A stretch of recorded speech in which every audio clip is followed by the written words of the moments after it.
Ah! Gah! Oh! Oh! Oh! Oh!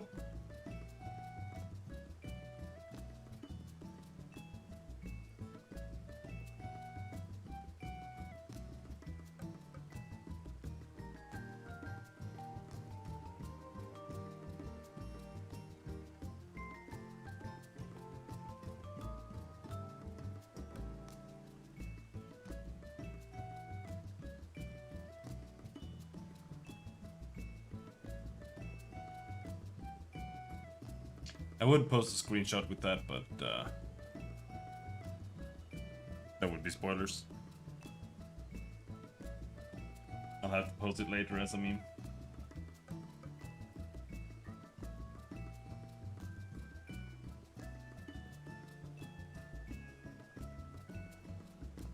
So, before,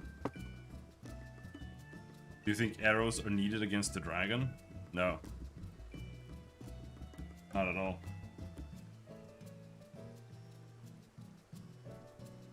Melee fight. Of course, I remember.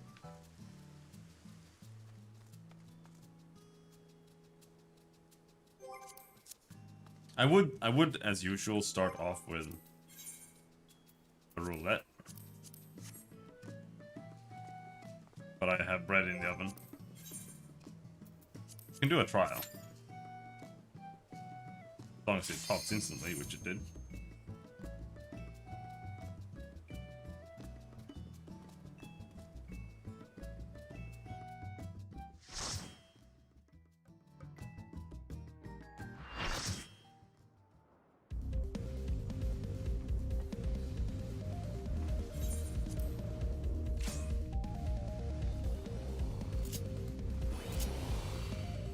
Come here, bitch! Paladin, Paladin, Sage, Sage, Reaper, Reaper.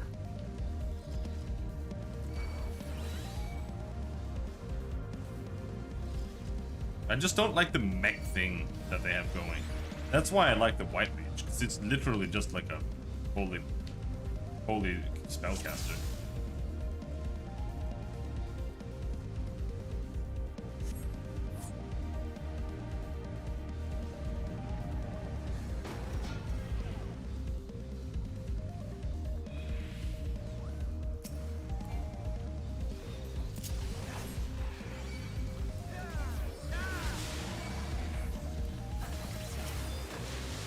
Oh, is this retard? Oh, you fucking retard. I was over here the entire time. And you still didn't. You stupid bitch. Fine, stay on the right side then.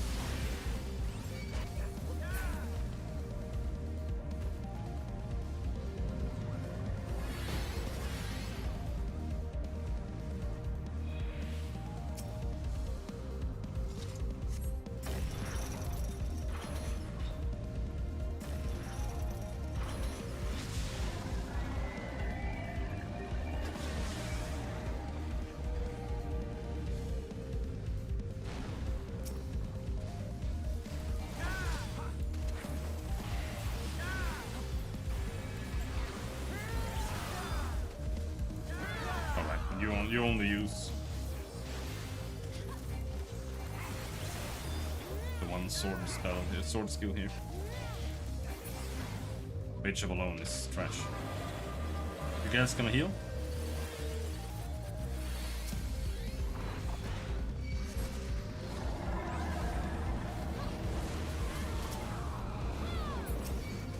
Okay, good.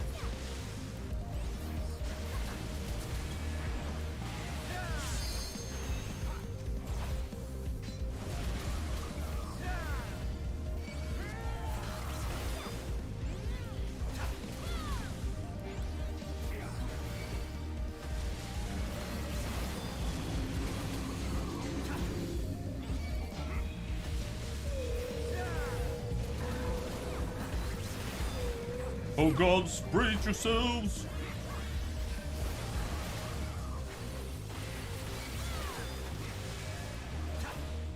Sanua. Ul Sanua.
Lost the generator. Not sure I've ever seen anyone use the generator.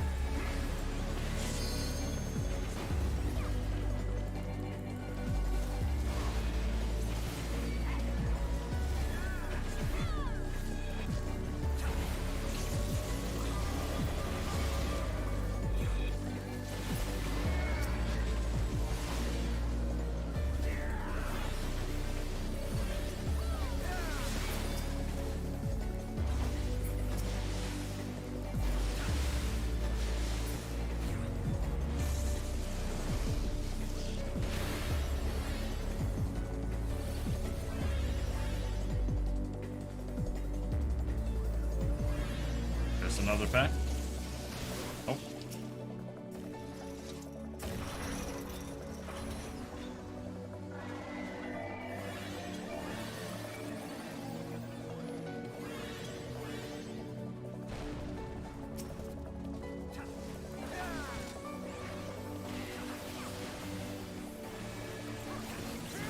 Someone's gonna limit break.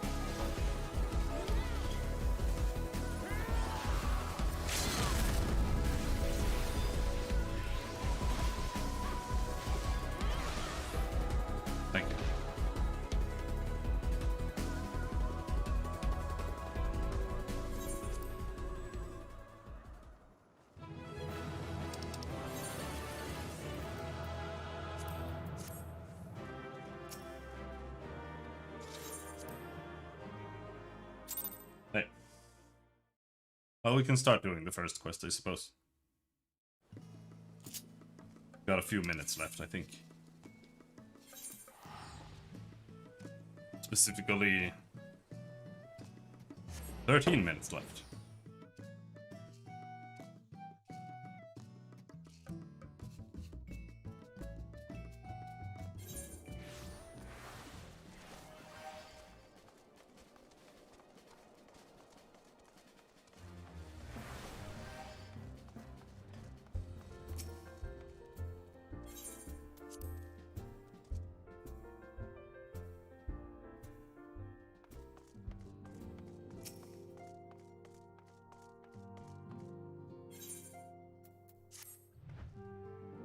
Good news, Robin. Thancred and Urion J have finished their tour of Garlem, and are on their way back here even as we speak. As we still haven't heard anything on the towers from the Alliance, I'm hoping they might be able to shed some light on things. They're due to arrive any moment now, so let's see what they have to say, eh?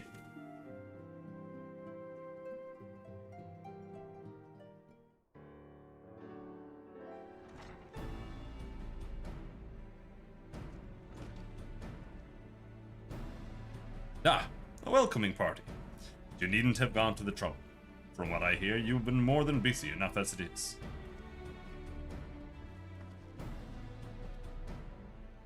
Honestly, you might have waited for me to return before discovering a cure for temporary. As it is, I can't even pretend to have been involved. Well, if it's any consolation, I myself was little more than a spectator. The lion's share of the credit must go to Alice, Graha and Robin. But I believe I speak for the rest of us when I say we are proud to have rendered what little assistance we could.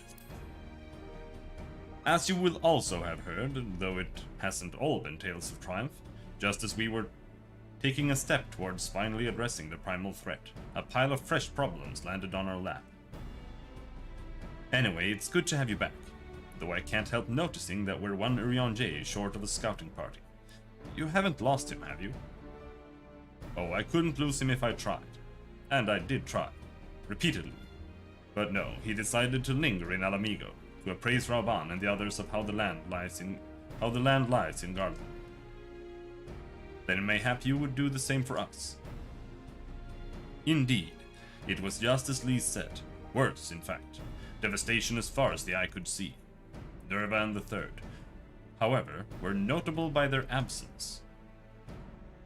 Might they have met their end at the hands of Xenos and Fandanian? Perhaps. Or perhaps they simply lost the will to fight. You see, the capital has been plunged into a deathly silence, with one exception, the Imperial Palace. It was a busy place before the war, but it has grown busier still, with throngs of soldiers and civilians working there day and night to rebuild, or rather transform it. Hello, Nicholas. How's it going? Transform it? Into what? That is a difficult question to answer. The construction is vast and unsettling to behold, like something from a nightmare. According to Urianger, certain aspects of its designs were clearly devised with the manipulation of ether in mind. Magitech, in other words. Yet as unnerving as said edifice was, it was nothing next to the sights of its builders.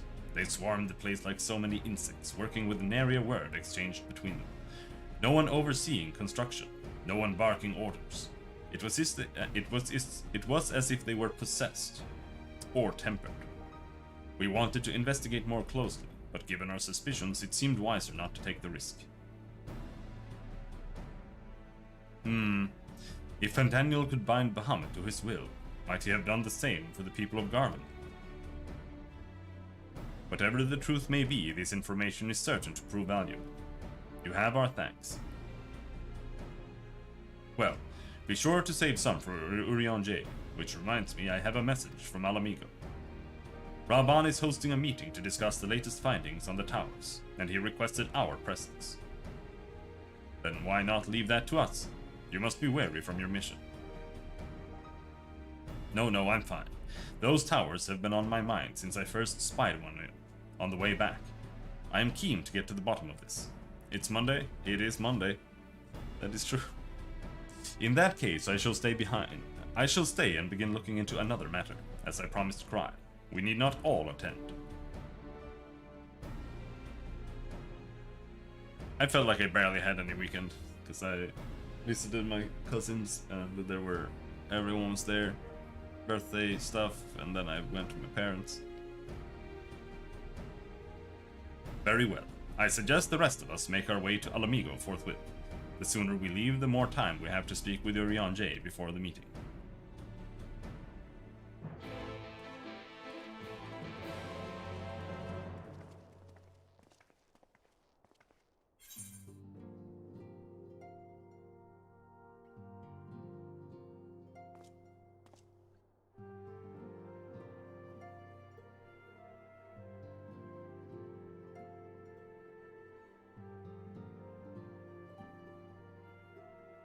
I'm really bad.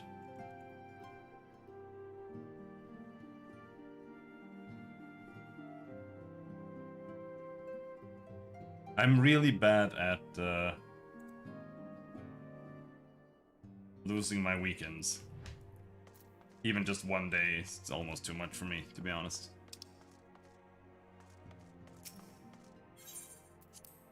Like, ruins the rest of the week.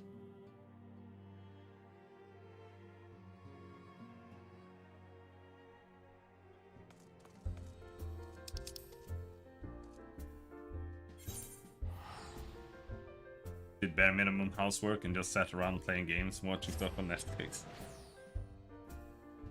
Nice.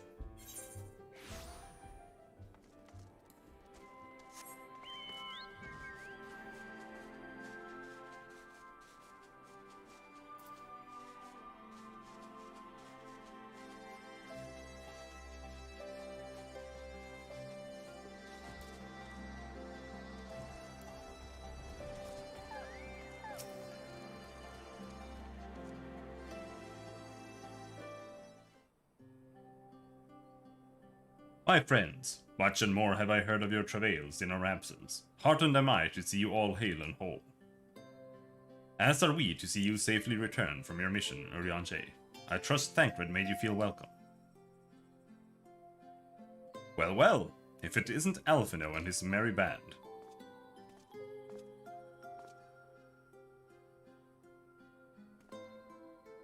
Arnvald, whatever are you doing here? When we spoke via Link Pearl, you told me you'd be away on a mission. And who's to say this isn't part of it? But enough about that. It's good to see you looking so similar. I thought you'd have grown a bit taller after a whole year in another world, but apparently not. Well, I'm sorry to disappoint you. While my soul may be a year older, my body has hardly aged. As you are well aware. And may I remind you that we Ellison are known to be late bloomers, especially in terms of our height. Mark my words, the day will come when even a great aurochs such as yourself will crane your neck to meet my eye.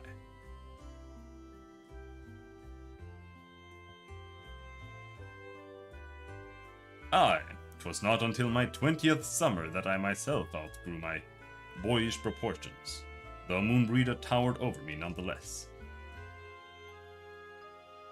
Arnvald brings out the best in Alphino, doesn't he? They both seem so at ease in each other's company. It's almost endearing. My armor is too high resolution. So what exactly brings you here? Oh, for Dola, mostly. We need to go over a few things before we set out. Set out? Wait, does this have something to do with the towers? Eh? What gave you that impression? Actually, tell me later. You've got a meeting to go to. I'll see you afterwards, alright?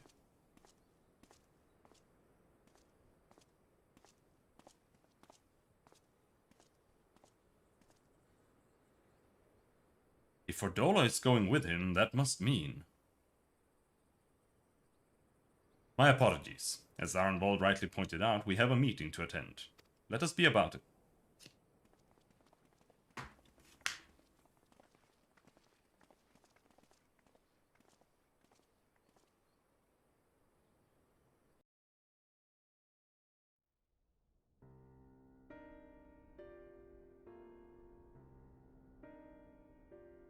Ere we begin, I would like to offer my gratitude to Masters Thancred and Urianger.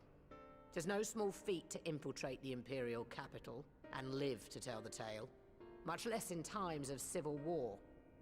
Thanks to them, we may plot our course in full knowledge of how the winds blow in Garlemald. Full glad are we to have been of service. But verily, such dangers as we did encounter pale into insignificance next to those faced by our comrades. An Ascian, armed with the might of Bahamut, bent on bringing about the final days. Theatrix. He sought only to make a show of the power at the Teleforoi's disposal.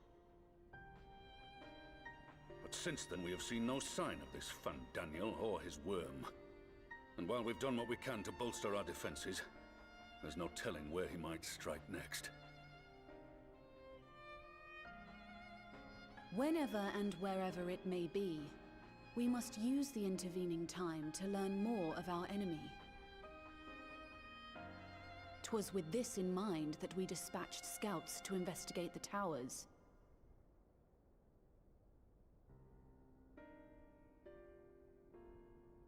Our advance party took longer than expected to return. And when they did, they tried to kill us. Luckily, I'd seen that sort of thing before, and we were able to restrain them before they did any harm. Then it was just a matter of letting the Porksies do their work.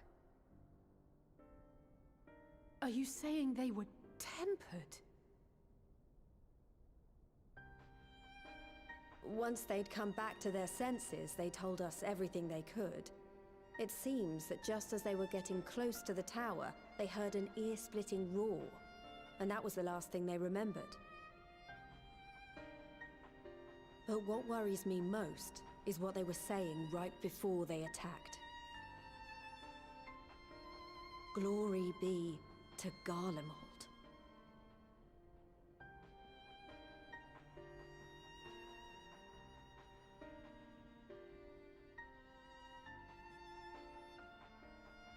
The Tempered have heretofore ever been thralls to primal entities. Yet these hapless souls were compelled to accept a nation as the object of their devotion. This calleth into question all that we know of the condition.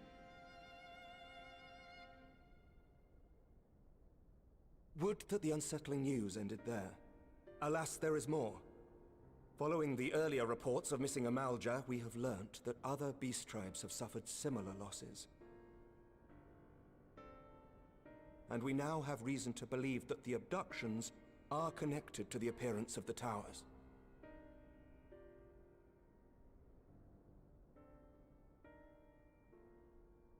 Our scouts sighted black-garbed figures leading shackled Ixal in the direction of the tower in Dravania.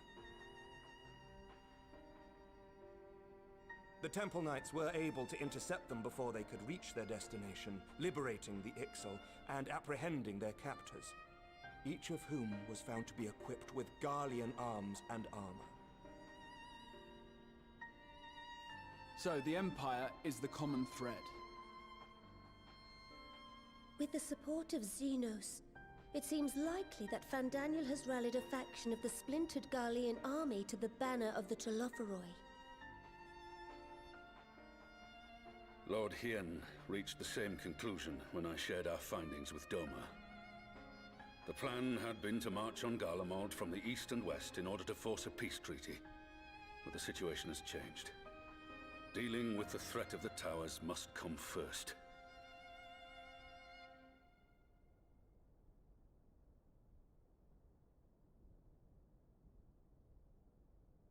Given the nature of the enemy and the proven risk of tempering, I could think of few suitable candidates to aid in this task.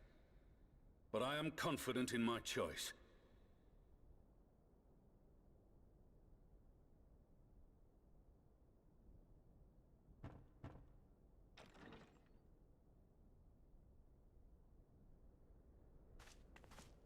What?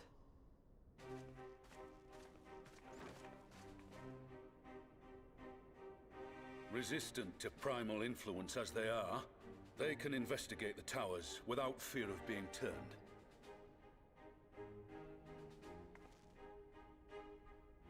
We are glad to put our gifts to use, Commander.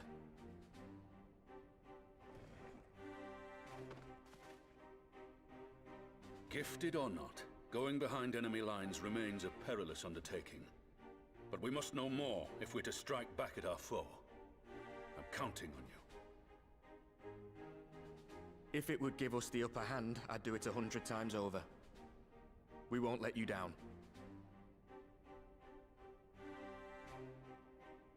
That concludes the briefing. You two, make ready and join your escort.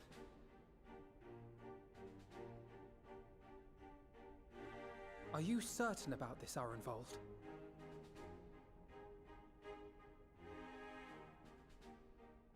I am. Come on, let's talk outside.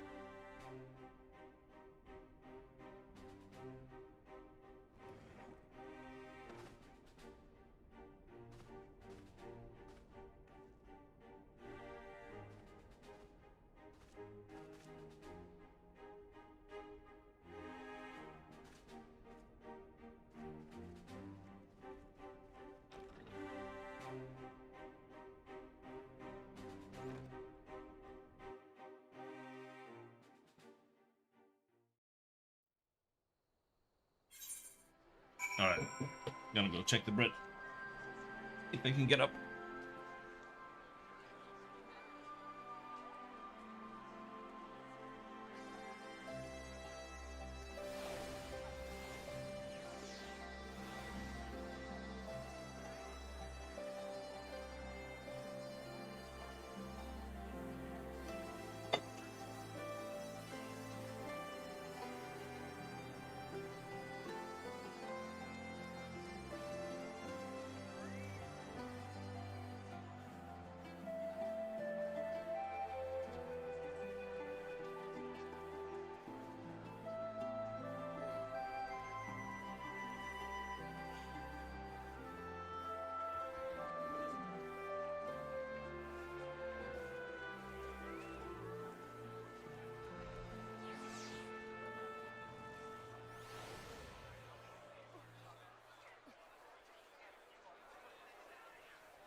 Rather 5 minutes too much than 5 minutes too little.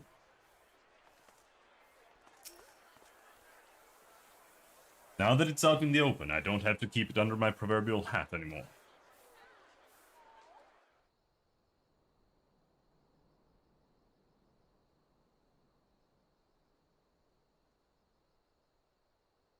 So you know, I've already gone through all the formalities at the Rising Stones.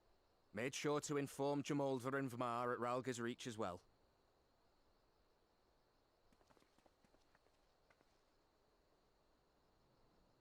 Arenvold, I admire your enthusiasm, but this is far more dangerous than anything you have done before. My character?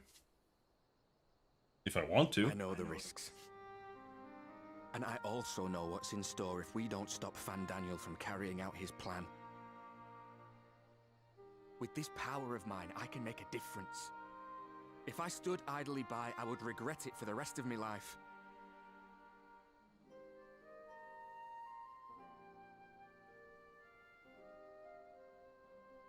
And you, Fudola? Is this what you want? What are you asking me for? It's not like I have any say in the matter. Don't pretend. We both know Commander Aldin gave you a chance to refuse. And you didn't. He said proverbial hat. Fucking. Do you know what proverbial means? So the Empire's finished, is it? But that's what they're all saying. That the great and glorious Garlemald slit its own throat. And now, from out of its twitching carcass crawls the Telophoroi with bloody Xenos at its head! I fought for Garlemald. Killed for Garlemald. What was I part of? I need to know. Whatever it is, I need to know.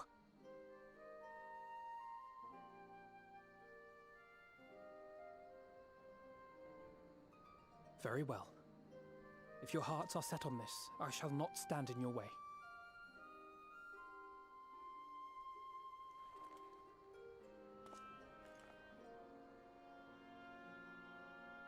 No, no. Not fist bumps. Stop fist bumping. No.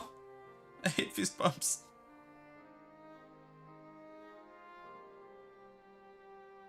If you've finished with your touching display of camaraderie, I have a question. Which tower are you planning to investigate, exactly?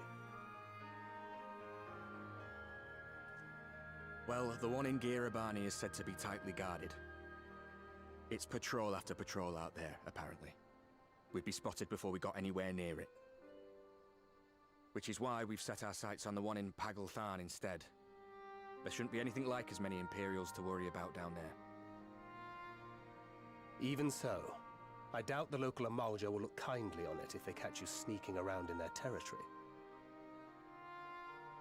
Fordola and I had a chance to learn the lie of the land in our previous forays there.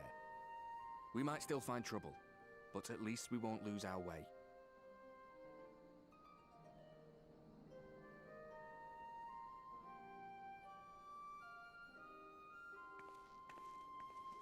Well, we'd best not keep them waiting any longer. Mayhap when all of this is over, we could take another trip to Loxeld. I would have you know I've become a rather capable swimmer since our last visit. Ha! I'll believe that when I see it. Though, to be fair, getting into deep water does seem to be a scion's lot in life. Take care, eh?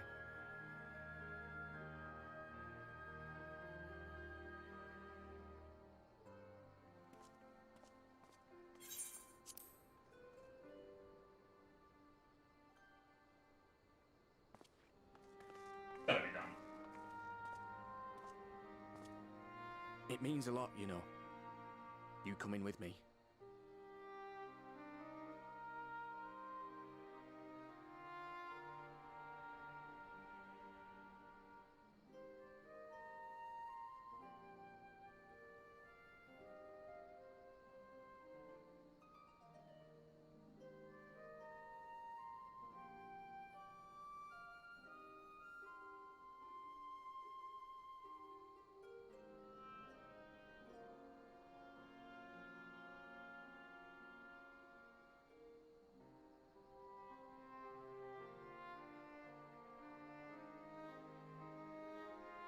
There we go. Now we just let it cool a little bit. Make some tea.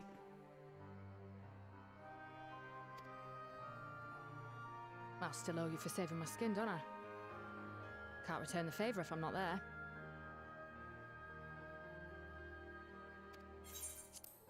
I dare say you'll get your chance before long. That Fandaniel sounds like a tricky customer. Too much for the likes of me, anyway.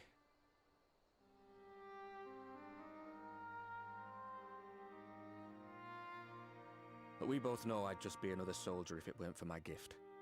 And I need to be a damn sight more than that given what's coming. I realise I can't hold a candle to a hero like the Warrior of Light or Alphino, for that matter. He might look like he's 12, but he's seen more action than most people see in a lifetime. No, the fact is I'm nothing like them, and maybe I never will be. But I'll be damned if I don't try.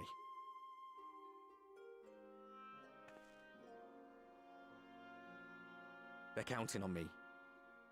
On us. So let's give it our all. They're gonna die. He's gonna die.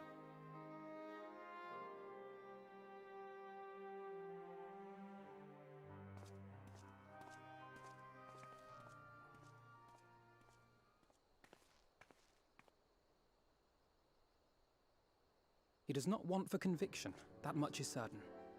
So let us have faith in him. Him and Fordola both.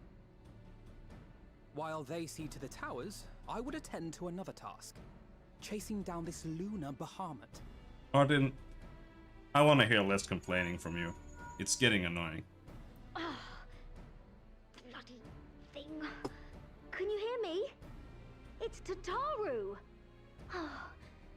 I'm happy to say we've managed to find Estinian. And I'm sorry to say he went running off again the moment we told him about Bahamut. But he did mutter something about heading to Ishgard, so if you're quick, you might still be able to catch him.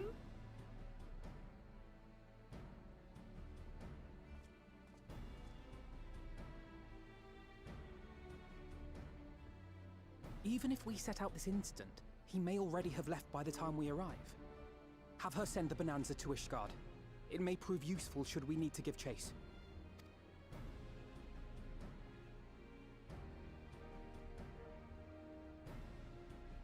Gladly. I'll see to it as soon as Kryl and I get back to the Rising Stones. Good luck. While you go off on your dragoon hunt, Urianger and I will return to headquarters. We have much to tell the others. I wish you every success in your search for our elusive friend. May we all meet again ere long.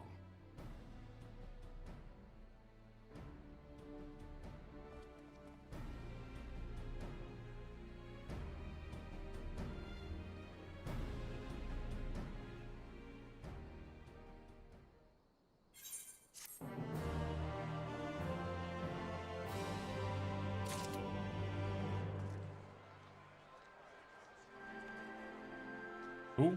Where? What? No.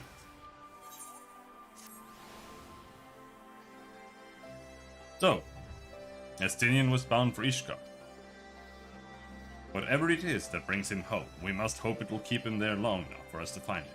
Come, there is no time to lose.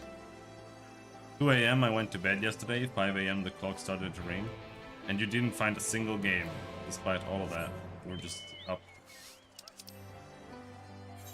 for no reason.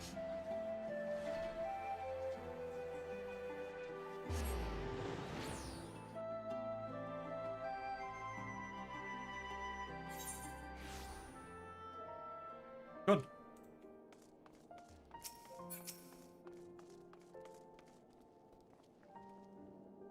You realized there were no other games either, so might as well settle down. All present? Good. Let us split up and search for Estinian. Since we're relatively new to this place, Graha and I will look around the open spaces, the squares and markets and whatnot. You and Robin can delve into the nooks and crannies. Very well. Let us reconvene at the airship landing later, with or without Estinian. Good luck.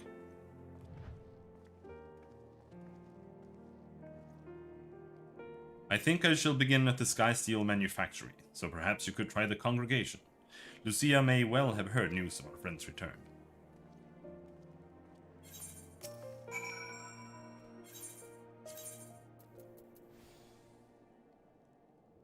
That's Forgotten Night.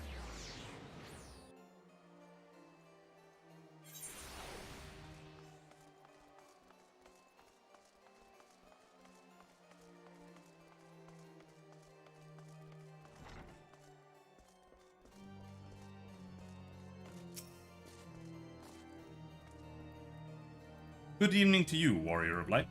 Lord Emmerich sent word that you would be attending the meeting in Alamigo, so I gathered you have not come in search of him. To what then do we owe the pleasure of your visit? Oh, where's the fucking Dragonborn? I see. No, we were not aware Sir Estinian had returned to Ishgard, but as I expect you remember, he is wont to come and go as he pleases. Mayhap he came seeking an audience with Lord Emmerich, only to find him absent. In any event, I am afraid I cannot help you. Perhaps one of your companions has fared better. Oh.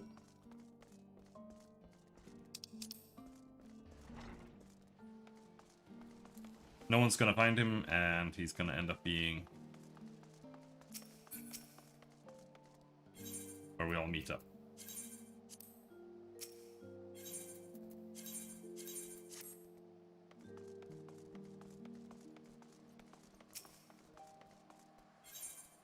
Astrologicum.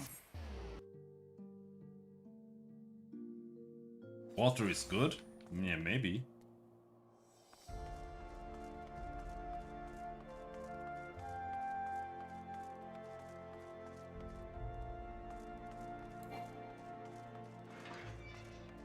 Unfortunately, bread takes like 2 hours to cool down. It's gonna be like 8 o'clock before I can even cheat and get an early taste. See if it turned out okay or not. No, what the fuck? Who am I talking to? I don't care about you. What did I just accept?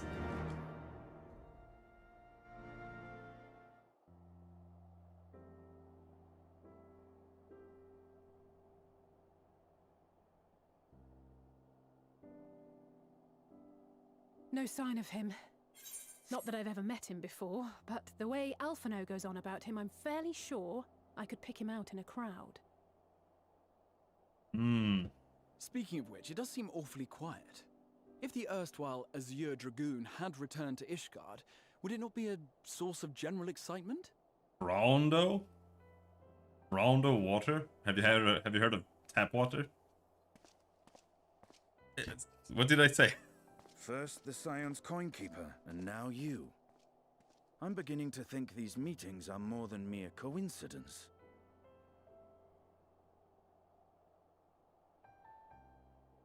Not that I'm complaining. It's been too long. Too long? You look an ilm taller and twice as rugged. It suits you, Alphino.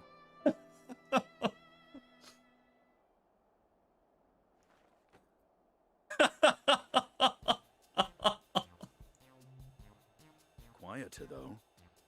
Have you been giving him lessons on how to be the strong, silent type?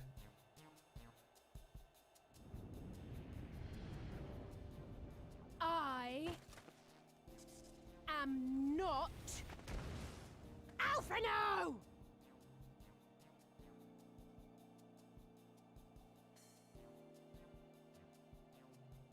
If the two of you are such firm friends, perhaps you should remember what he looks like. And what do you mean, rugged?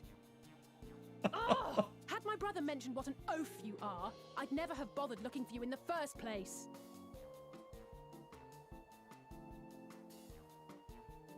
Estinian Wormblood, the Azure Dragoon. He who fought and felled the dread worm Nidhogg at the Warrior of Light's side. To think the day would come when I should see this living legend with my own eyes. Would someone mind explaining what is going on? Is everything all right?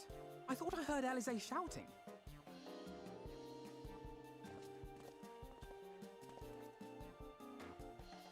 Estinian! It's been too long. Yeah, she's a girl. He's a boy. They're twins.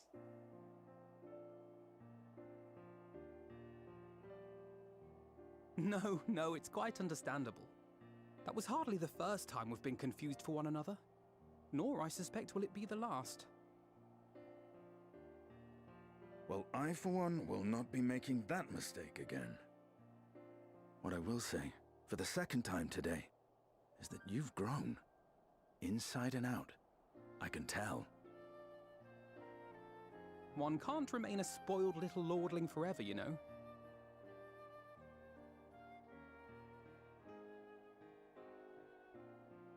At least someone's having a good time. You know, when we were growing up, Alphino would never befriend other boys because he couldn't stand the thought of not being in charge. But maybe that's changed. He seems just as happy around Estinian as he does Arenvald.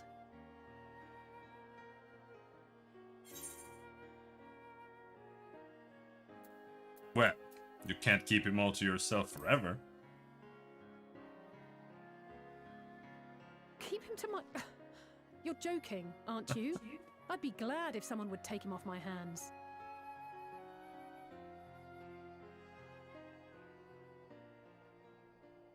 No rest for the righteous, eh? Speaking of which, I was just on my way to borrow an airship to take me to Azisla.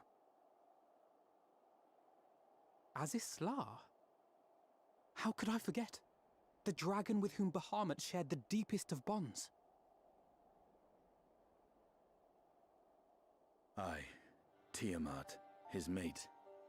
Even now she remains imprisoned on Azisla, though her remorse binds her faster than any shackle. I see. As the one who first summoned Bahamut, you believe she may be able to shine some light on his latest incarnation? Might I suggest that we make the journey to Azisla together? I'm not sure if Tataru mentioned this, but we Scions have an airship of our own now. I see no reason why not. Assuming your sister can bear the thought of sharing a deck with me. Whoa. Be my guest. But confuse me with Alphino again and I'll throw you overboard. Didn't know I had one. Ugh! I don't know who he thinks he is, but he's nothing like Alphino painted him to be. I guess so. He's not exactly as I imagined him either. Based on what I had read of the man, I think I was expecting someone a little less blunt.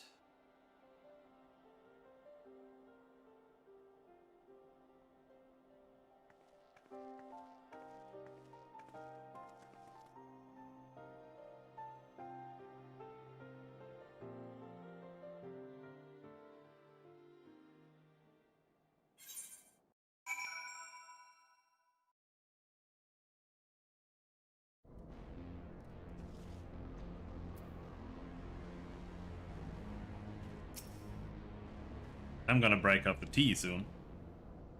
And the sandwich, because I made bread. It's been quite some time since last I set foot in Azisla, but I understand the three of you were here rather more recently. I don't suppose you chanced to meet with Tiamat during your visit. Alas not. We had no cause to set foot here in the Delta Quadrant, but I have studied the relevant records, which is not to say I wouldn't appreciate a first-hand account of your dealings with her. Well then, Robin is the person to ask. As far as I know, he's the only one of us to have met Tiamat. Face to face. ...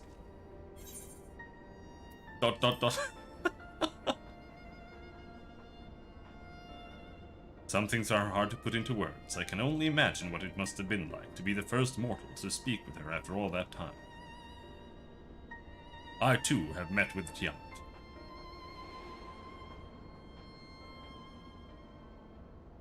After the Dragon Song War came to a close, I came here to speak with her, a worm who had fought her own war against man in another age. I wished to know if she yet harbored thoughts of vengeance, and asked as much. She said no.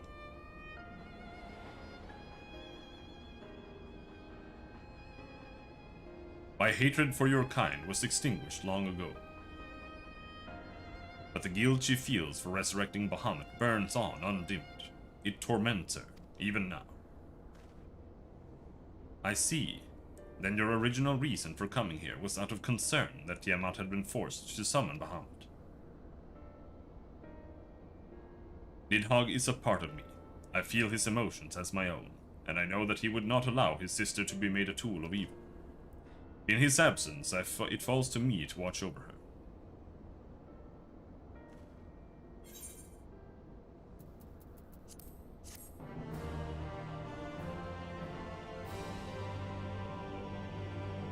I want my tea.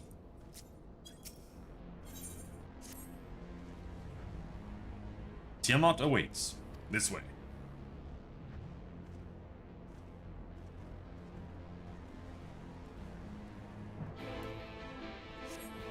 At least they keep putting you like very close to the places you need to go, so you don't actually have to run for like a decade.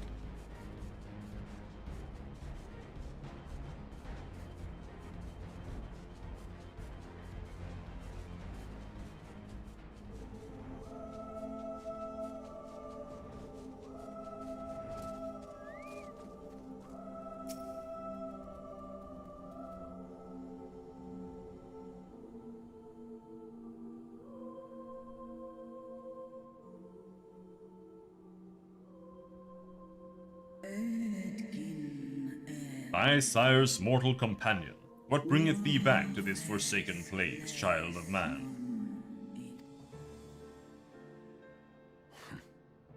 It's plain she knows naught of recent events. Perhaps you should enlighten her.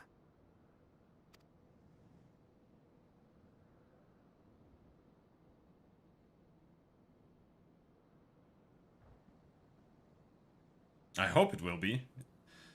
The thing is, you take the bread out, and then you have to wait for like 2 hours. Or an hour. Before you even know if it's edible. Ah, that my sins should be repeated. I sensed not the faintest stirring. As to who could have called him forth, I know of none save the dragons of Mericidia, our children.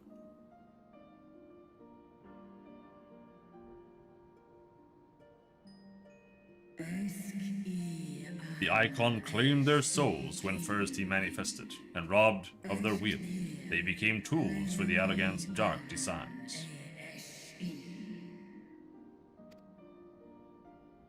I've seen it with my own eyes. Captives of a lost empire, neither alive nor dead, existing only to preserve Bahamut's corporeal form.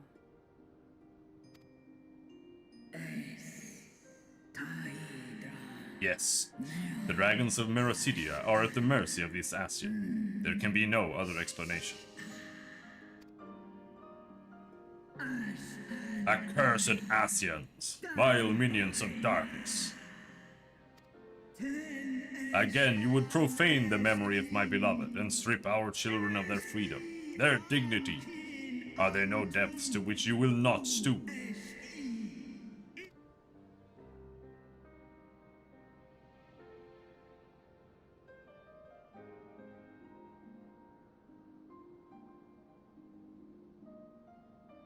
Your children's pain means nothing to them.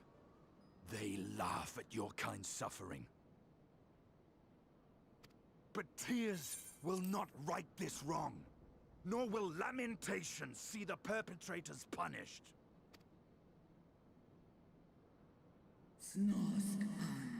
What wouldst thou have from me, slayer of dragons?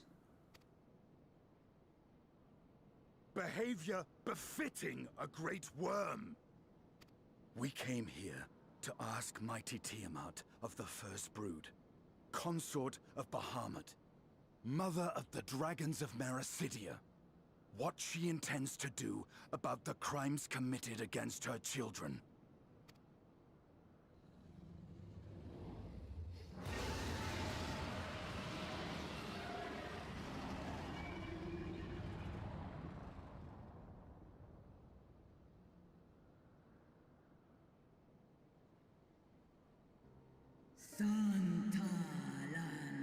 Were I free, I would answer thine insolence with fire, but words shall have to suffice.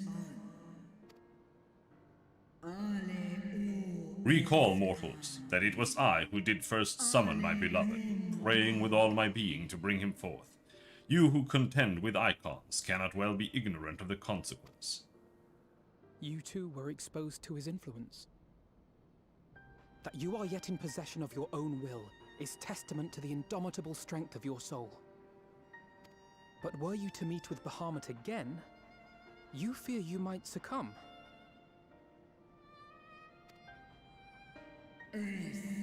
Indeed, ask the Dragon Slayer, and he will tell thee the power of we who...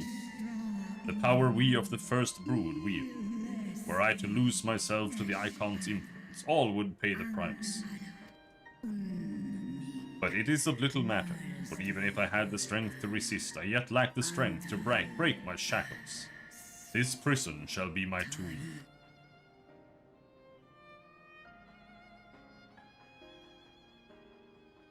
Have I played Pokemon games? Yeah, I have played Pokemon. Not many though, because I think they're super lame. Influence, at least, I believe we can be of some assistance. If you're afraid of being enthralled, don't be. We have a cure. And while we've never tried it on one such as you, its basic principles are universal.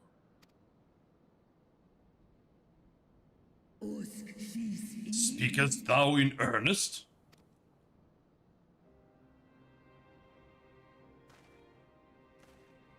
There is no future for those bound to the past. That you committed a terrible sin, I do not dispute. But if you feel remorse, you may yet make amends. We offer you that chance. Take it, or you will forever remain a prisoner, not of these cruel shackles, but of your own guilt. A chance to make amends, to lay Bahamut's memory to rest.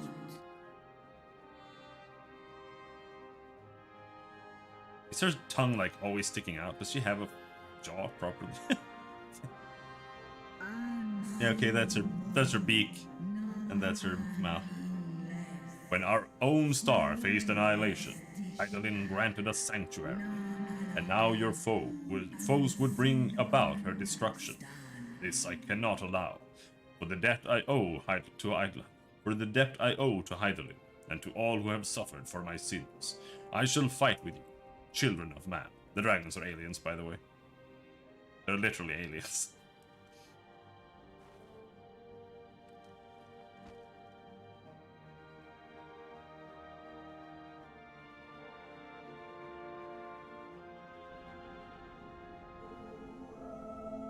Hello, Caterham, how's it going?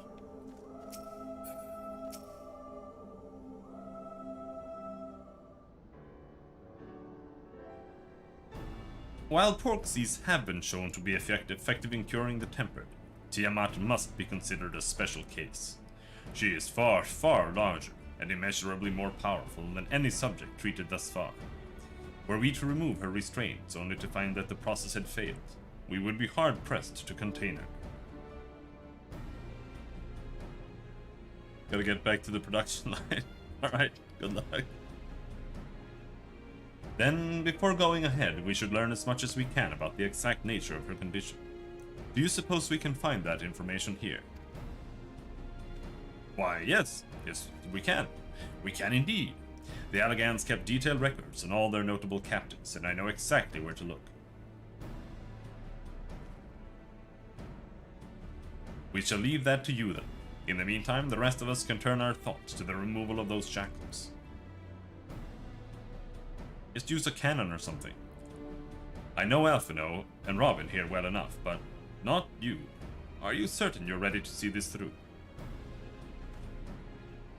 Rest assured, Celestinian, that I am both ready and willing to give my all for the sake of this star. Though that is not my only reason for wanting to set Tiamat free. While I do not claim to know all of her sorrows, I too once found myself in a prison of despair, and I well understand how hard it can be to dare to dream of escape. It took the encouragement of braver souls than I am to make me take the first step towards a brighter future, and now I would help Tiamat do the same. I gather you are not as young as you look. Mayhap when our work here is done, we could trade tales over a pot of Tataru's famous tea. And be indebted to her for the leaves and hot water. I think not. I see. Returning swiftly to the task at hand. I believe the nodes governing Tiamat's restraints are located in the sector known as the flagship. Ah yes, we are familiar with it. The Etherochemical Research Facility in particular. Oh, you may wish to take this. A spirit vessel, containing a small amount of my blood.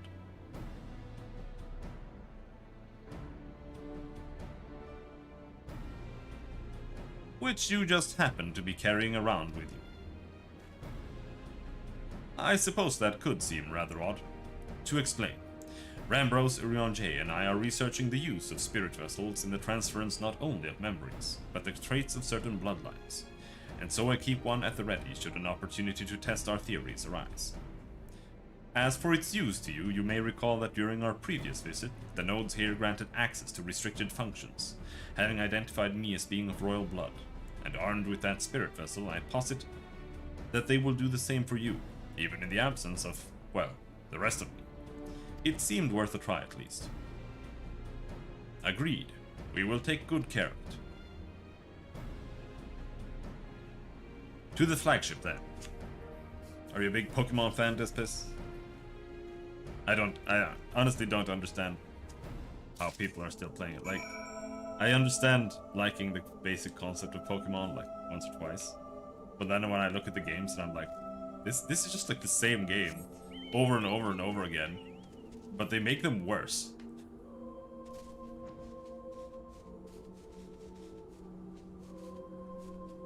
So I don't really understand the Pokemon fandom, I must be honest.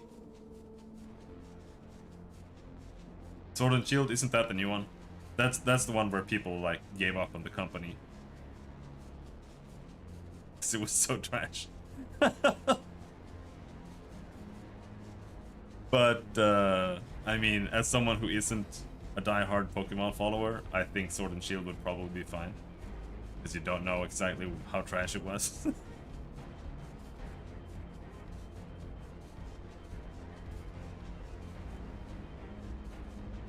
But like, it's an absolute trash developed game. Like, it's so bad when you understand what happened with it. Like, all they did was they basically copy-pasted the 3D models from the 3DS games. And then they deleted animations. Like, they have the same models, but they have less animations in a new game. And at the same time, they had like less Pokemons and everything. Like, it was just pathetic, considering that they are literally like the biggest gaming company in the world. Like, they have literally all the money, and they make games that are like worse than indie games in effort. Let us split up and search for the flagship for the node that controls Tiamat's restraints. And at the same time, it's a scam, because there are two games. And there's no reason for it. Except for being a scam. But should you find a likely candidate, do not be tempted to make any adjustments. Do not be tempted to make any adjustments. It would not do to accidentally release some manner of experimental monstrosity, nor let Tiamat herself in her current state. Our objective at this stage is simply to identify the relevant node, or nodes. Once we have learned what we can, we should reconvene and compare notes prior to proceeding.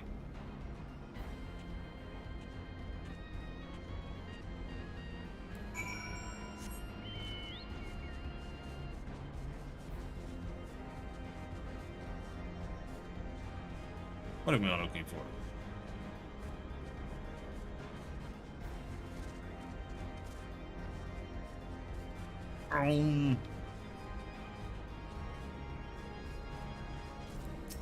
There we go. Blip, bloop. Warning. Scheduled dragon restraint maintenance due in minus 2020 years. Failure to verify system integrity may result in unscheduled specimen release.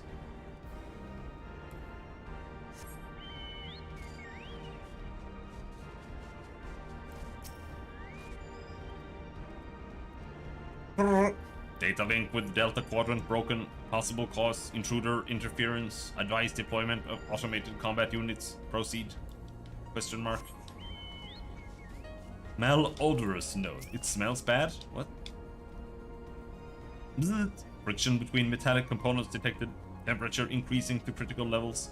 Please replace damaged parts or retreat to a safe distance. Bzz. Did I do all the files here? Yeah, we did do those. Sephiroth, Sophia, and Zervan.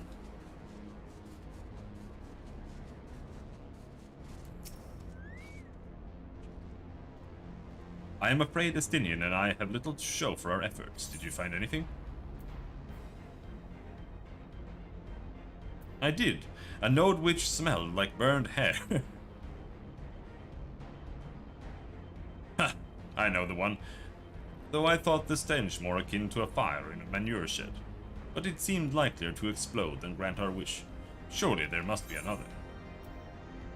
A chirping node which spontaneously warned me about neglecting a dragon's restraints. Spontaneously, you say? Well, that does sound promising. Almost suspiciously so, in fact. But then you were in possession of the spirit vessel. I dare say it is indeed the node of which Graha spoke. And it was chirruping, you say? Very well, let us take a closer look. Yeah, what does chirruping mean? Like, it's not chirping, it's chirruping. Is that a real word?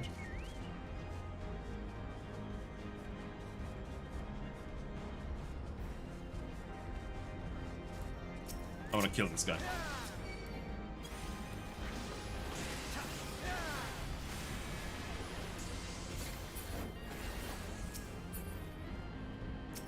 You gave me nothing? Blip!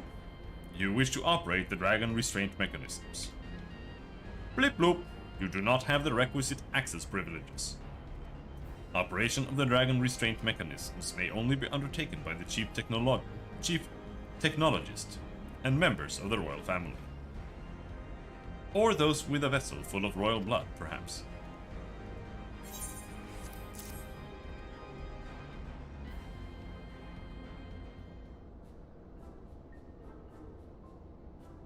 Blip! New user detected. Commencing biometric authentication. Bloop! Authentication complete. User identified as member of the royal family. Please state your name.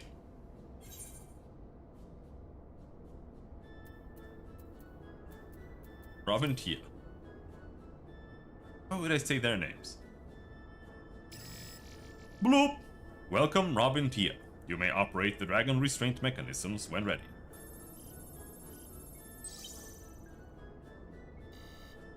Bleep! Bloop! Error. Unable to disengage restraints of the specimen. Tiamat. A system update is required. A system update? What do you suppose it is asking of us? I could hazard a guess. I don't know. Well, that's more than I can say. Confounded bloody thing. User agitation detected. Initiating guidance program. Bloop! In order to operate the restraint mechanism, I require access to the central control system. However, I am unable to establish a link to said system due to the obsolescence of my own software. This issue can be resolved by applying a system update using the corresponding terminal located within the flagship. So can this thing release the restraints or not? It can, but only once it has received the requisite system update. As far as I can tell. Until which time it'll float there, spewing nonsense. User dissatisfaction detected. Initiating placation protocols. Bloop, I am here to help. Rest assured that I will be on hand to guide you through every step of the system update process. How gratifying. But I dare say we will fare better with guidance than without it.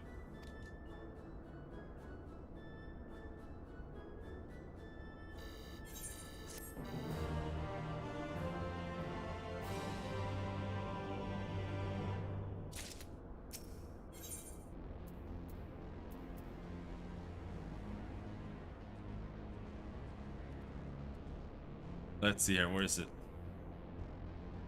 Is it in here somewhere? There is actually a Windows 10 joke.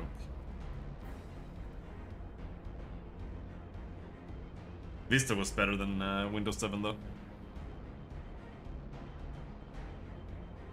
This is my unironic opinion.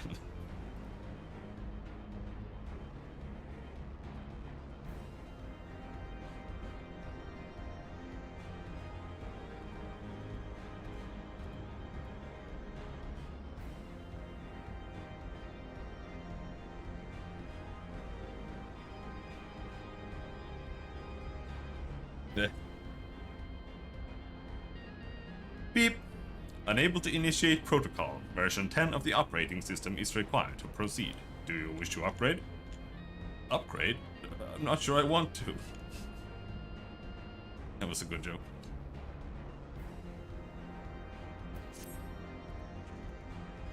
Bloop. Guiding user to terminal. This way, please.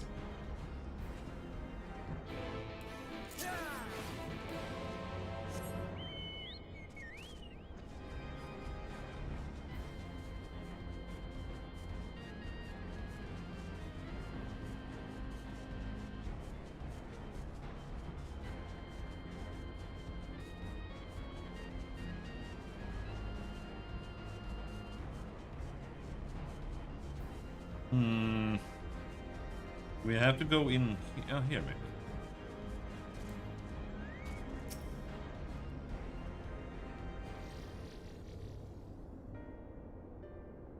Let's see.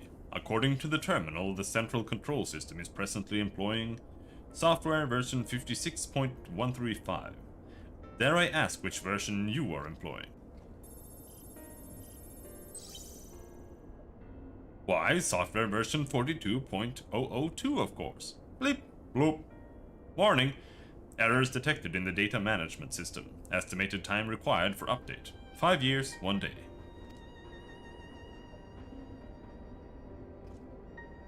That is rather longer than we were hoping. Aren't there any other options? For instance, using this terminal to operate Tiamat's restraints instead. Bloop! The proposed method is indeed an option. Please be warned, however, that the procedure may have changed as a result of the system update, and my instructions may no longer be accurate. Well, I can't imagine it will have changed all that much. As long as we pay due attention to any discrepancies, I dare say we shall be able to muddle our way through. Don't bother trying to explain, just tell me if we've made any progress. I would say so, yes. It does, however, require that I remain here to operate the terminal. I shall inform you via link pearl once I am ready to release the shackles. It might be best if you left the spirit vessel with me. I may yet have use for it. Rest assured I will be certain to return it to Grahatia once this is over. Yeah, we'll resume after 5 years. Then we can play the new expansion. Just a little more work and Tiamat will be free. But before we go any further, there is something I would know. When Tiamat and her kin fought against the Allagan Empire, both sides were but dancing to the tune of the Ascians. And it was the same in Ishgard, where they stoked the fires of conflict between man and dragon from the shadows. All that the Ascians touch turns to ash, and thus have you made it your mission to fight them. But there have been times when you try to reach out to them instead, to find common ground. And so I must ask, what do you intend to do with Fandania? Will you try and reach out to him too?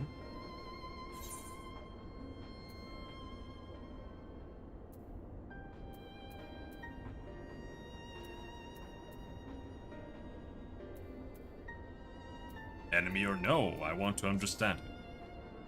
Well, he just seems to be mostly just insane. But did he not tell you that he was beyond reason?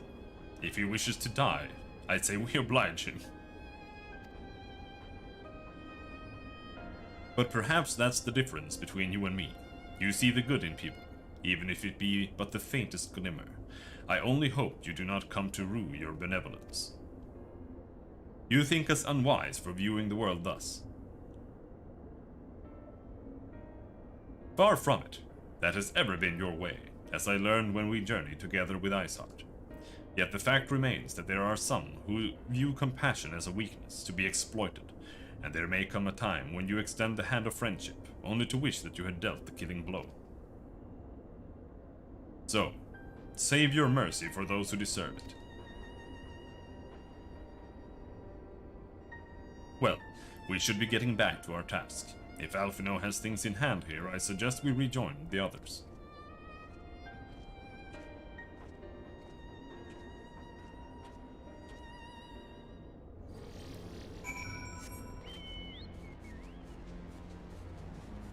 And the others were down there.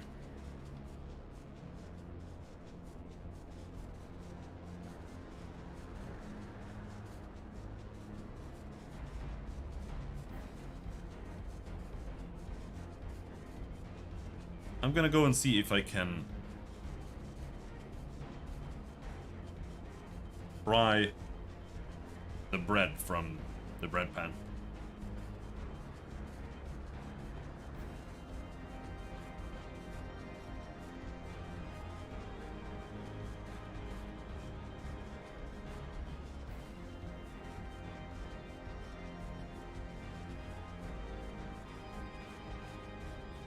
Pity and compassion is a weakness. I say we kill the evil guy and be done with it. Yeah. Bad we can't find him. He's somewhere. Have to figure out what's going on. Yeah, I'll be right back.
Maybe.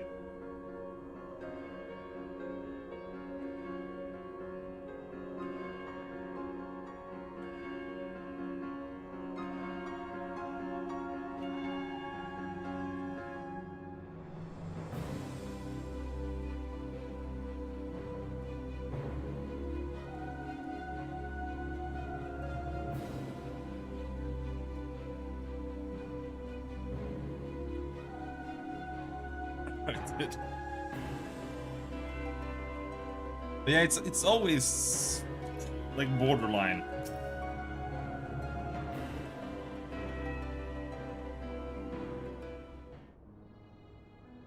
I'm really glad that I at least waited a bit longer. Estilian told me all is well, but nothing more. Honestly, it's like getting blood out of a stone with him.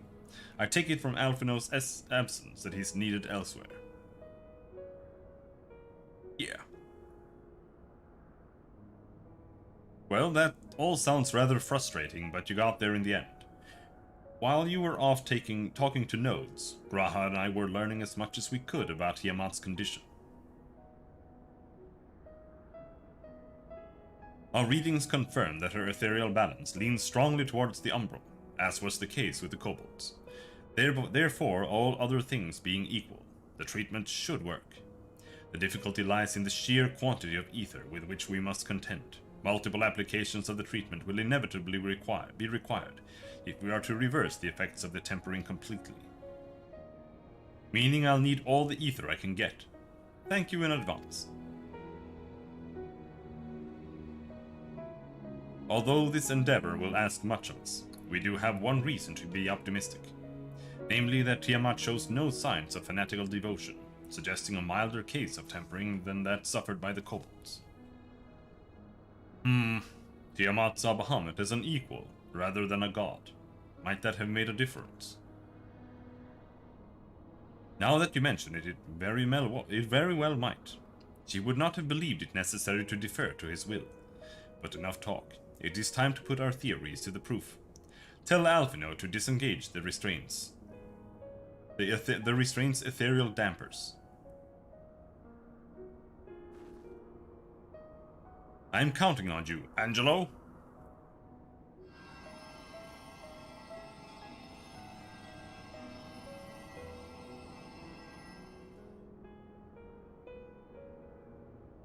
Ah, such warmth! The frost that shroudeth my soul doth begin to thaw. But what are these? Visions of days long forgotten, of war with the men of Alag. Wherefore do such baleful memories return to me now? Could it be that the process of restoring her soul to its pre-tempered state is awakening ancient memories? Or might the opposite be true? If so, by helping her to recall the past, we may be able to speed her recovery. Robin, she trusts you. Speak to her. Ask her to tell you of times past.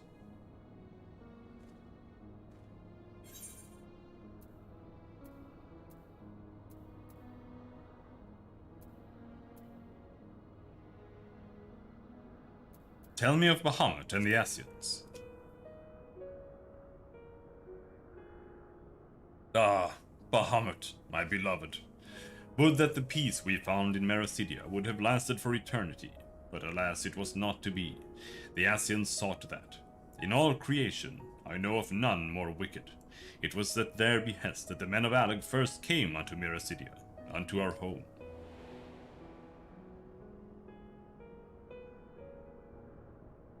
The tale began when Bahamut and I left our father's side. We took wing in search of a place to make our eyrie. Beyond the southern ocean, we discovered a lush and fertile land. It would come to be known as Mericidia by the children of men, though many years were to pass before they crossed the seas.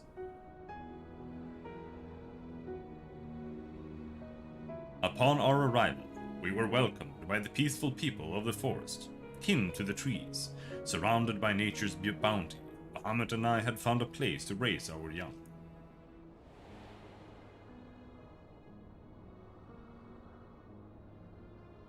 Fascinating. This correlates with the writings of the Charlean scholar Rurusha. She posits that man first settled on the southern continent towards the end of the Second Astral Era. Correctly, it would appear. If only she were with us to hear the tale from Tiamat herself. Again, Angelo.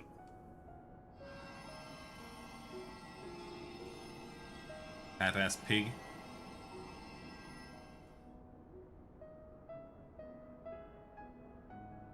When first the children of man arrived on our shores, no foot did they set in those places over which we held dominion. Such was their fear of dragonkind. And as they kept their distance, so did we let them be. The fuck is that guy on the right? What is... Like a dragon boy? Yet as the days went by, ship after ship appeared upon the horizon, bearing ever more of their brethren who divided the vast land amongst themselves. For a time they knew peace and prosperity, but as their numbers grew, the smaller their share came to seem, and soon they began to covet the territory of their fellows. Ere long, man fought man, blood was answered with blood, and none could see an end to the strife, until one day they came to us. Recognizing our wisdom, they entreated us to intercede in their conflicts. Bahamut agreed, and with him presiding over the affairs of men, the land knew peace once more.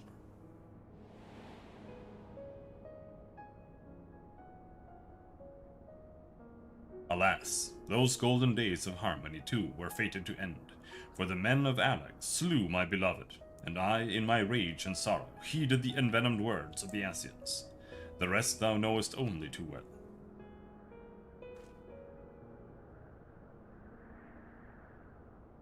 But your tale doesn't have to end there. When you are free, we'll rid the world of the Asians together, and you and your beloved will have justice. Fine sentiment, but you're almost spent. I'll keep watch from above if the treatment fails. Run.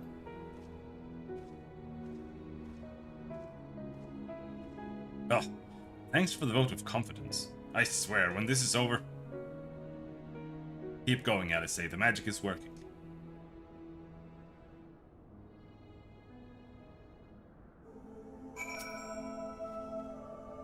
Huff!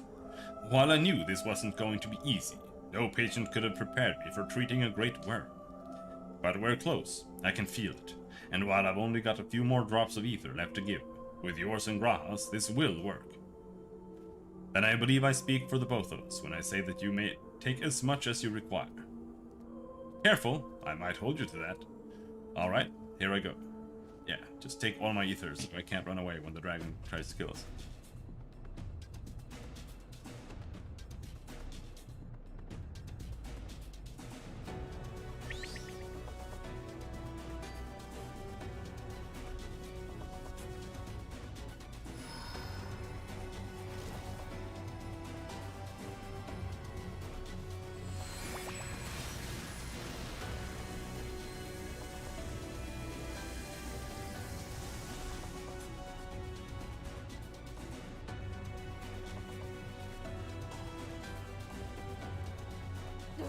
No!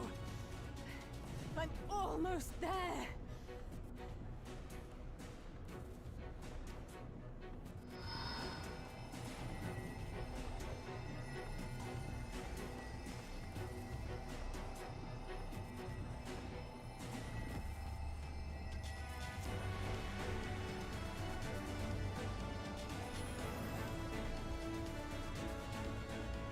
This is it, Angelo!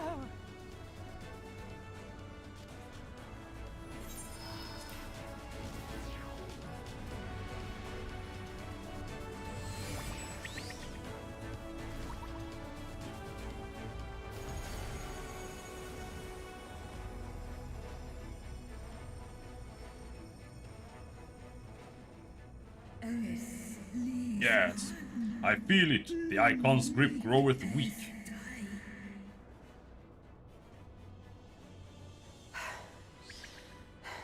Did it work? We won't know for certain until the shackles are removed.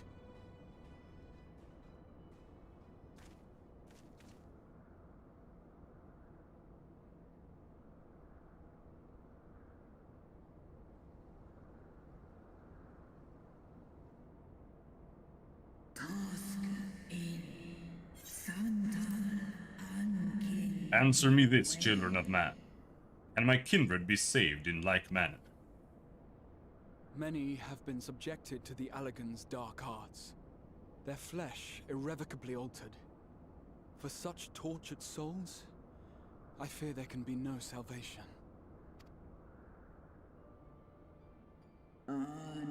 My children.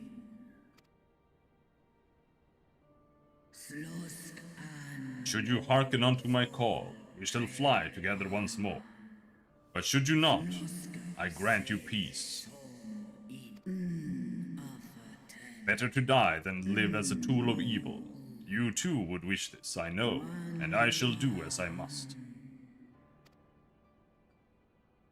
When that time comes, you won't be alone.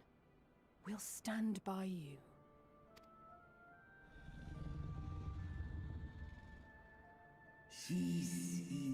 Thou hast my gratitude, little one.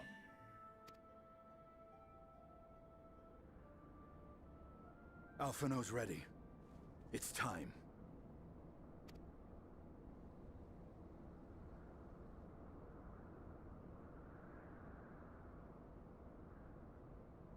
Do it. And let's hope the treatment worked as it should.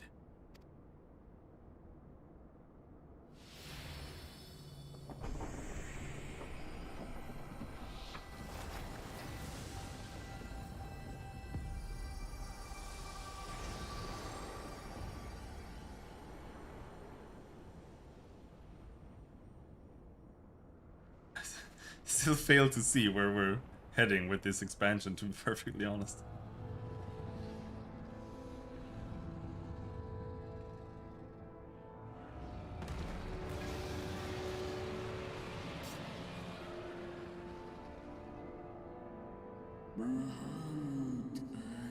Bahamut, my beloved.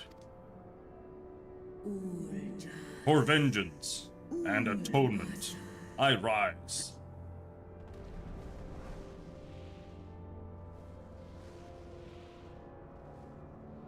By the gods!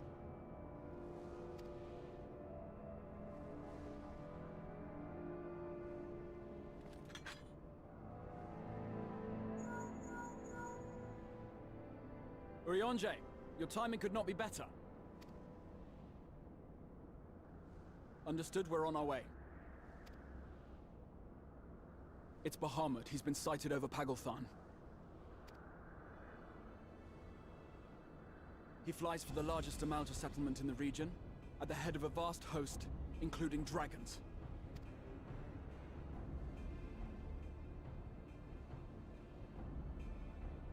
Did you hear all that, Alphino? You'd best rejoin your comrades. I'll make my own way. Our enemy awaits. Shall we? Choom! Where did he go? Okay, there. He just like jumped past the dragon, mister. Go away to the sky, it's on his own.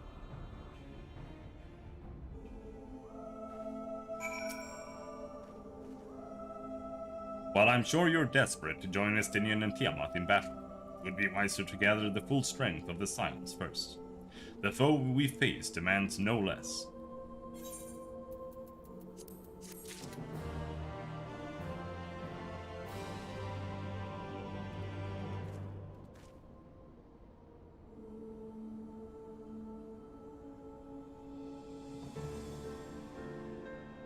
Oh, I don't want to become famous.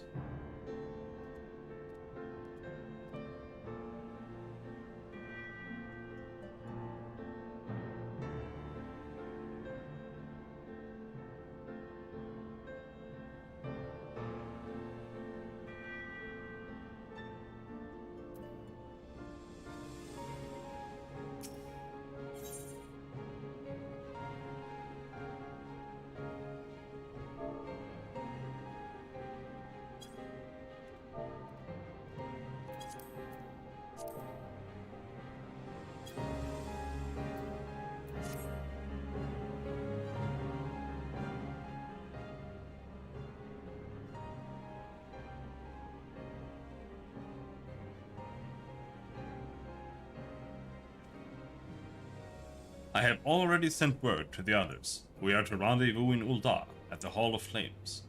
Let us collect Alphino and be on our way.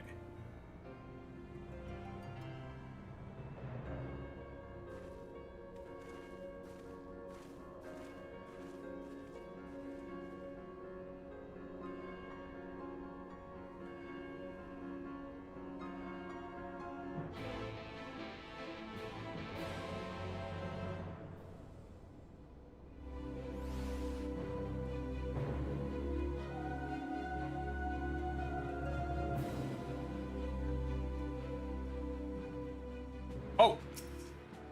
Big teleport.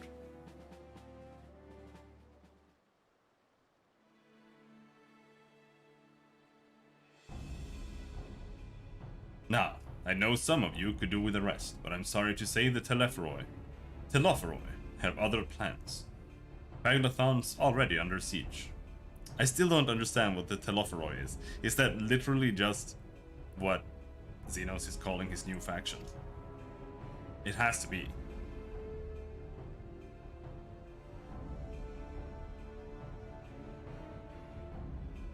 Happily, the Immortal Flames arrived just in time to join the defensive effort, with Marshal Terrapin at their head. Well now, given the failure of the peace negotiations, I was uncertain how the Sultanate would respond. 'Tis good to hear that Ul'dah has not abandoned the Amal-Jah. Abandoned them? Did we not profess to be their friends? What are you doing here? Who the hell are you? Your Grace. Marshal Terrapin had made provisions for such an exigency. An exigency? What?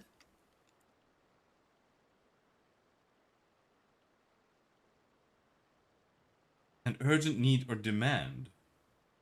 Exigency.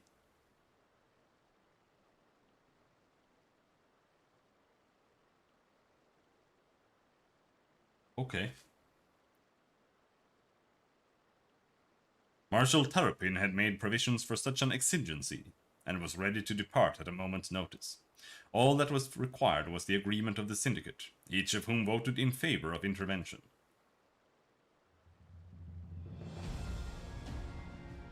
Nor is Ul'dah alone in its resolve. The other Alliance nations have likewise dispatched their troops to Paladin. Yet even with our combined strength, we shall be sorely tested, for we face not only the might of an Imperial Legion, but Lunar Bahamut and his draconic horde besides. Tiamat's children. Fight as we may, victory is by no means assured. But not all of the omens are grim. Our forces report that despite their proximity to Lunar Bahamut, none of the Amal-Jah show any signs of temper. Strange. What primal would turn down a chance to claim new thralls?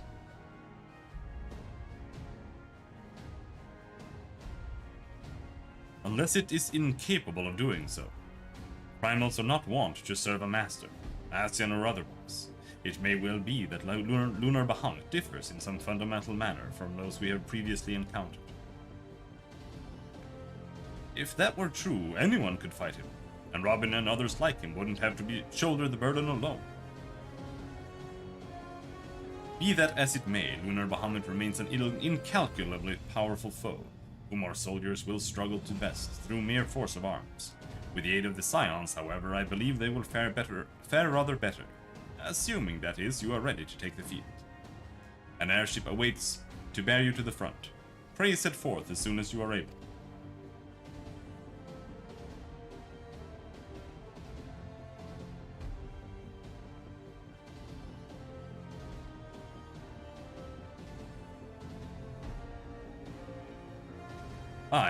I meanwhile shall continue to coordinate our forces. Till next we meet, may the 12 bless and keep. Twink's anonymous meeting? Yeah, you're here. So, seems like that's correct.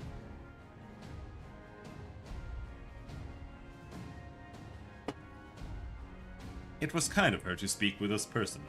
You may be certain she has no shortage of other responsibilities. Well, I for one am inclined to do as her Grace requests. Lest we forget, Arnvald and Fordola are in Paglothan on reconnaissance. The sooner we save the day, the better their chances.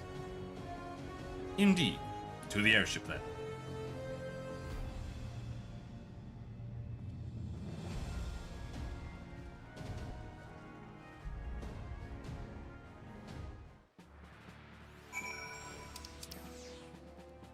To the airship. Oh, the airship landing here.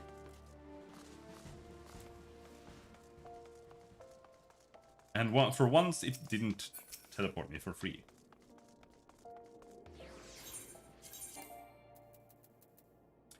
Airship landing.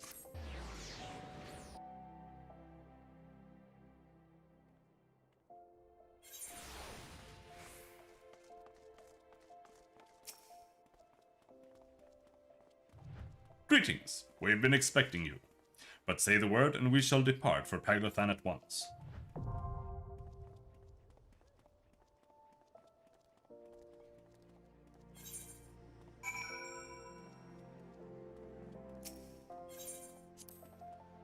The grasslands of Paglothan will make for an open battlefield.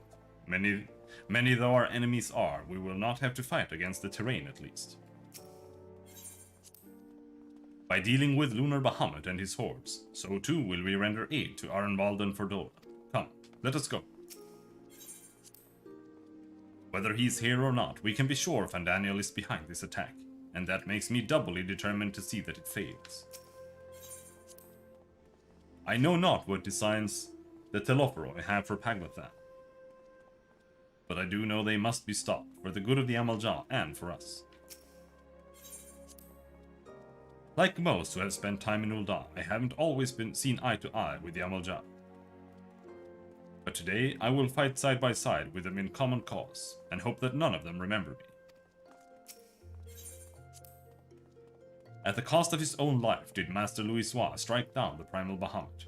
Whatever the true nature of his new incarnation, it cannot be suffered to threaten this star. Thank you! Okay, what's the party?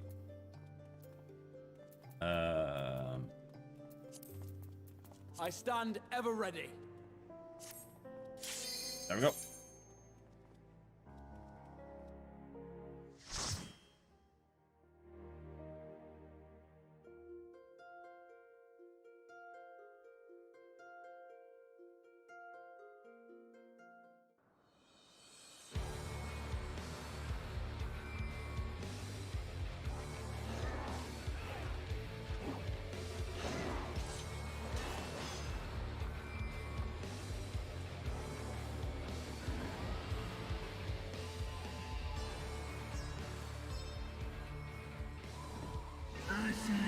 Ascian vermin, you shall torment my children no longer.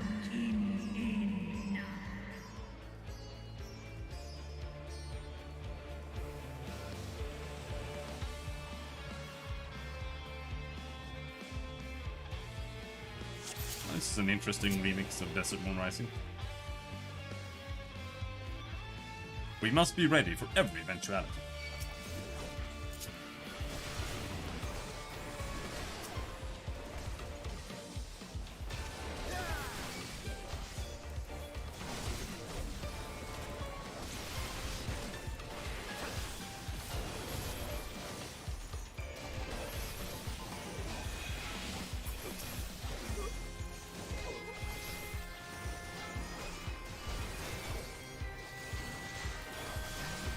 Glory to Garlemald!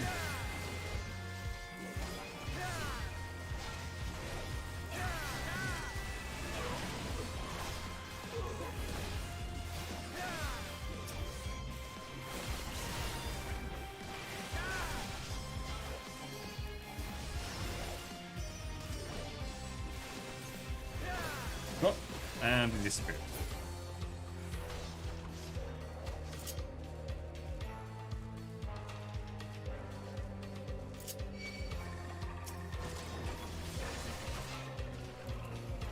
Hello, what's hello? Hello, is that French for dragon? Has to be.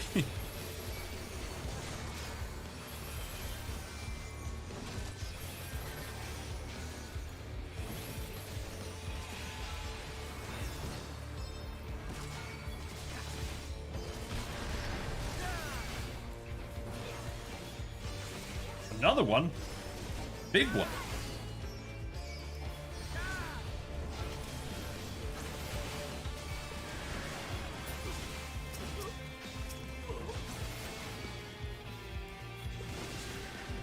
Glory be.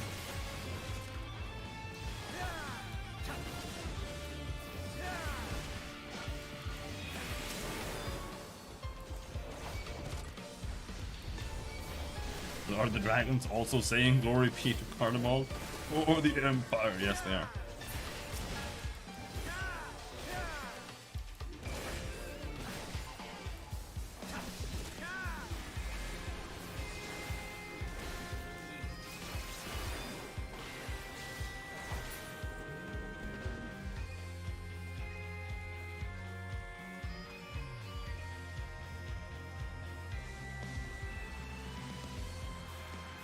Help! He's here! This way, allies, comrades, friends! Huh? Be careful, vigilant, watchful. This way, allies. What are you gonna do? You're gonna do something?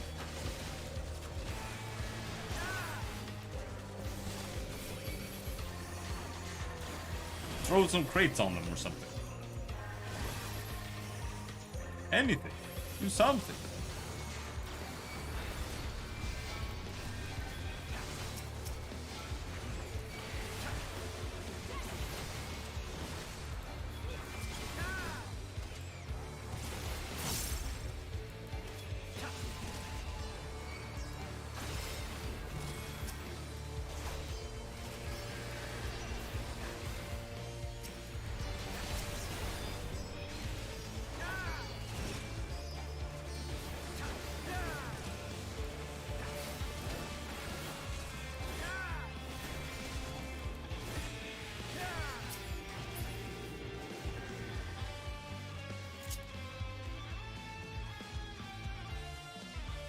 I wonder how long a dungeon takes with these guys. Kind of interested in the exact time.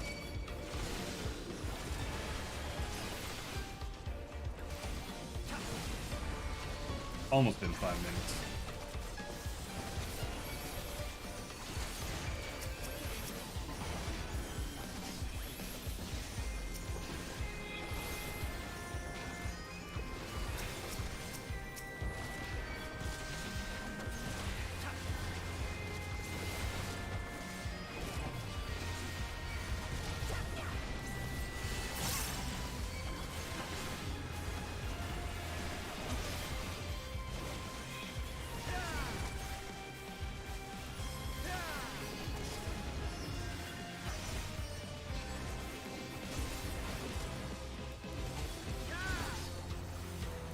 Honestly, well, I don't know. But in a way, I kind of feel like these guys, the NPCs that you can do dungeons with, are they're mostly useful for DPS classes. Like, obviously, just for doing dungeons, because DPS queues are like eternal.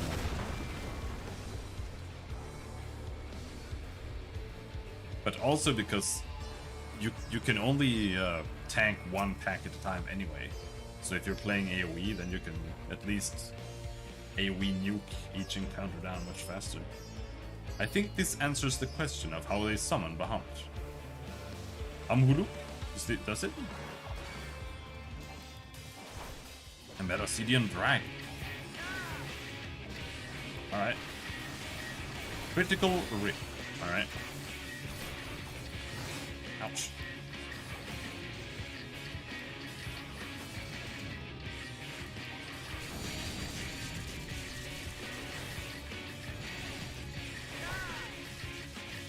Okay, so you put them.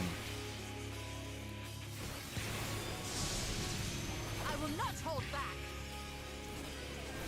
This is like the fight in the air with the snake.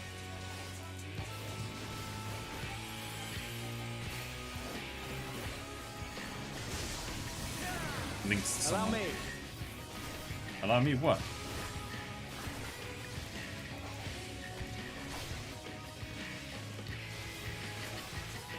No, don't stand in that one, you idiot! Move out of there! What are you doing?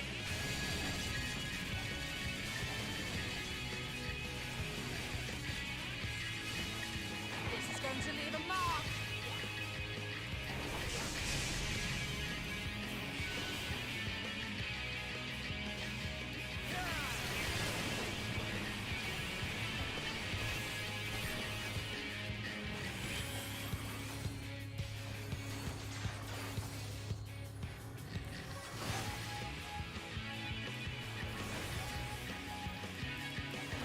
Really weak though.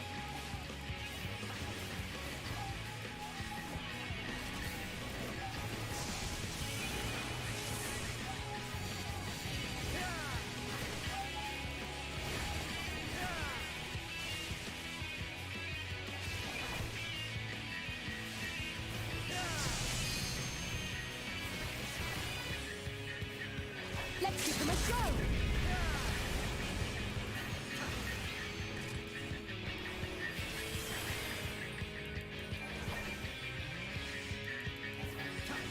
You play with people you know or randos.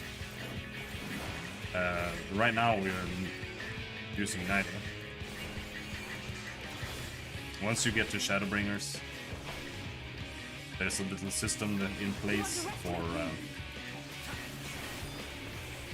doing dungeons with NPC party members. So it's the Scions that we're doing dungeons with right now.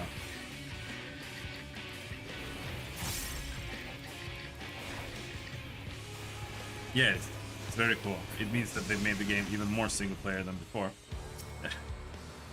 But I do think it should be implemented for the old stuff as well. But they have to program them for all the dungeons, and they have to like figure out a good way to introduce the system prior to Shadowbringers to do that. And I don't think they're ever gonna. But maybe. Took you so long. The Amalj are in trouble. Let's split up.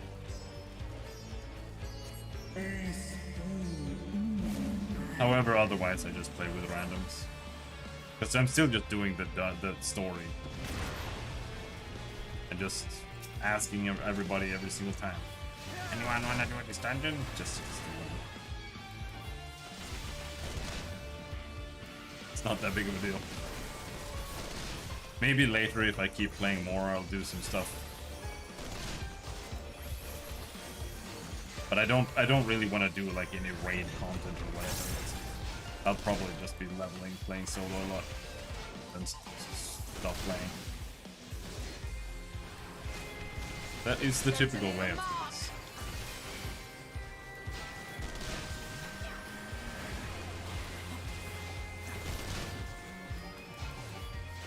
things. It is a single player game.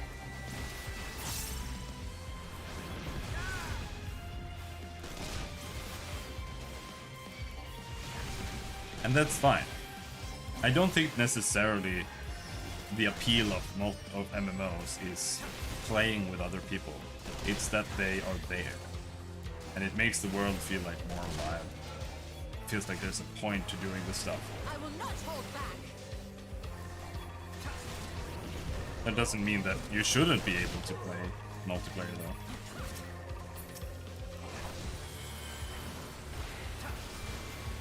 Because that's the problem. That you can't play multiplayer. That's the problem. It's more the problem that you can't play multiplayer than you're being forced to play multiplayer.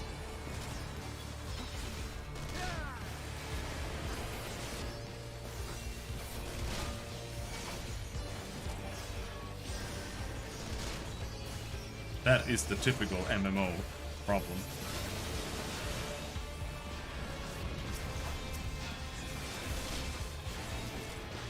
You literally can't. Like, it's not designed for it. I mean, you like in World of Warcraft, you technically can play multiplayer, but you can't play multiplayer. Because the entire game is structured around doing quests in certain level brackets. And once you've done those quests, like, there's no point in going back there unless you're just gonna like tag along and do literally nothing next to your friends. Like, you can't help them on their quests. The only thing your presence is doing there is making the gameplay experience more boring. Because like, you're like one-shotting everything anyway. It's not like you can take on more challenges or whatever.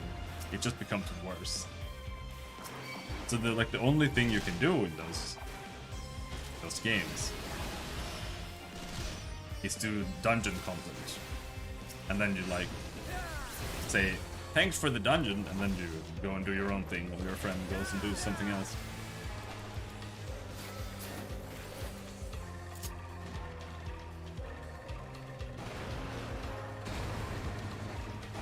If you are at endgame, it's a different story.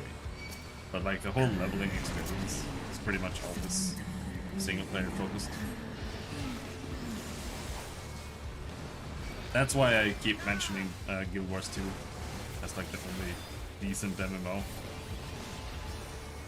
Because there you can always go and do things with friends. Because it's not quest based.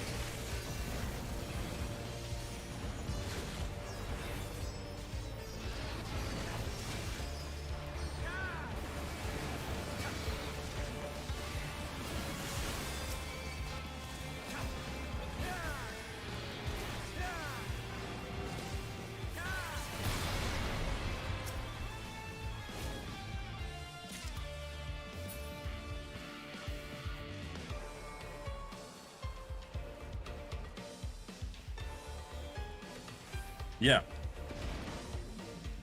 Later in WoW, that was the case. All you did was just stand in Orgrimmar and just grind dungeons forever. But even then, it was not a multiplayer game. Like, barely. Because if you tried playing with like 3 friends, that means that all of you have to park your character.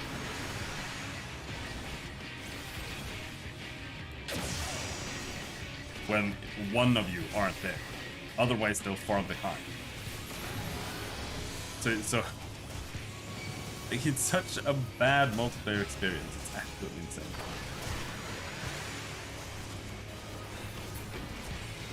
Magitech 4. Oh, it's up there.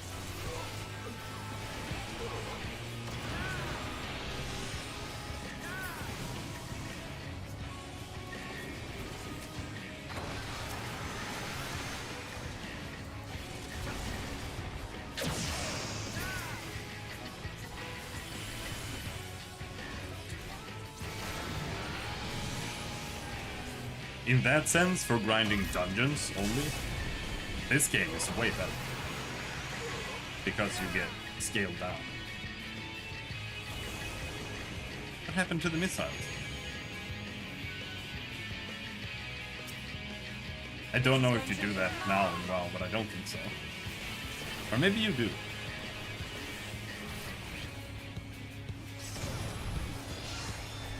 What is happening?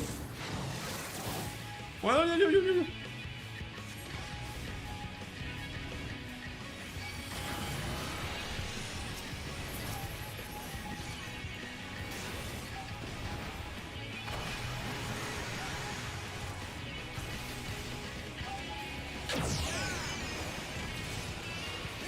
lots of dodging going on here.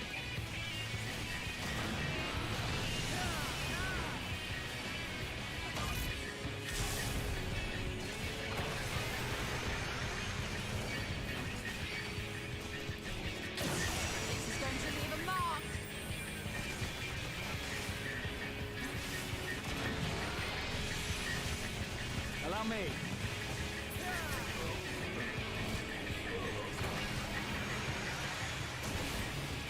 Are you gonna heal me anytime soon? I have to heal myself.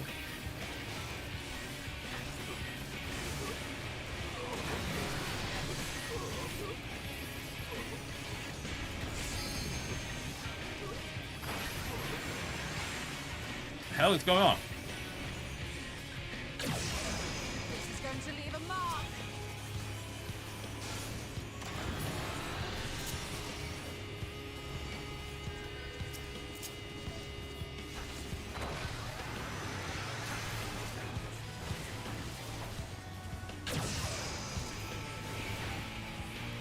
But then again, my WoW experience is also muddled by having absolute worst friends in the entire world, who literally never try to stay within like level range or anything. Like we would play for like maybe half a week, and then one guy would be like, "Oh yeah, by the way, I played all night. I'm like 10 levels ahead now." And then I'm like, "Okay," and then we'd like never talk again because we weren't playing it together anymore. Like, what am I supposed to do? Like, okay, fuck you then. I guess I'll go and level on my own. Are you gonna wait? No, he just keeps going. Like, okay, bye. Whatever.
I will call unto my children.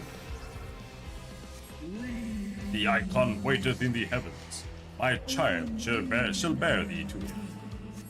Oh, no. Treasure chest.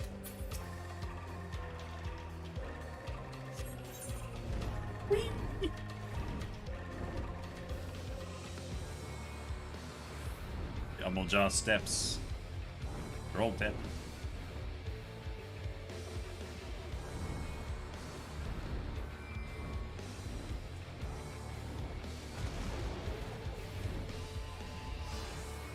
We all made it here in one piece, I take it. Oh, Tiamat is helping us fight. Are you gonna prove that you're not useless? You seem pretty useless, though.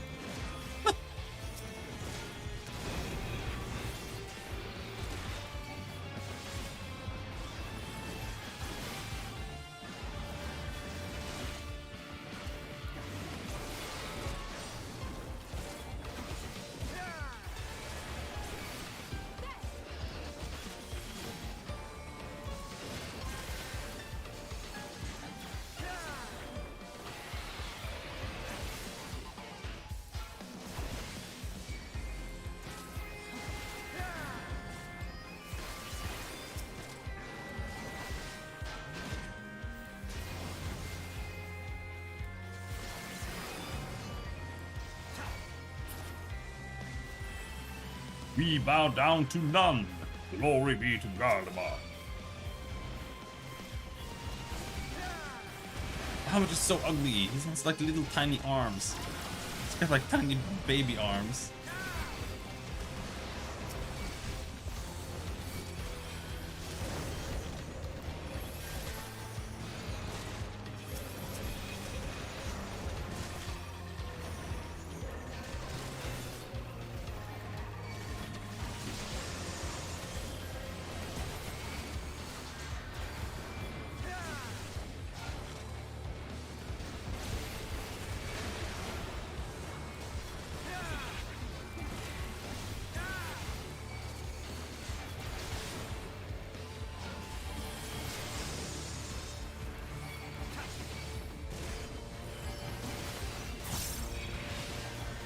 Stubborn.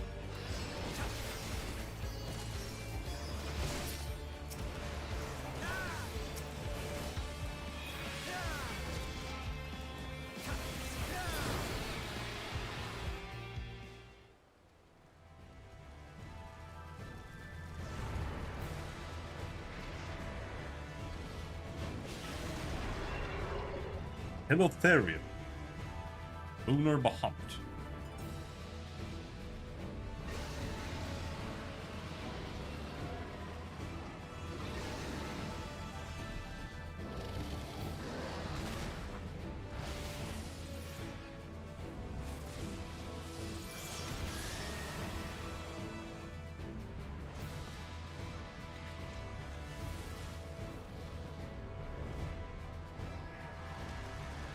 Does he even have a head?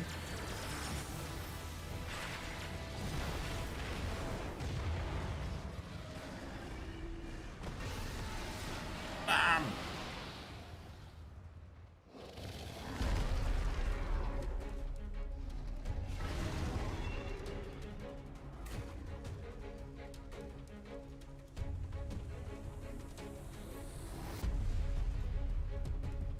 I should go.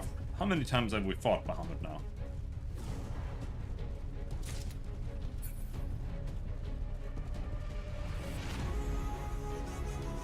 It's not that many times, actually. This is not Bahamut. Just a poor imitation.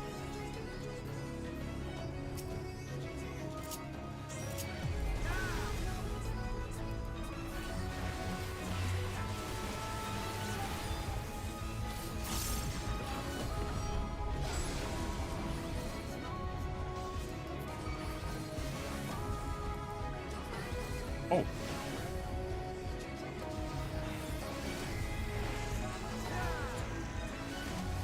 Little fire swords? Alright.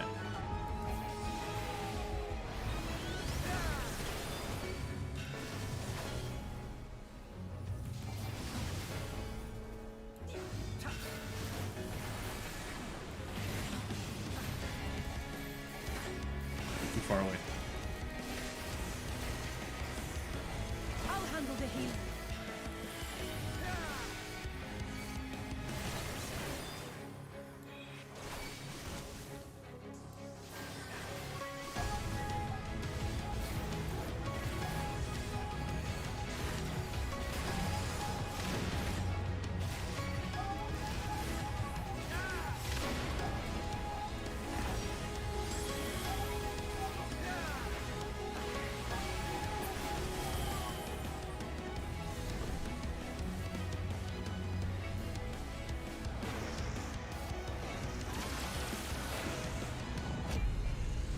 I will not hold back.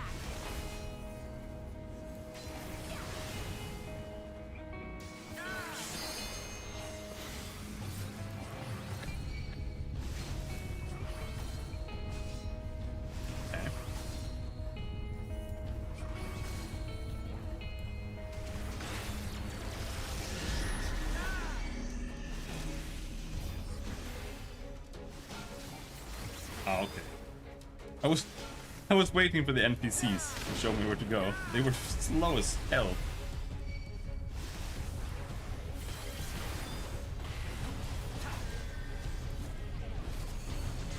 Allow me.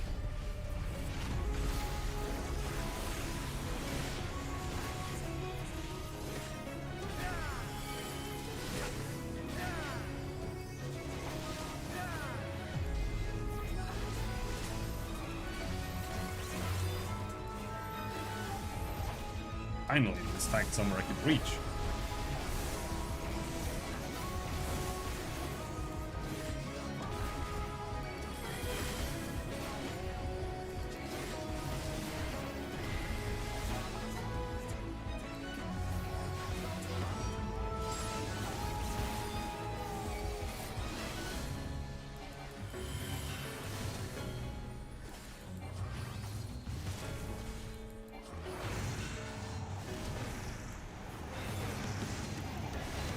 I will not hold back.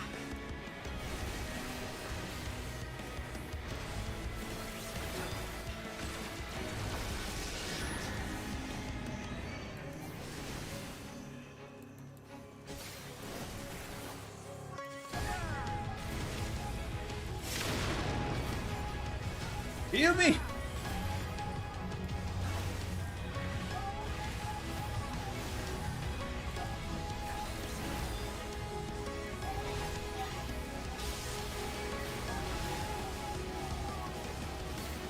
Paladin? I don't like that. What does that mean? Oh, it's just that sitting on me. Heal me!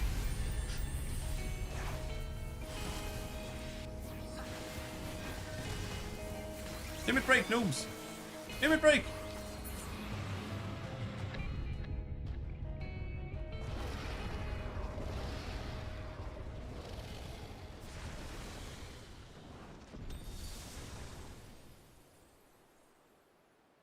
Now, of course, I prefer doing the dungeons with people, but this means you get to do it without any annoying people. The NPCs kind of show you the strats, and you don't need to queue to get in. So it's just much preferable first time. For me, at least. Maybe we do make some tea.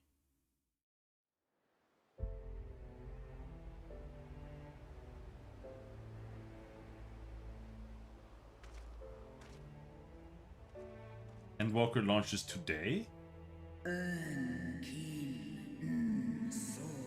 Thought we had a week of early access.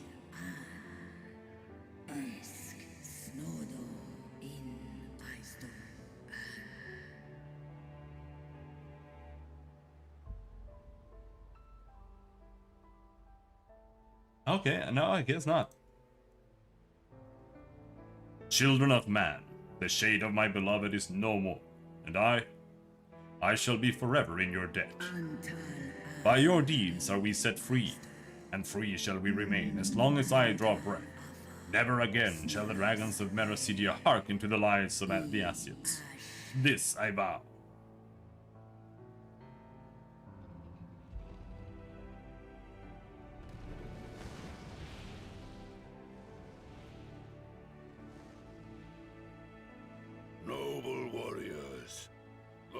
dragons chose their friends well.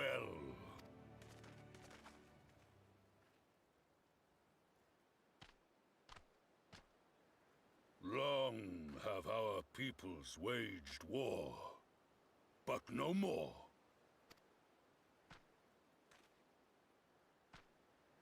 Your fallen lie beside our own. By our words and deeds shall we honor their sacrifice.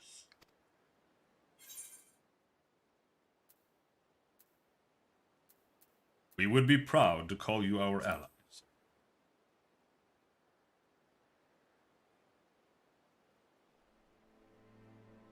The enemy of our enemy is our friend.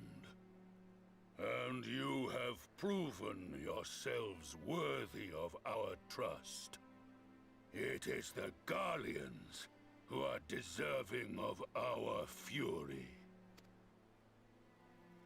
I shall see that my brethren learn the truth of this day, and rally as many as possible to the cause. That is... Till we meet again. He's doing a pretty good job at disguising it. But that is... what's his face? Paladin.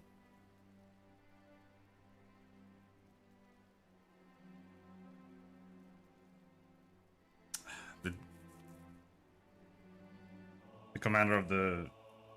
Raban, that's his name. That's his voice actor. Quite certain. They reuse them a lot. And thus did we make allies of the Amalja.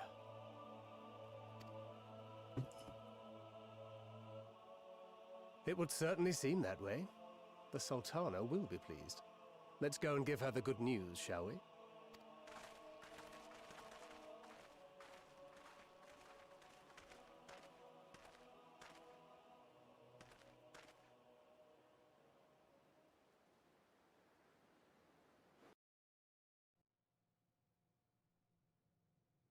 Sometime earlier inside the Paglathon Tower.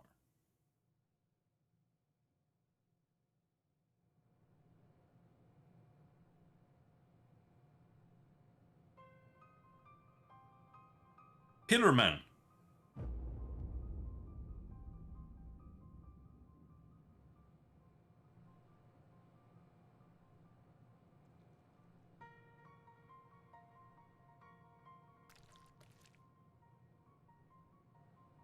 What in Ralga's name happened here? The gods only know. But you can bet these poor sods aren't here by choice. Quickly! We've got to get them free!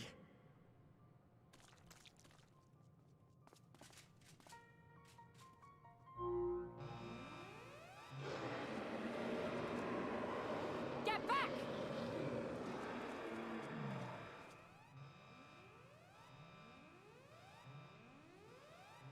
No! What have I done? It's too late for them. We're leaving, now!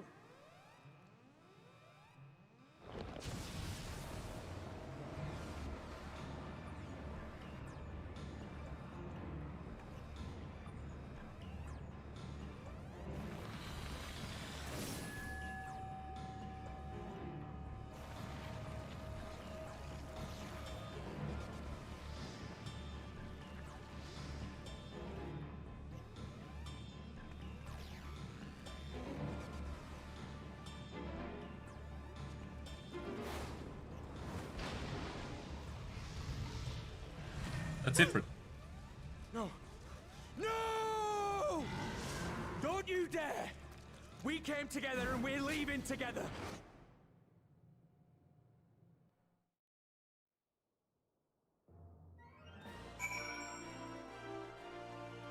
How dare you dance in front of me? But it would be too much to hope that we have seen the last of Fandaniel. We have dealt his schemes a telling blow this day, and that alone is cause to celebrate. And celebrate I will, when we have received word of Arvenald's safe return.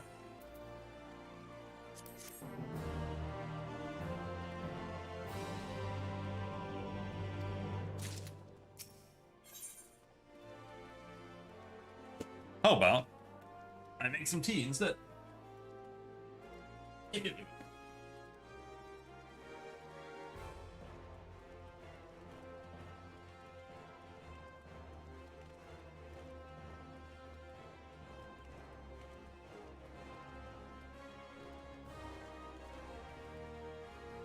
Not much left. It's actually this is the last quest. The rest are only pre-quests for Endwalker.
For sighting?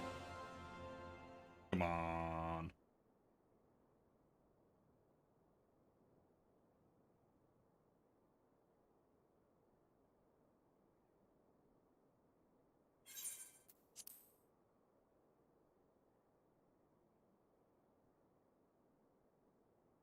Standing around here worrying is not going to help matters. Come, we must discuss the day's events with Pippin and her grace. Brave scions!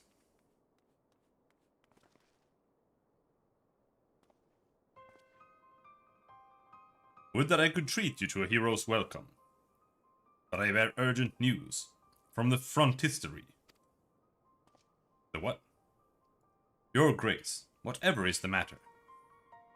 As our troops withdrew from Paladin, they came upon 2 of the scouts sent to the nearby tower. I have yet to hear a full account, but it seems that one of them, your friend I believe, had been wounded, and was being dragged away by the other.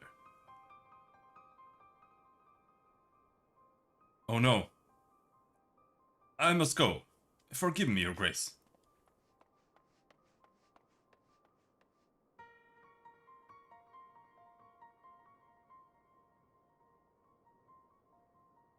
Can you tell us aught of Arenvald's condition, your grace? The wounded scout.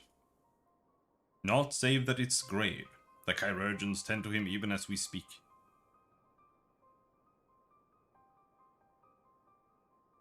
The infirmary must be inundated with the wounded. If all of us go, we'll only get underfoot. Robin, Estinian, would you mind going after Alphino? He may need some support, from someone other than me.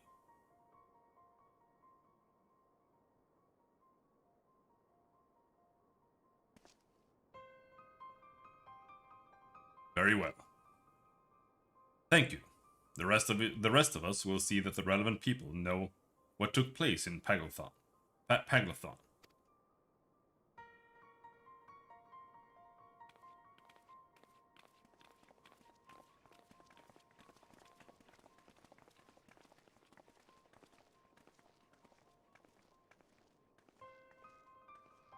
Come on then.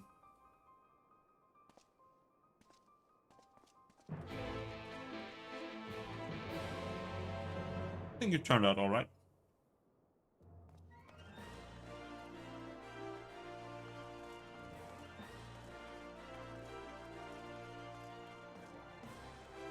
Oh, I still think it's not done. It's very, very hard to get it right. How long it should be in the oven. It's absolutely ridiculous. At least not without tools. Like a thermometer, for example. I don't want to rely on that either. Just want to figure it out. Can't be too hard. Once you figure it out. Where are they? Infirmary. This is the Gladiators Guild. That's not an infirmary.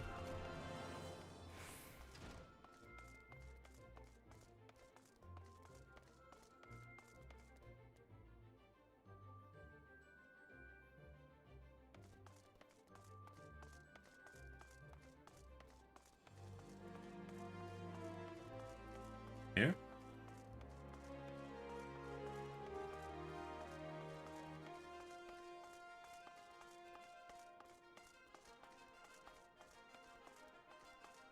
For fuck's sake, where are you?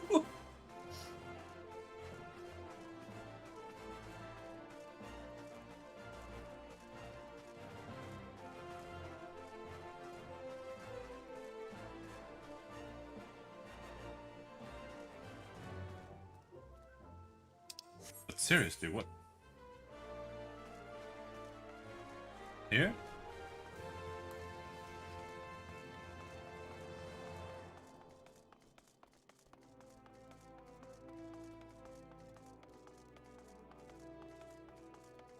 Oh, this is Alchemist Guild. That's why they're here. Another one come to see the lad in silver armor. Master Damelio, is attending to him as we speak. If you would be so kind as to wait. What did Master Damelio say? Tell me his exact words. Let the chirurgeons do their work. But you're right. Forgive me. When we said our farewells to Arenvald, I was afraid that something like this might happen. But now that it has, I told you. All we can do is wait.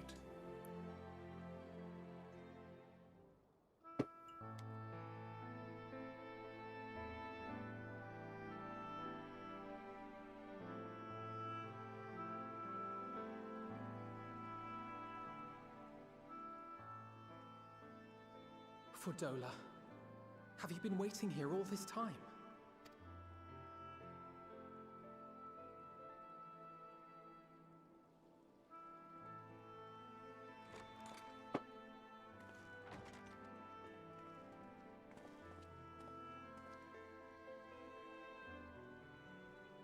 We have done what we can. The rest is up to him. You made it. May we see him? I do not think that wise. You must let him sleep.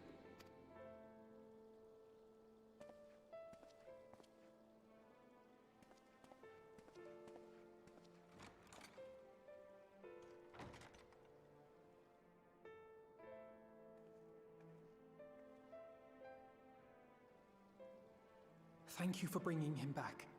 He owes you his life. I just wish I had been there. Perhaps, I don't know, perhaps I could have... Could have what? Got tempered? Don't flatter yourself. You can't save everyone. No one can. Not even the warrior of bloody light. People die all the time, for no good reason. And those who take up the sword die quicker than most. If you're going to shed a tear every time a soldier falls on the battlefield, you'd best stay away. It's no place for the weak of heart. It may be that victory cannot be won without cost. But all life is precious, and I refuse to shrug at its loss.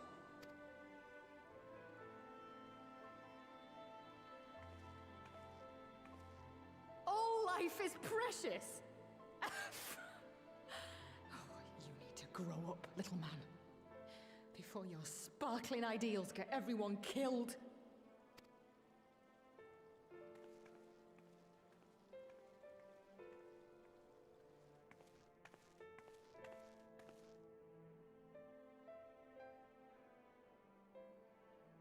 You're right.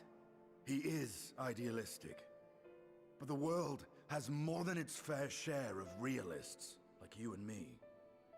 It's people like him who dare to dream that things could be better and make it happen against all the odds. They are the ones whose names live on forever. The heroes. The battlefield's littered with would-be heroes. At this rate, you'll lot'll be next. And what'll become of your precious dreams then? They'll be gone. Like dust on the wind.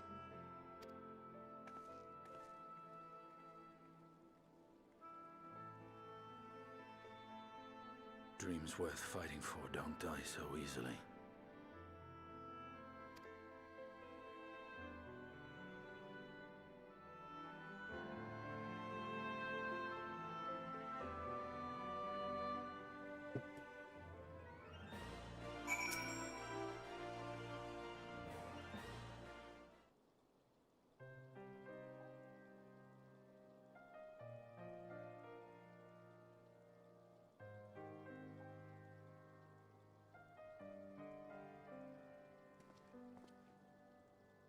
I know. There's nothing more I can do here. Come, let us rejoin the others. Her Grace invites the Scions of the Seventh Dawn to join her in the Fragrant Chamber. Your comrades have already arrived. Will the three of you be joining them? We will.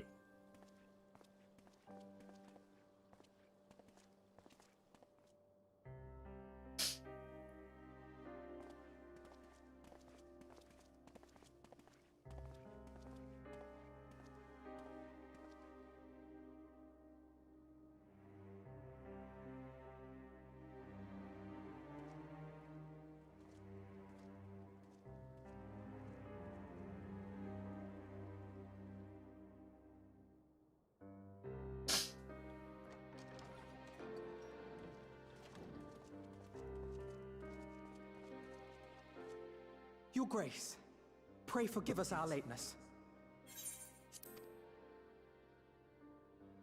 Think not of that.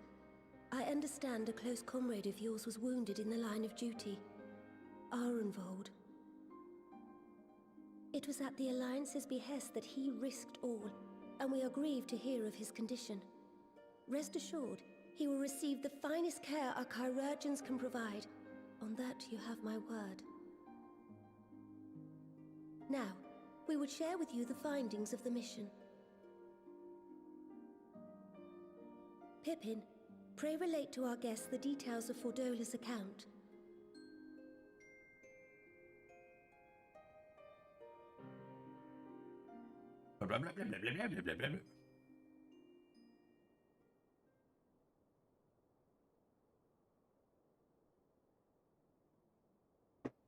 First Bahamut, now Ifrit. Or Lunar Ifrit, as Fandaniel would doubtless have it. 'Tis now all but certain that the towers were conceived to facilitate the summoning of primals by those imprisoned within. Less certain is the means by which the Telophoroi constrain the wills of said entities to enact their designs in defiance of the pleas of their victims. Mayhap they do not. If mere proximity to the towers is enough to make loyal servants of the Empire's mortal enemies, it stands to reason that the same is true for those held captive. They invoke their gods for the good of Garlemald, and in their disturbed state of mind, summon a primal whose form reflects their own alteration. It all begins to make sense. Upon closer inspection, I realized that the towers bear a striking resemblance to a much larger structure which Urianger and I observed from afar during our visit to the Imperial capital.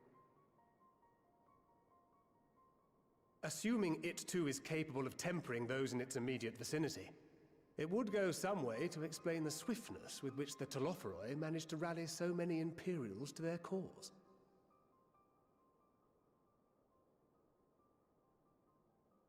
While the situation in Garlemald is indeed troubling, I fear we have more immediate concerns. Ifrit was not the only primal summoned. At approximately the same time, observers at several other towers bore witness to the emergence of further such entities.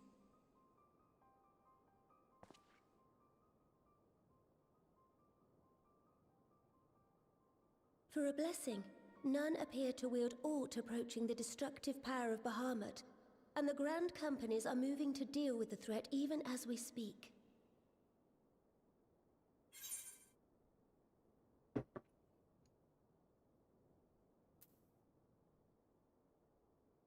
The Grand Companies, Your Grace. Is that wise?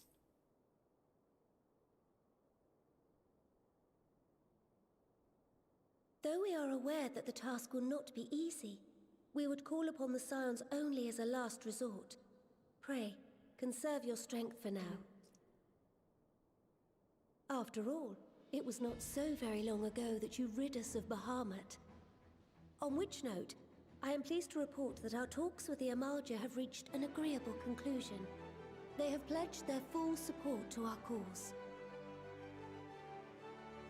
It is our hope that this historic agreement will encourage other tribes to join us at the negotiating table. And I know that I speak for all of the Allied leaders when I say that we will welcome them with open arms at such time as they do. course, this was only made possible by the feats of heroism performed at Paglfan. Moreover, we shall not allow the sacrifices of those fallen in battle to have been made in vain. As hope leads to victory, shall victory lead to a new dawn for Eorzea. May these words ever be our guide, Your Grace.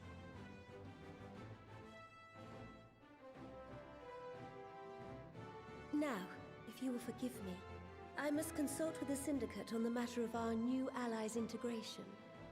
Till next we meet, my friends, I bid you safe travels and blessed respite.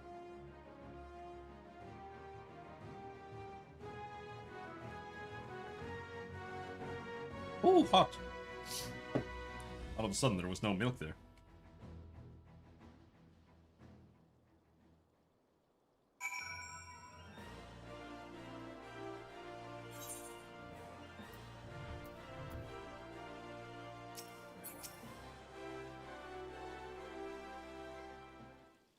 Well, I'm drinking tea. Here's the water.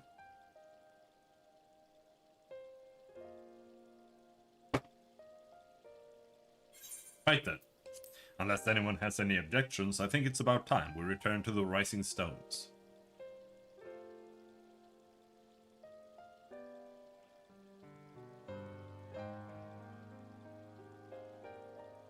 And that includes you, Alphino. Arenvald is in good hands here. Of course, he would doubtless mock me for pacing about the infirmary. Let us retire then, that we might regain our strength in readiness for the coming challenges. If all are in agreement then, I shall let Kryl know to expect us. A hot bath and a hearty meal shouldn't be beyond arranging with the time available. I liked my plastic one better, because it just looked like a big mug.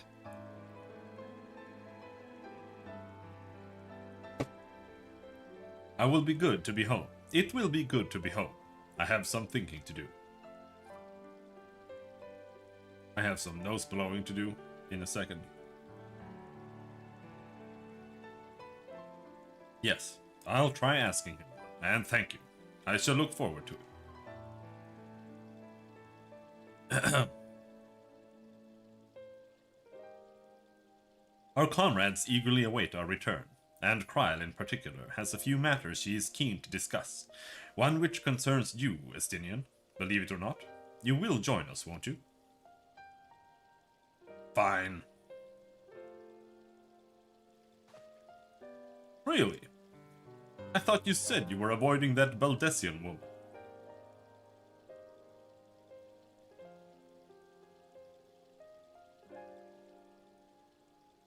If I refused, she would only pursue me. Let's get this over with, shall we?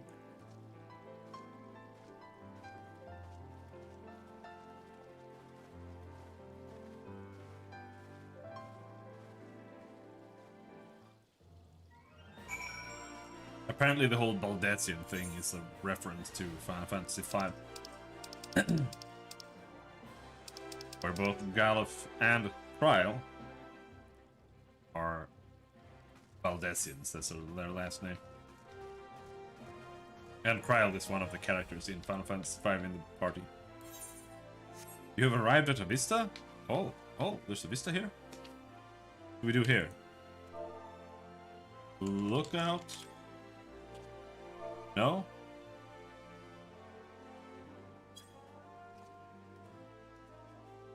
Ulda Vista.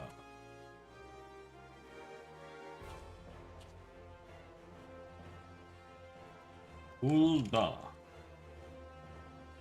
Royal Promenade. Salute.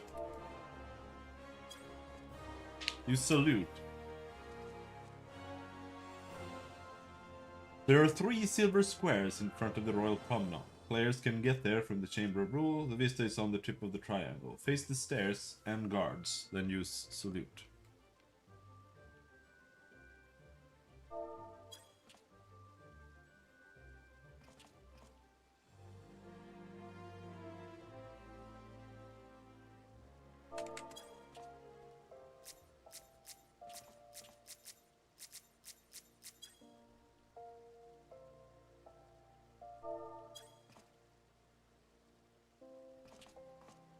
Oh no, it has a time limit. Eorzea time. It needs to be fair and clear. Day is... right now it's cloudy. Okay.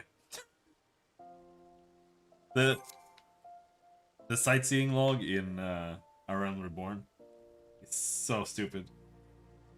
Like in Heavensward and later, all you need to do is just find spots. And you see like a blue orb. Then you go there and you just do like / lookout and you're done. But here it's like you have to go through your sightseeing log and you have to read this shit. No romance in the farming life. Balderdash, I say. Rise at dawn, climb atop the gate, and look upon the dew-kissed fields below. Then tell me there's such a place in the realm you'd rather be. Such were the farmer's words, and I would see as he saw. In Lower Lanosia. So then you have to figure out, okay, what farm? Where is it? You have to go and find it, and then you have to find the farm. And then you have to figure out what exact little, like minor micro spot that you have to stand on. It says here, like, you have arrived at Avista. That's it. And then, using this, you also have to figure out which emote you have to use. It's so overcomplicated. They did a lot of that stuff in A Realm Reborn. Like, everything was just annoyingly hidden.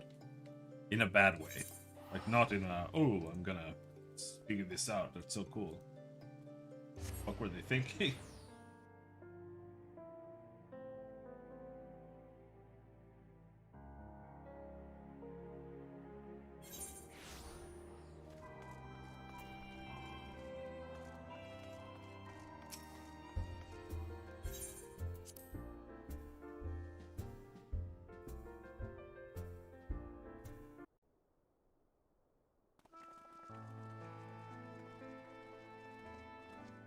Welcome back. I expect you must all be exhausted. Ere you take your rest, however, I would beg a moment of your time. Thanks to Arenvold's selfless efforts, we may now be confident that we understand the function of the towers. But many questions remain regarding the reason for the summonings, and what lurks behind the looming edifice in Garlemald. Until such questions are answered, we will struggle to devise an effective strategy for thwarting the Telofroi's stated aim. Nothing less than the destruction of this star. And so, given the gravity of the situation, I move that we petition the aid of Sharlayan.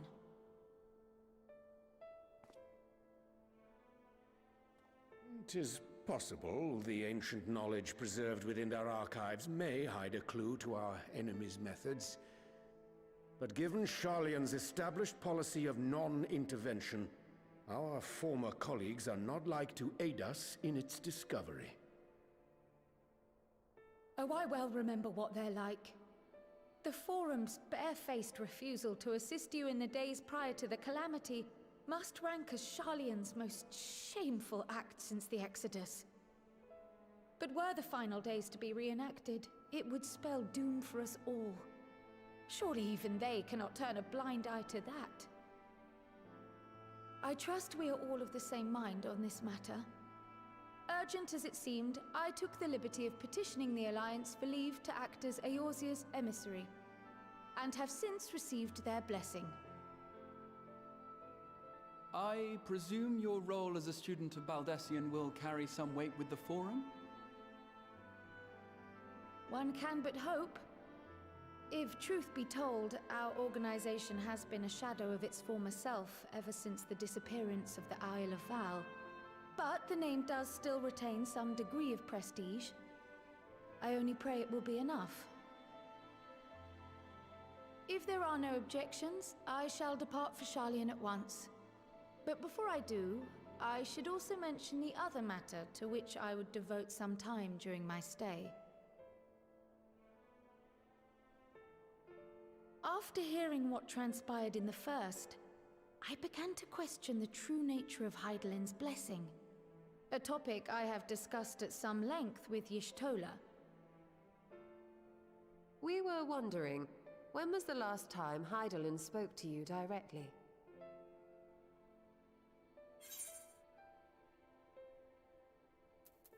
Dot. Is the question truly so vexing? Perhaps you fear I will chastise you for giving the wrong answer. Or was it so long ago that you simply can't remember? History shows us that Hydaelyn is able to awaken the echo in her chosen, convey her will directly, and grant the blessing of light. Wrong. To our knowledge, however, she has Well, not sought yes. to intervene in man's affairs for some considerable time. Might not the explanation for that lie with her choice of champion? Mayhap she is content to trust in his judgment. Mayhap she is. But following my initial discussion with Kryl, I made inquiries of my own. And as far as I am able to tell, Hydaelyn has not made her will known to anyone. During my time in the First, the Oracle of Light spoke to me through Reen. But that was not the will of Hydaelyn. It was Minfilia herself. Indeed. And while she and Hydaelyn were inextricably linked, Minfilia yet acted of her own volition. A messenger, yes, but one who spoke with her own voice. I wonder, could Hydaelyn's silence suggest the presence of some disruptive force, perhaps? Some obstacle to communication? While I share Urianger's high opinion of your conduct, I see no reason why she would deny you her guidance altogether. Then again, who am I to say? The fact is, we simply don't know. But if the explanation is to be found anywhere, I can think of worse places to look than the archives of Sharlayan, and their research on the Ethereal Sea in particular.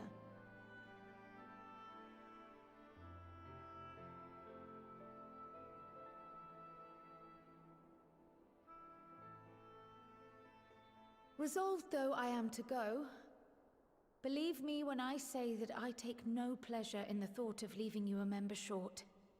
Now of all times.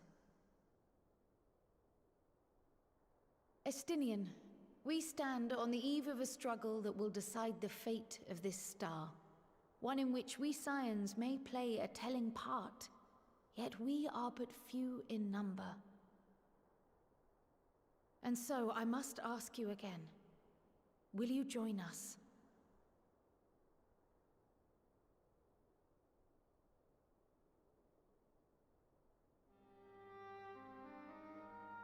You see the world the way you want it to be.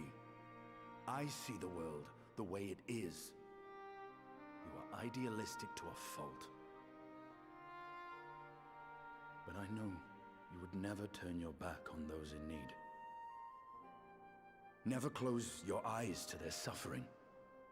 And somehow, your deeds lend truth to your words, giving the lie to my doubts in so doing. I have seen others draw strength from your belief. In Ishgard, in Alamigo, you inspired them to stand up and fight. To win, no less. And even when you lost those you held dear, you carried their spirit with you and made their memory your guiding light. The burden of so many hopes and dreams would be too heavy for most to bear.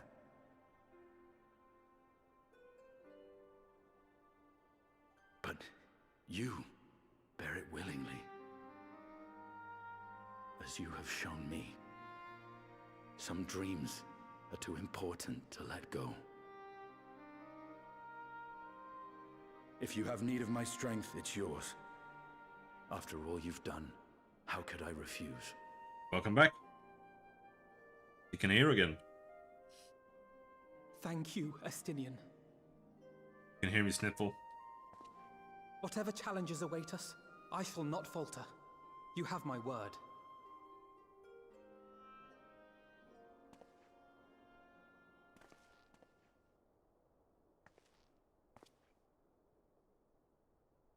And now, I may bid you farewell. Safe in the knowledge that all is as it should be. In this little corner of the world, at least.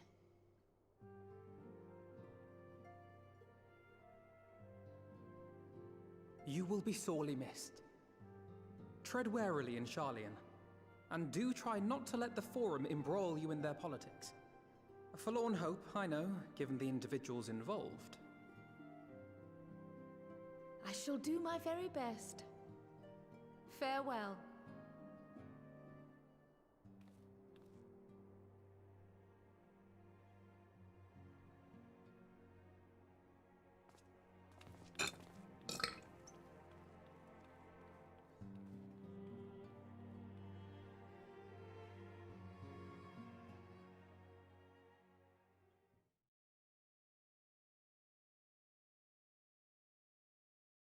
Meanwhile, in the Imperial Palace.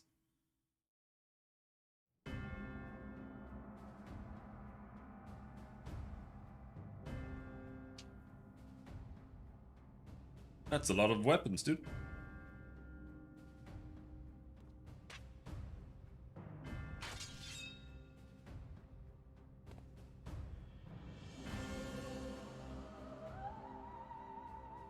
Well, does this one meet with your approval?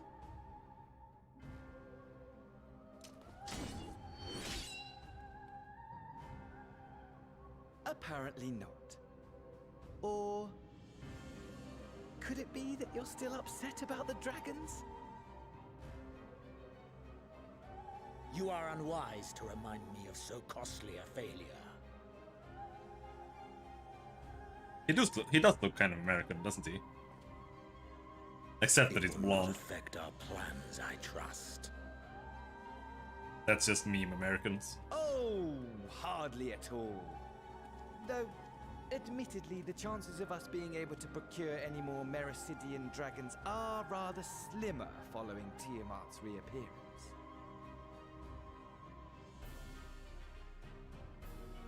Oh, but the seeds have been sown, my lord. We have only to wait for them to quicken. Speaking of preparations, is it safe to assume that you will be ready to control you-know-what? The hour draws nigh. This nation, forged for Ascian ends, will finally prove its worth. A mighty empire, now no more than an instrument of this star's destruction. What a pleasure it will be to put it to use. Which brings me back to our earlier topic. My lord, while I appreciate that it is not an easy decision, it really is past time you chose your weapon. There is one that I have been meaning to test.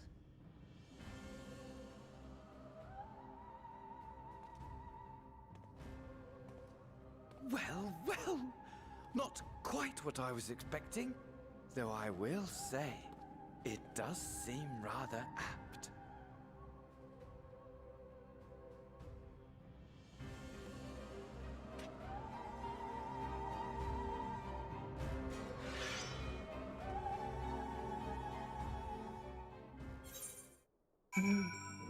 Oh, he picked the weapon.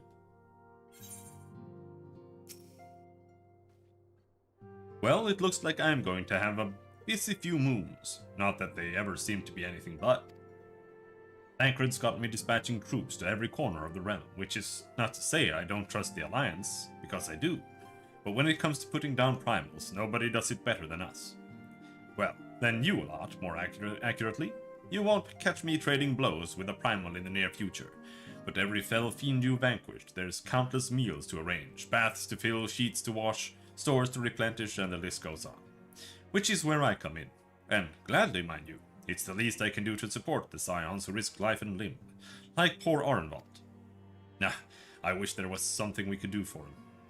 But we'll just have to settle for saying the odd prayer and keeping a roof over our heads. It wouldn't do to have him come back to a complete shambles now, would it? But that's enough of my ramblings. Off you go and get some rest. If there are any developments, I promise you'll be the first to know. Before there are any more developments, I'm going to blow my nose, so I'll be right back, unless I get a nosebleed, which is highly probable.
There.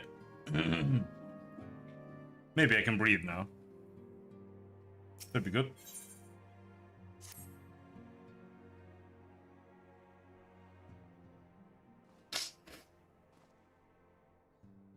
Ah, Robin. You're looking well.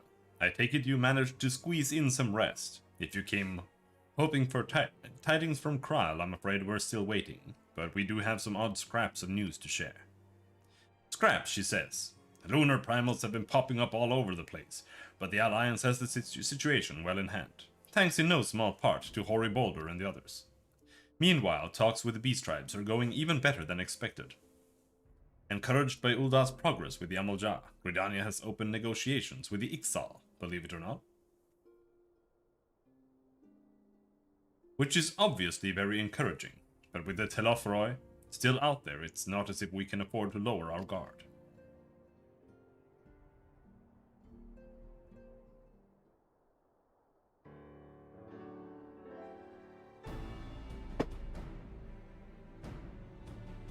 Very close now.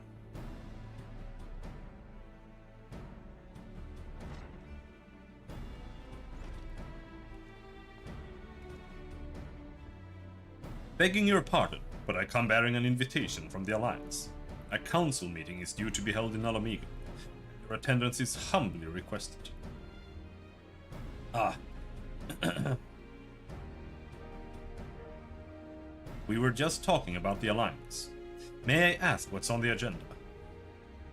I believe the intention is to share news of recent developments and discuss what measures might be taken to combat the Telophroi. In concert with our new allies, the Beast Tribes have also been invited. It is hoped that they will join us in the fight against our common foe. So the Alliance would bring all of the Beast Tribes into the fold at a single stroke. An ambitious plan, given the delicacy of the negotiations, but perhaps an expedient one, considering the threat we face. Indeed, my lady. And for their part, I am told the Beast Tribes have agreed to attend. If the Scions too are present, all of Eorzea will be represented.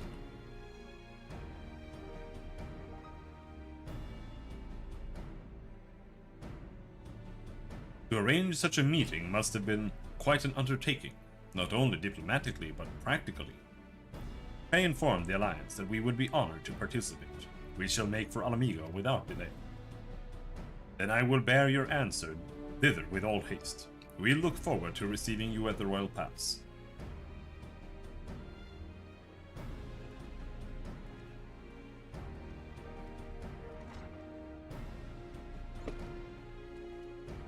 Well, now that we've accepted the invitation, who exactly is going to attend?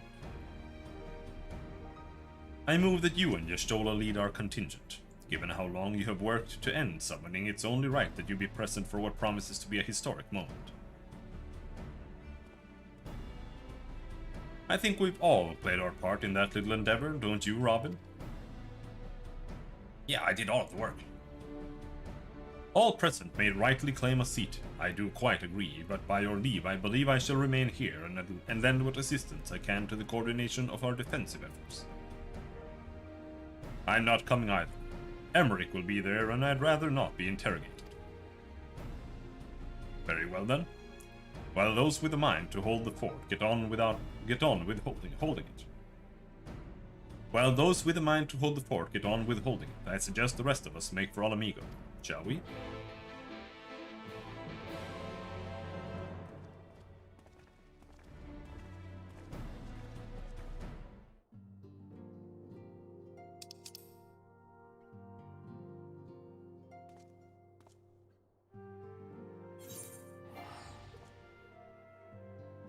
Unable to teleport at this time? Screw you.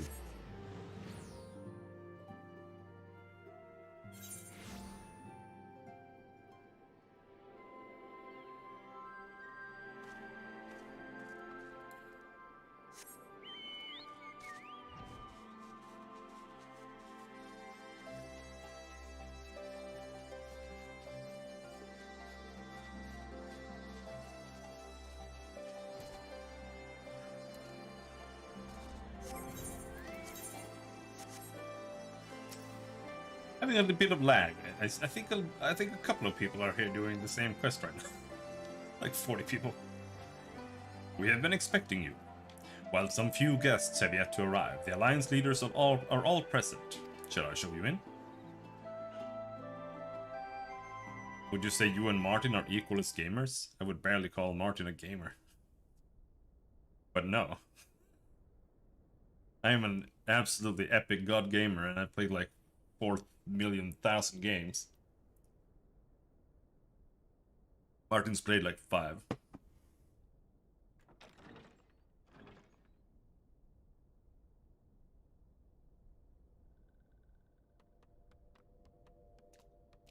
And most of them are Paradox games.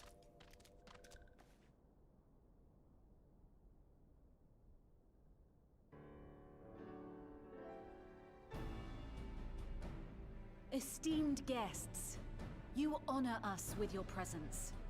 As there is much to discuss, let us begin. Information on our taken brethren you have, yes? Hear it we would! Is that a fire alarm? No. You hear nothing. It's in your end in that case. Unless this is some kind of joke. Beyond forgiveness these I see. featherless ones are! It was a joke. With rivers of blood shall they pay. Freed our people must be! We too would see your kin liberated. But ere we attempt their rescue, we must first find a means to negate the risk of tempering. Without that, we will be unable even to approach the towers, let alone contend with their defenders.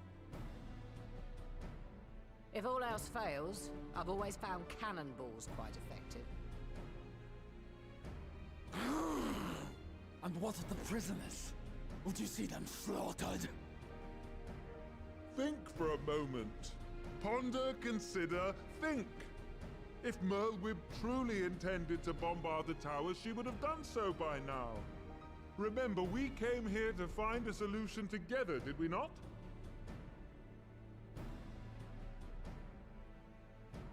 Y'shtola spoke of defenders. I but offered a means to clear a path, should you require it. Given the enemy's capabilities, we will all need to play our part if we are to have any chance of success. For if any here should give less than their best, it will be to the cost of every living being on this star. A paragon, the Empire, our very gods. How can we hope to prevail against such odds? That our foe is formidable, none would deny. But our strengths are many and varied. In this chamber, I see masters of strategy, masters of magic, masters of the land, the air, and the sea.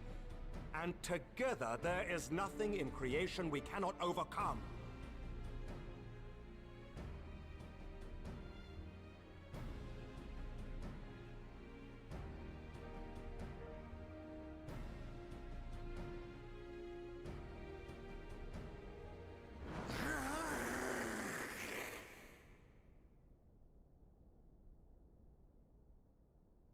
I beg your pardon?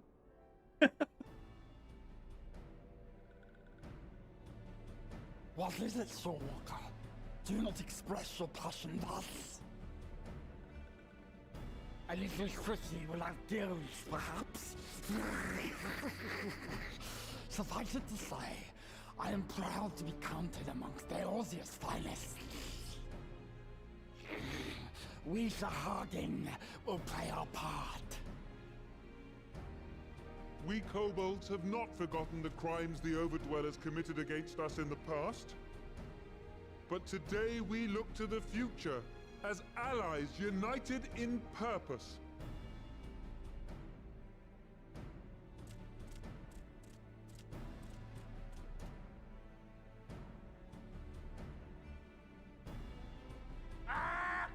Make mock of the Ixal the Paragon does! Turns kin into puppets! Pits brother against brother! Free them from his grasp, we shall! As Patriarch Zadar will attest, the Scions have granted us a means to free your brethren from their thraldom. This boon we will gladly share, that your people might never be enslaved again. We accept! We accept! Praise me!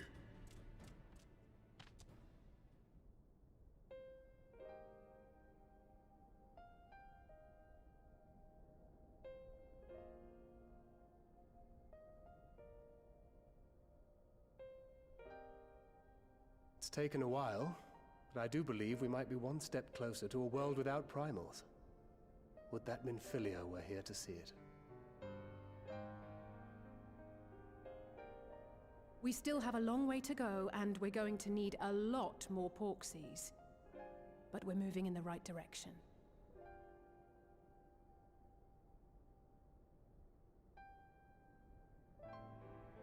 If I may have your attention, there is one other point I would like to raise. As we can all agree, freeing those held captive must take precedence over every other concern. But experience has taught us that none save those with the capacity to resist tempering can hope to enter the towers unscathed. And even once inside, a still greater threat may yet await them, that which we call a primal. Needless to say, if we are to succeed, engaging with such foes can only ever be considered a last resort. And so I move that we seek to prevent them from being summoned in the first place. Yes! Both prayer and ether are needed for the ritual. Should either one be denied, the summoning would fail. Indeed. And so we must endeavor to discover the source of the ether on which the process depends. Do so, and it may present a way to halt the summonings, or perhaps even neutralize the towers entirely. A promising proposal. While you are conducting your investigations, however, we will need to remain vigilant, lest the Telophoroi commit further abductions and summon primals ere we have the means to prevent them. To stand a better chance of keeping our enemy at bay, we would do well to coordinate our defensive efforts, sending reinforcements to assist our neighbors when needed.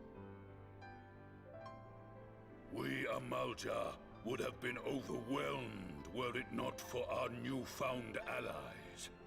But say the word, and we shall come.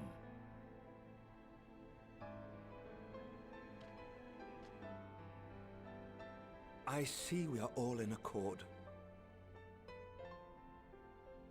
But what are we to call this proud fellowship of ours? I submit that the honor of naming it should go to the scion whose brave efforts have done so much to unite Eorzea. What say you, my friend?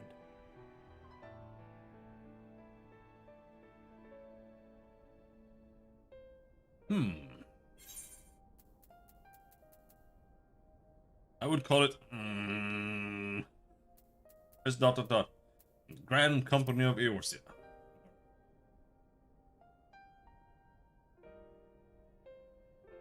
But that's the name I...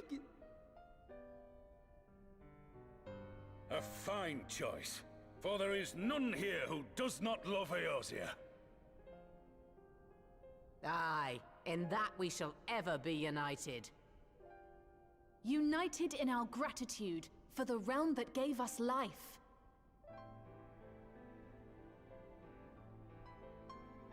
Then let it be recorded that on this day, the Grand Company of Eorzea was born.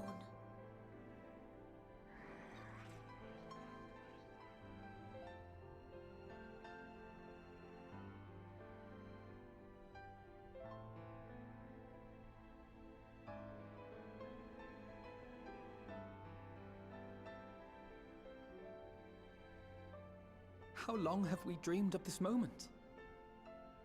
And now that it's here, Oh, forgive me. Might we speak outside?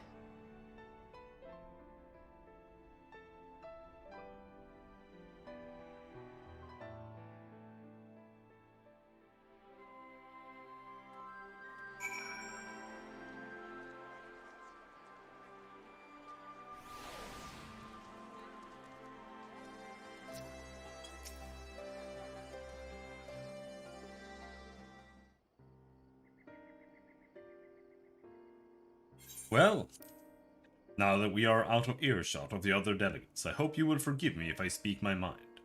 Let me begin by saying that I have dreamed of this day since the moment I first set foot upon these shores, and that I was heartened as anyone to see the peoples of Eorzea pledge their solidarity. Yet even as they uttered their declarations, all I could think about was the conflict to come, of the sacrifices that would be made, and the lives lost, the inevitabilities that I still struggle to accept. But at least now there is hope. The formation of the Grand Company of Eorzea is the first step, the first of many. Many and more.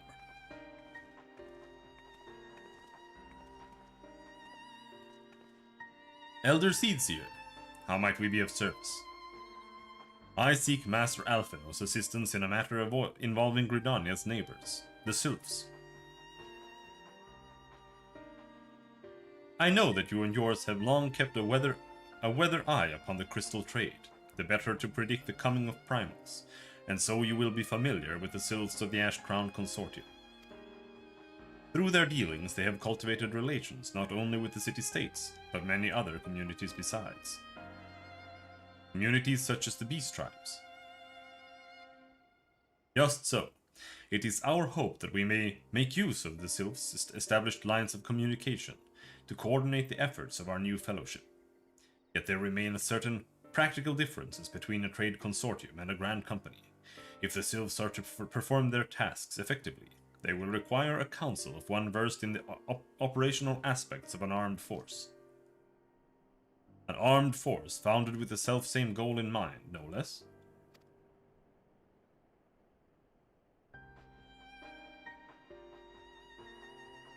The Crystal Braves. Yes. Forgive me, Master Alphino. I know that it was a painful chapter in your life, but the experience may yet be made to serve the realm. In my hubris, I plotted a course for the Crystal Braves, which stretched far beyond the Order's initial conception. One intended to pave the way for the founding of what I intended to call the Grand Company of Eorzea. But my plans all came to naught, built upon a frail foundation of lofty ideals, and the Order was doomed from the first to collapse under the weight of more worldly interests. Worldly interests. And I have no wish to see this new endeavor suffer the same fate. Mayhap I ask too much of you. Not at all. You may count upon my assistance, for what little it is worth. By your leave, I shall prepare a report, including a list of recommendations drawing on the lessons I learned from the failures of the Crystal Braves. You have my gratitude, Master Alphino, and my trust. When your report is ready, pray share it directly with the Sylphs. With your guidance and the earnest efforts of every goodly soul gathered here this day, I have no doubt but that our fellowship shall emerge from the shadows of the Telophoroi and flourish. Until next we meet, my friends.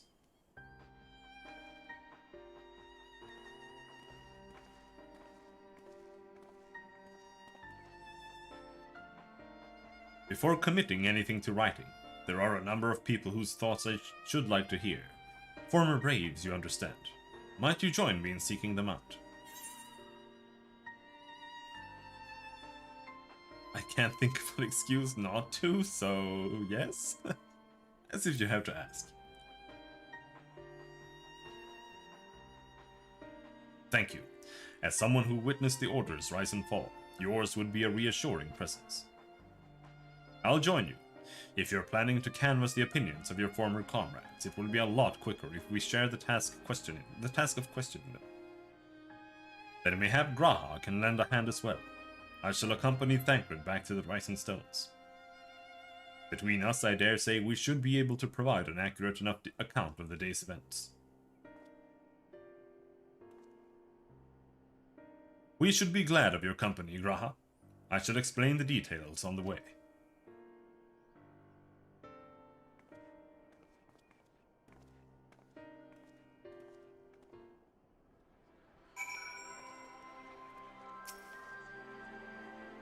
Come on. Come on. There she is. So, what's the plan, brother mine? Before discussing the task at hand, I should probably admit that the report I proposed is largely written. Not long after that fateful day in Ul'dah, I penned a detailed account of the organization's history, from the events that led to its inception to the failings that brought about its demise. This I did primarily as a means of taking some semblance of responsibility. Never did I imagine that it might later be referred to by those seeking to form a similar organization. And while I made every attempt to be objective, the account was mine alone, its events viewed from my singular perspective. Were to be of use, however, it must be broadened to encompass the viewpoints of all involved. Only then can it answer what seems to me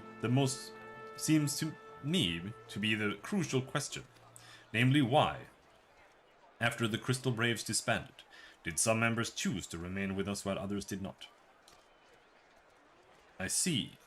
I think the answer will tell us something about the nature of the ties that binds our new grand company together, and that this knowledge might help us to prevent it from falling apart when those bonds are inevitably tested.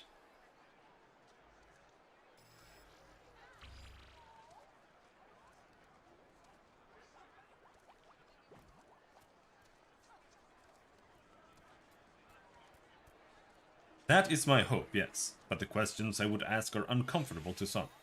As the former commander of the Crystal Braves, I doubt that those who abandoned the cause would welcome my inquiries. Then Graha and I will just have to try.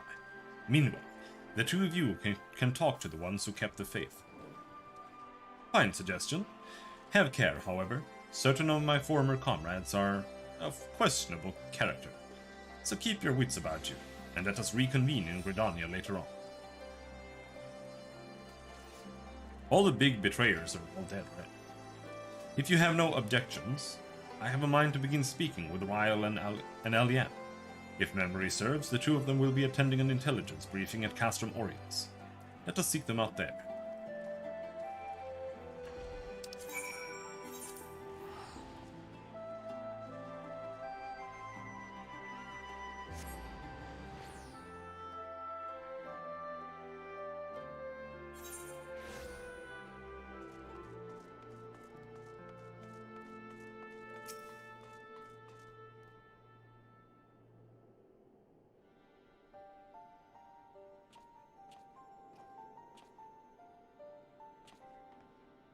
Well, look who it is.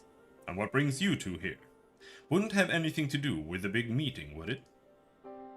In a manner of speaking, I have been assigned a task, you see, for which I require the assistance of former members of the Crystal Braves. Why are you still here, dude?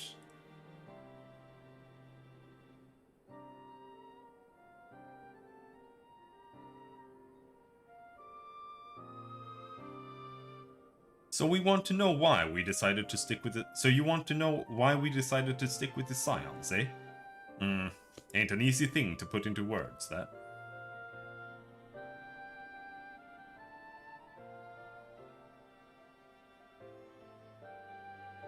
As Ryle will attest, I spent a long time agonizing over my failure to alert you to the traitors in our midst. For my negligence, I was captured along with many others, and we were powerless to prevent the tragedies that ensued. Not a day goes by that I do not think back to those fateful events. By joining the Scions, I hoped to redeem myself, and I will continue to serve the cause for as long as I am able. But that wasn't my only reason. When we were finally reunited at the Rising Stones, you refused to blame anyone but yourself for the fall of the Crystal Braves. And in spite of everything that had happened, everything you had suffered, you took us back without a moment's hesitation. We would not have blamed you had you turned us away, but when you gave us your trust instead, what else could we do but try to repay it? Nothing, that's what. As for me own tale, well, I've always felt the Scions have something in common with me old crew. The duty of the strong is to protect the weak. That was our creed, and I still strive to live by it to this day. But as time's gone on, I've learned that strength comes in many shapes and sizes. From Hoary Boulder to Mistress Tataru, we've all of us got something to offer. And not one of us is doing it for personal gain, because we believe there's more important things than that, things worth protecting, which is what being a Scion's all about. I'm at a loss for words. Thank you, my friends. To hear this from you means more than you know. Forgive me, Robin. Could you...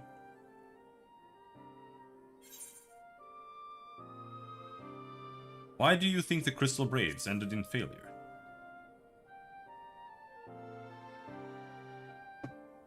Well, its founding ideals were something to be proud of. But ideals alone don't make a crew. For every swab who joined up with good intentions, there was another who was only in it for the coin, the glory, or both. Ours was quite a disparate band, and while I will never forgive Ilberd, the fact that we managed to function at all was thanks in large part to his efforts. Just a pity he was doing it all for the wrong reasons, eh? Only takes one bad apple, they say, and the Braves had a barrel full of them. Not like the Scions. We might look like a ragtag band of misfits, but deep down we've all got that shared sense of purpose. And why? 'Cause Tataru sifted out all the glory hunters before they made it through the door. I see. So while our ranks comprise a diverse range of people, each with their own individual strengths, we're all united in purpose. Thank you, my friends. With your permission, I shall make a record of our discussion, and refer to it when drafting my recommendations. Until we meet again.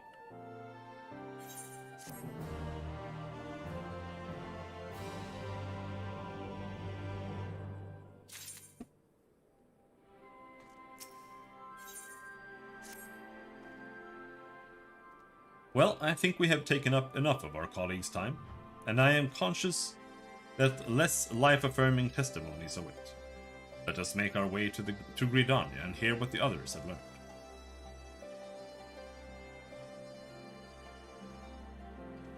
Bye-bye.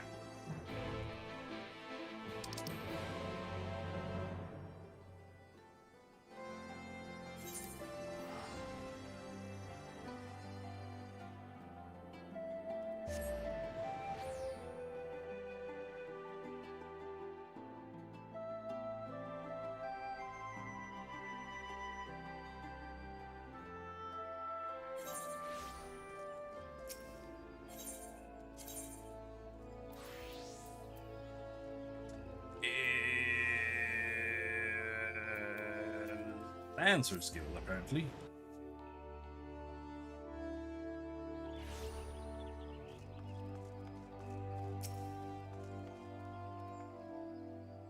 Thanks to Tataru's ever-dependable intelligence, we managed to track down a handful of former Braves without any great difficulty. Some were forthright, others less so, but we heard enough to form a picture. I must warn you, Alphino, some of their comments were harsh. I can well imagine, but their opinions are no less vital to my report. I seek the unvarnished truth.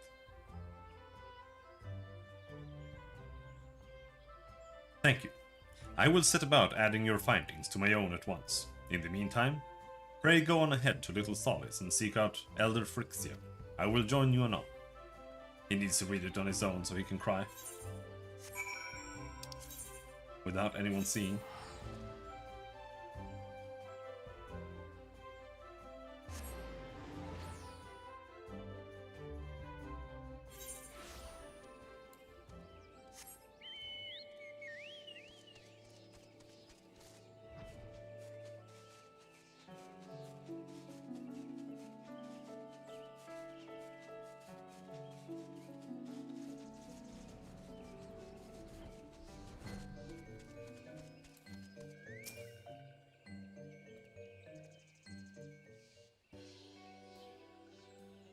Ah, welcome, Brave One, and friends of Brave One. How good it is to see you walking once again so soon after the meeting. ...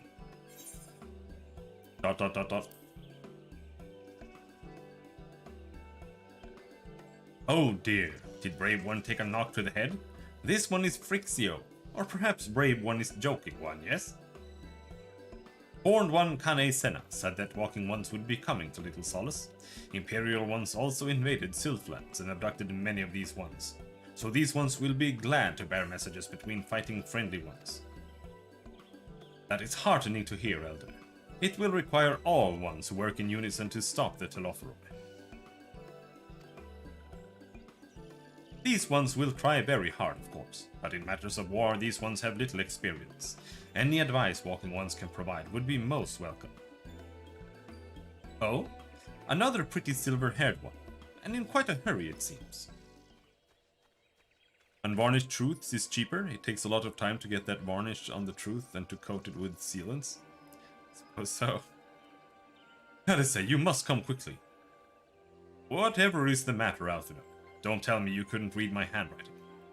What? No. A Twin Adder officer accosted me as I was about to set out. Charlian has sent an envoy who is due to arrive in Gridania at any moment. An envoy? Could it be that Kryl has managed to sway the Forum? We shall know soon enough, but there is more. The envoy has requested that the two of us attend the audience with the Elder Seedseer.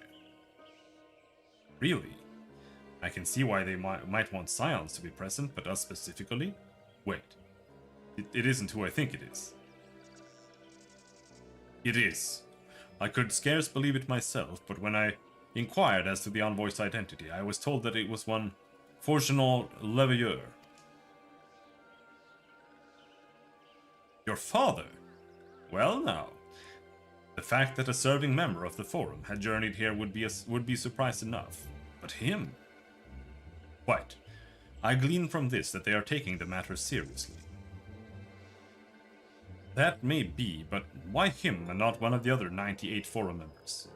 Unless he volunteered for it. It has been some time since you last saw your father, has it not? Could it be that he is concerned for your well-being? Perhaps, but he has always been reluctant to discuss his work with us. Indeed, and whenever we write to our parents, it is invariably our mother who replies. And nevertheless, I welcome the opportunity to meet with him after so long, even if it is secondary to his true purpose here. Elder Frixio, loath though I am to cut our visit short, we must return to Gridania. Pray accept my apologies, along with my report.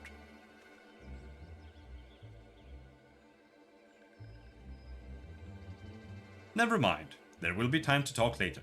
This one won't keep walking ones from more urgent matters. Go. The audience will be held at the Lotus Stand. where the Elder Seedseer awaits even now. Let us be on our way. Their father is evil, calling it now.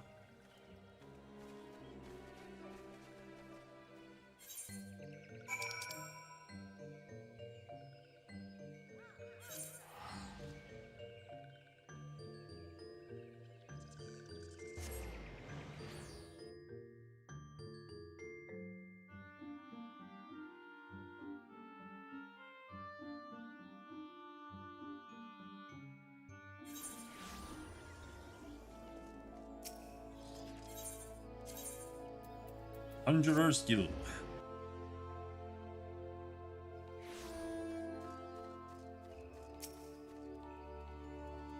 Welcome, Warrior of Light. The Elder Seedseer and your friends are waiting within.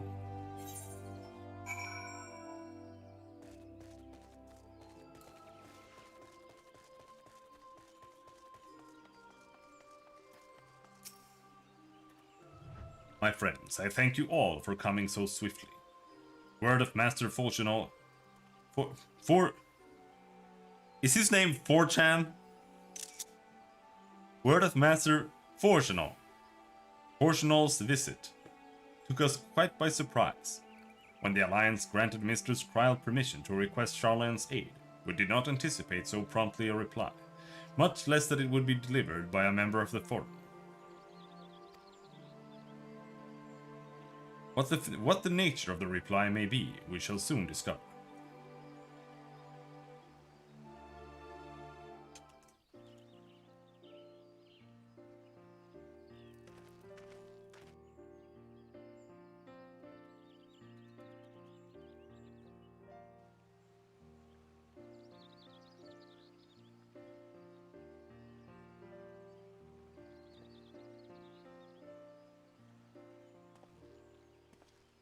He doesn't even get unique hair. Come on. Here. I thank you for granting me this audience. I am Fortuno Levea, here in my capacity as representative of the Forum. It is Fortuno. I who should thank you, Master Fortuno, for journeying so far and so swiftly. Would that our first meeting could have been under happier circumstances.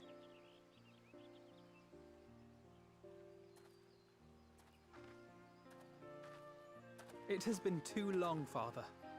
You look well. As do you both. Ameliance will be glad to hear that you are taking care of yourselves. How is Mother? She misses you terribly, of course, but is otherwise a picture of health.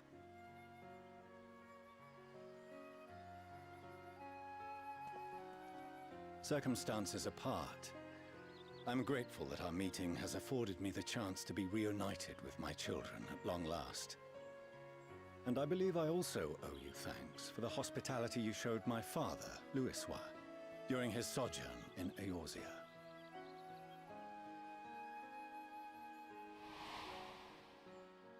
All thanks we owe to him. In the days prior to the 7th Umbral Calamity, it was your father's tireless efforts which granted us a means to vanquish the Primals. Were it not for him, our strength would have been quite spent by the time the Empire arrived. That Gridania still stands is in large part his achievement. He was a great man.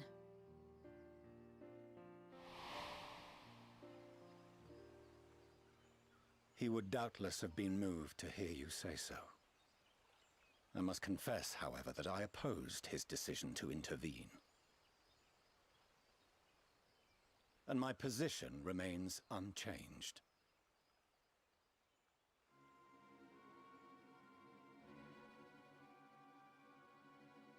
To chart the course of history, not to change it. I am familiar with the Sharlayan stance. It is more than that. It is our way of life. Who we are. But I came here not to deliver a lecture, but the Forum's answer to your request. Sharlayan will under no circumstances intervene in the conflict between Eorzea and the Garlean Empire.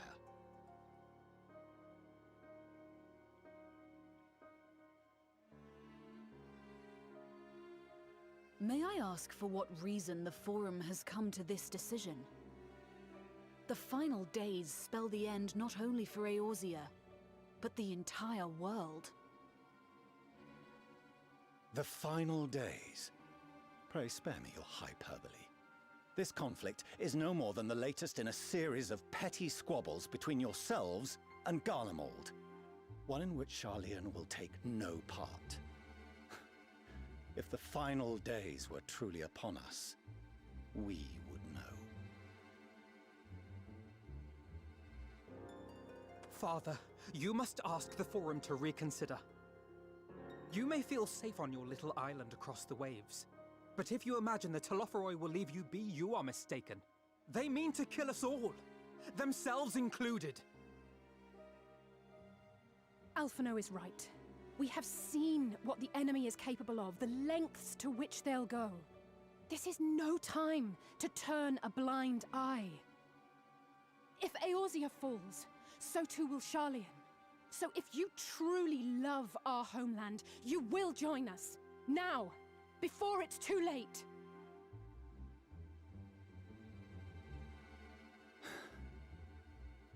I thought you knew better than to raise your voice to your elders. It seems I was wrong. Wrong to ever let you leave, Sharlayan. I consoled myself that your time abroad would instill in you some hint of restraint, of discipline. But I see now that Eorzea has made fools of you both. Have you forgotten why it was that I so vehemently opposed your grandfather's departure? For all his wisdom, his only solution was to go to war. Death, devastation, ruin. Even those who claim victory are scarred for life. What prize could ever justify such sacrifice? It is the duty of the learned to avert such tragedy. By fanning the flames of war, you forsake all you once held dear.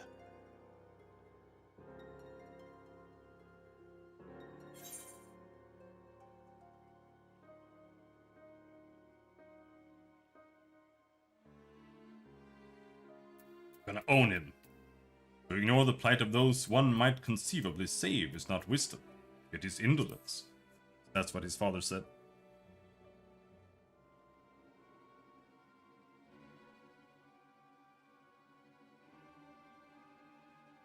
I see your friend shares your misguided ideals. But unlike him, you should know better. By espousing such barbaric notions, you subvert the teachings of Sharlayan and place all we have worked for in jeopardy.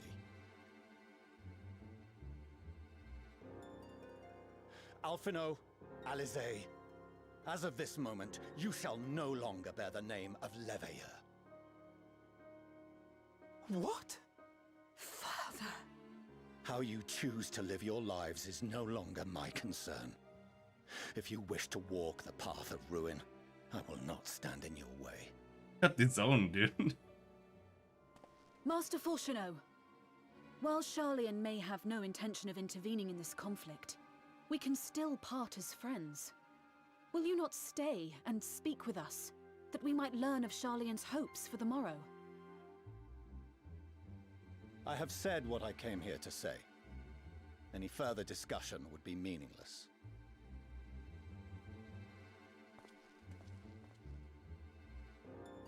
Father, wait! Don't bother, Alisaie!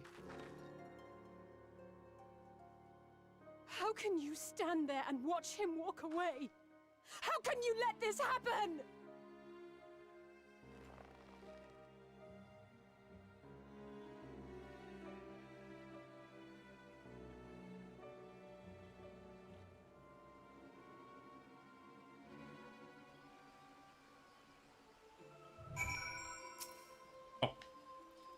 Is it we who walk the path of ruin? Time will tell.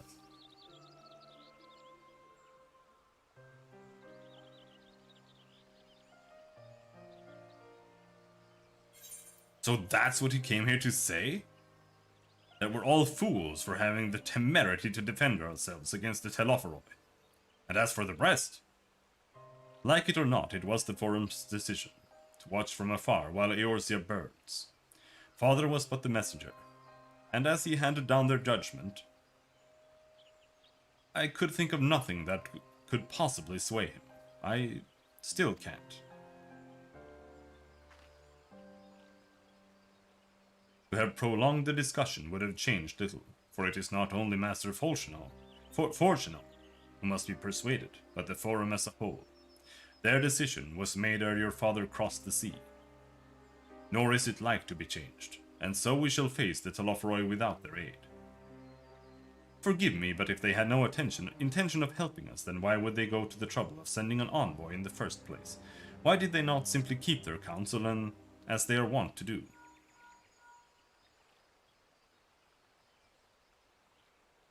Sorry, my phone is ringing. Robin, has Master Fortunal arrived yet?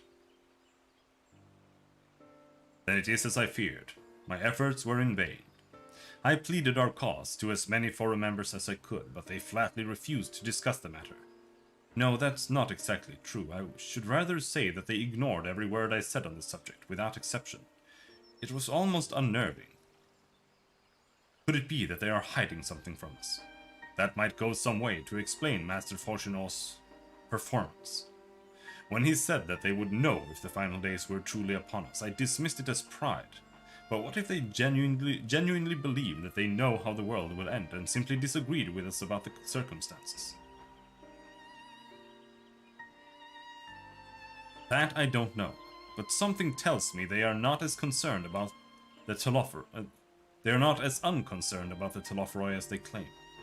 If the threat weren't real, why else would they be so standoffish and secretive? I would very much like to delve deeper into this, but I'm afraid I've exhausted every avenue of inquiry. Nor have I fared any better with my other mission, researching Hydaelyn and the Ethereal Sea. I tried enlisting the help of experts in the field, but it appears the Forum has forbidden anyone from cooperating with us. Obstructed at every turn. So it would seem, but don't lose your heart just yet. With all the knowledge and acquaintances we have between us, we can still find a way forward. To that end, I would like you all to join me here, when the time is right, of course. I am aware that matters in Eorzea stand on a knife edge, but with your permission I can at least start making the necessary arrangements.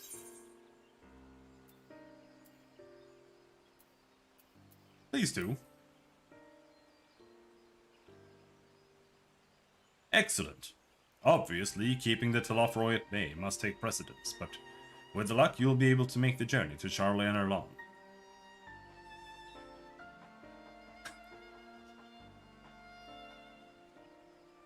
It may take a while to secure entry for you all, but I'll let you know when everything is in order. Look after yourselves in the meantime, won't you? We've got war at home, son. War at home is just domestic violence. Your speculations give me cause to hope. Yet if these seeds will bear fruit, I cannot say. While it is possible that Charlayan hides some secret truth from us, there can be no certainty that its exposure will prompt them a change of heart. And so, for the present, we must needs confront the plight in which we find ourselves. The Forum has refused our request for aid, and it falls to us alone to contend with the Telofroi. Even with all of Eorzea standing united, there is no guarantee that we will prevail. What does Charlayan intend to do if we fail?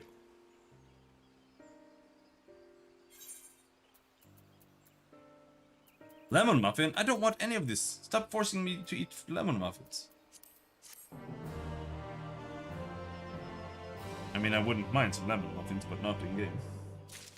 Take up space.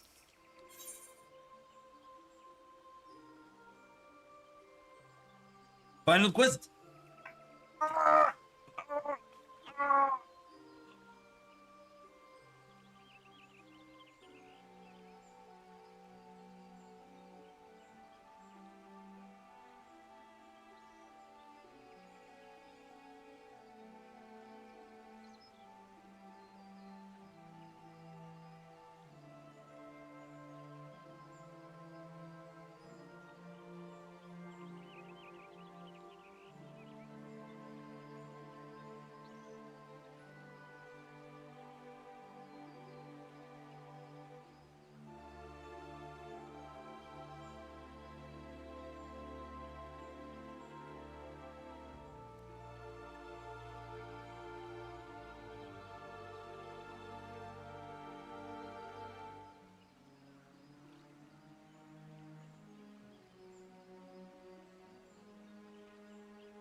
3-liter bag enough? Happy.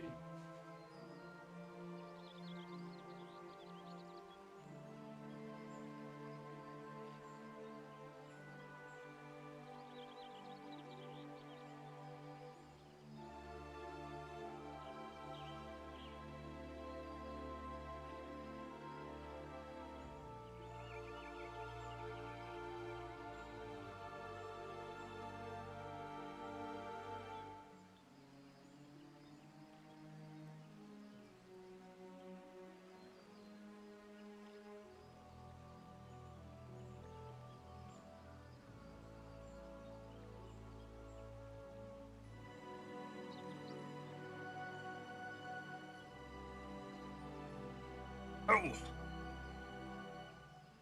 Had to put my bread away before it started drying up.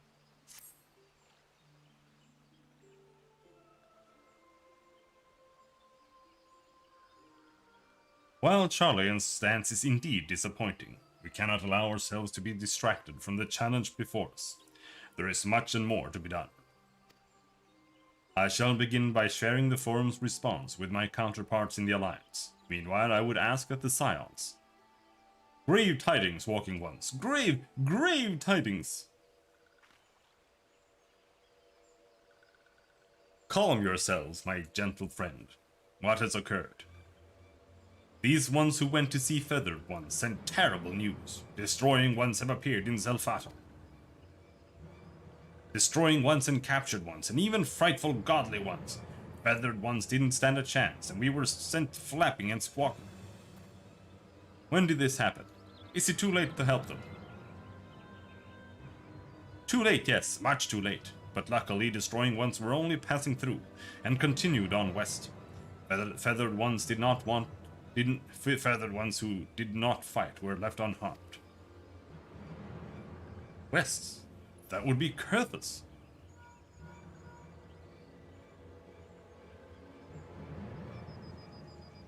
My lady, the Ishgardians report that the Telophoroi have emerged from the eastern highlands of Kurthus and are marching at speed. Though their purpose has yet to be determined, the Cartanu Flats would seem their most likely destination. Lord Emmerich has already dispatched his forces and requests our immediate support. Tell him he shall have it. The time is come for the Grand Company of Eorzea to prove its worth.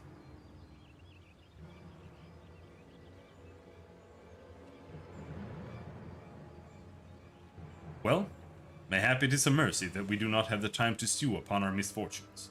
Come, my friends, let us make haste to Cartanu. Where the fuck is Cartanu? Wait, this one almost forgot. Destroying ones were said to be led by Cackling Robed One. This one must see that all Walking Ones know. Farewell.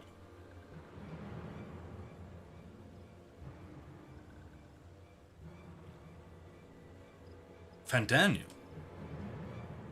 Who else? It was only a matter of time before that grinning maniac showed himself again. I shall have an airship ready to bear you to Cartanu. Pray, see to your preparations and report to the landing with all haste. At once, my lady. Let us away.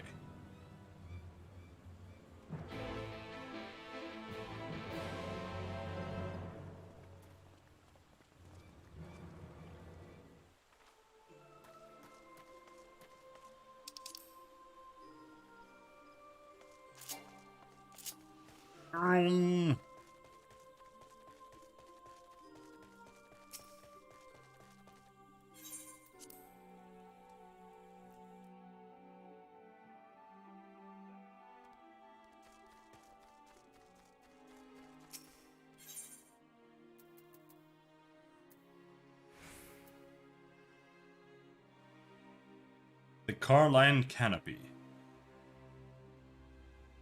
Yeah, they're outside. I was just thinking if they were in the airship landing or not. Seemed like not. Can we buy anything from the Mogul?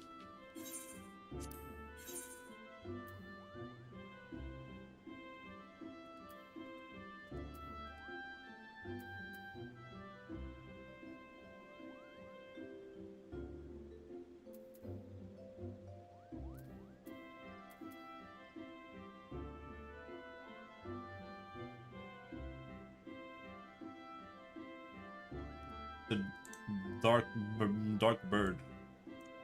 Auspicious Kamui.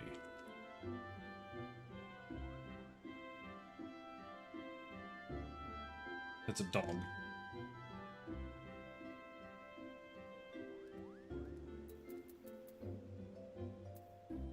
Alamigan Barding. Raycorn. Is there something for 20 or 15? A Bone Wicca. What is this? This looks like clothes for some girl, though. It does say Wicca, so that's what girls are into.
I'm gonna buy the dark bird.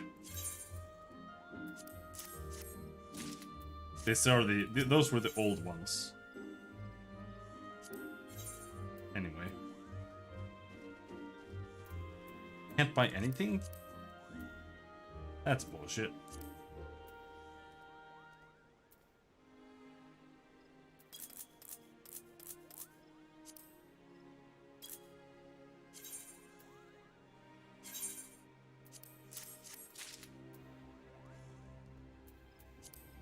What did I just buy? Job mastery resource. Wow, shit! I have 300 of these. Whoa! Oh, shit! Oh! Yeah, yes.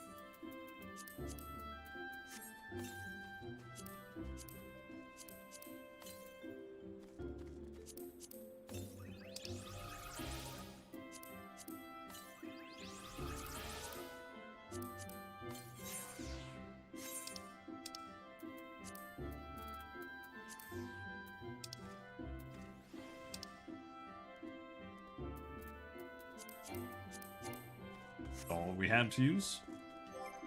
What was that though? Melee attire. Oh, that's for the monk.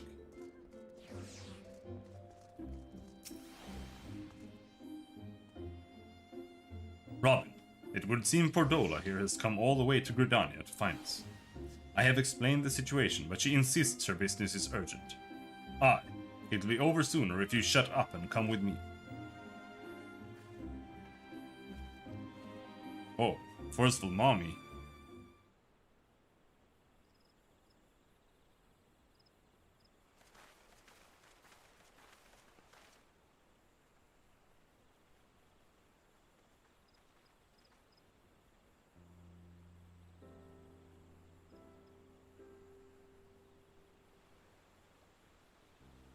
Arenvold! I can't tell you how good it is to see you.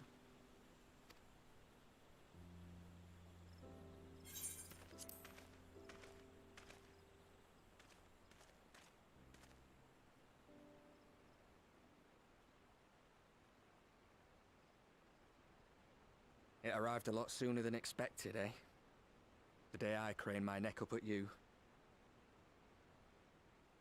Only because you're sitting down. Unless...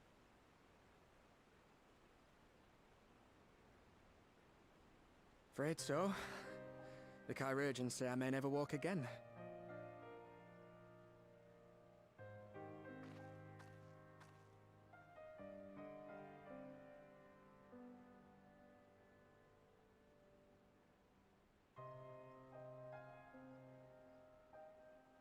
Come on, Alfino, it could be worse. Besides, I didn't come here to dampen the mood. Quite the opposite. All I've ever wanted was to fight for a cause I believe in. But my fighting days are over. So I want you to fight in my stead. Be the hero I can't.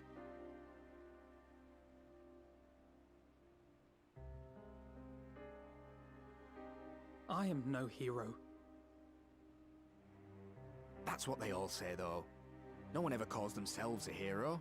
Even the ones who eat primals for breakfast. It's for others to decide.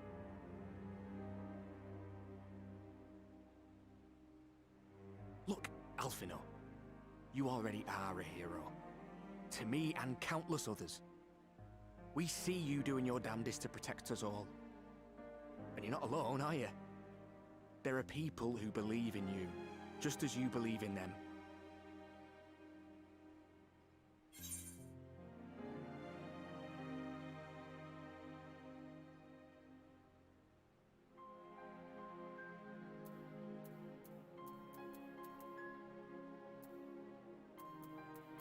Some things may have changed, but the adventure isn't over yet.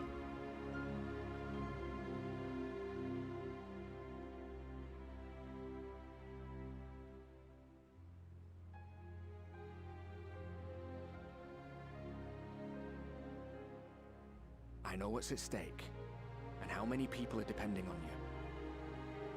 But I believe in you. Believe that you'll see it through. That's why I'm entrusting my dreams to you. Like Albert and Owley once entrusted their dreams to me.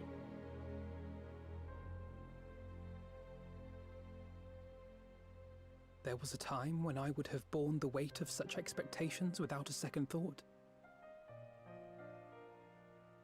But now, I know just how heavy that burden can be. To tell the truth, I'm beginning to wonder if I chose the right path. Sacrifices will inevitably be made for the sake of the ideals I uphold. Maybe I am not the person I thought I was. The person you think I am. I wouldn't presume to tell you. But I will say this. In spite of everything, you've come this far. The road ahead might not always be clear, but you've never been one to give up or take the easy way out. And everything you do for others. For a brighter future. I'm proud to call you my friend. Well, I've said my piece, so I'll let you go. I know you've got more important things to be doing. Just give what I've said some thought, all right?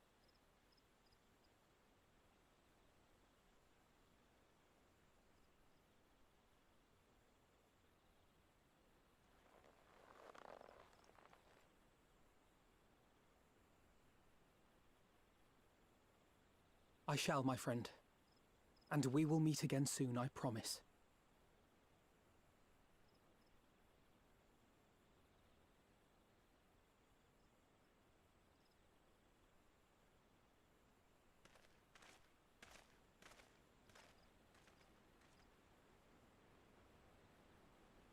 Nothing left for me to do but wave and smile.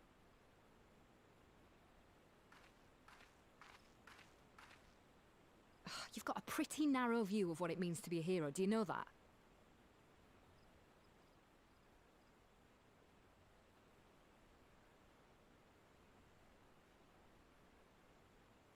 You think they're all forged in the fires of battle? That it's all about being brave and killing villains? Alphino and the others will carry on their fight. But theirs isn't the only one. There are other ways you can make a difference. If you stop feeling sorry for yourself and put your bloody mind to it. Come on, it's been like one day.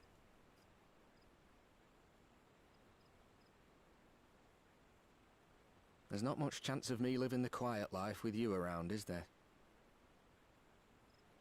If you're content to twiddle your thumbs thinking of what might have been, that's your lookout. But I reckon you've got some fight left in you. And I reckon you might be right. If there's a way I can still help my friends, I'll bloody well find it.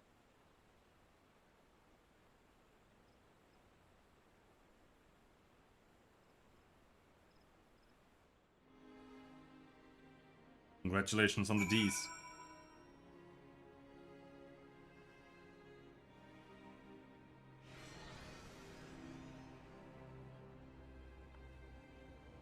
What's this? Battle time. You can tell me later what that was all about, but judging by the set of Alphino's jaw, it appears to have done him some good. Thancred and the others have already left the Rising Stones, and according to the communications officer, Amaljan Kobold forces are also bound for Cartano as we speak. They mean to keep the promise they made in Alamigo. We must do the same, by saving as many of their tempered kin as possible. Anyway, the airship is ready to depart. We should get going.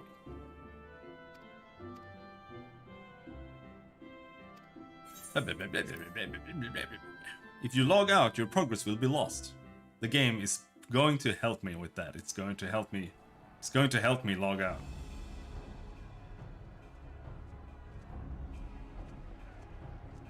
At like the final stretch before we're done. 4 times in a row.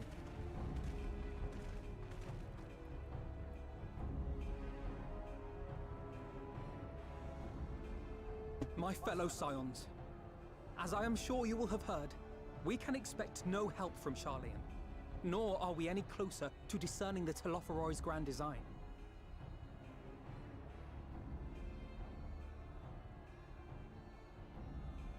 And now, our adversary moves against us in unprecedented numbers, compelling us to answer in kind. The outlook, in short, is bleak. Yet though our foes are many, and we but few, we may still tip the balance in Eorzea's favor. Of course. We will do what we always do. Deal with the ones our allies can't. A less than daunting prospect, judging by your expression. Could it be that you've dispelled your lingering doubts, Alphino?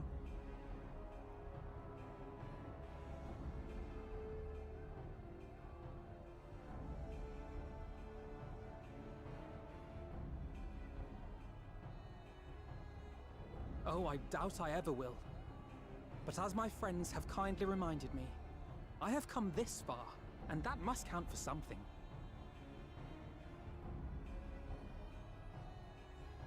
Gods be good, Alphino. That's what we've been trying to tell you all along. For one so bright, you can be remarkably dim at times. There is such a thing as overthinking, you know.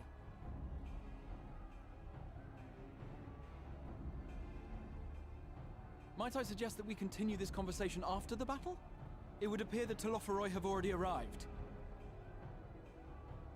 I'll do what I can to cure the Tempered, but they'll have to be incapacitated first. Alright, I'll fucking kill him. Have care, my friends, for none can say wherefore our foe did choose this fateful field to be our battleground. Whatever may transpire, pray grant him not the pleasure of deterring you.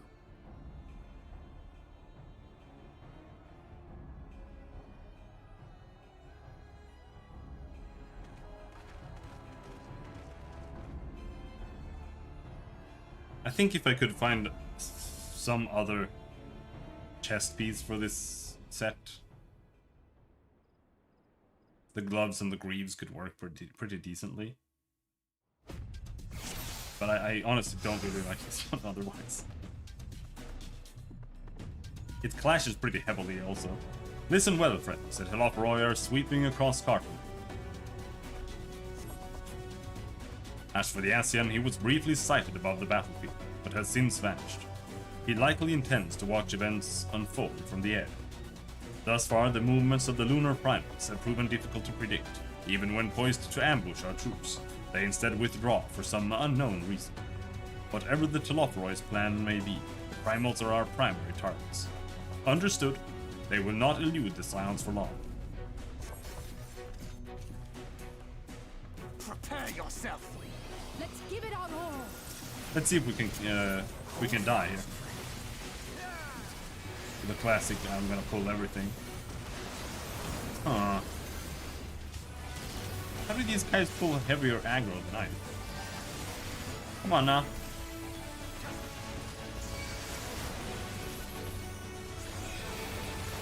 There we go. We got him.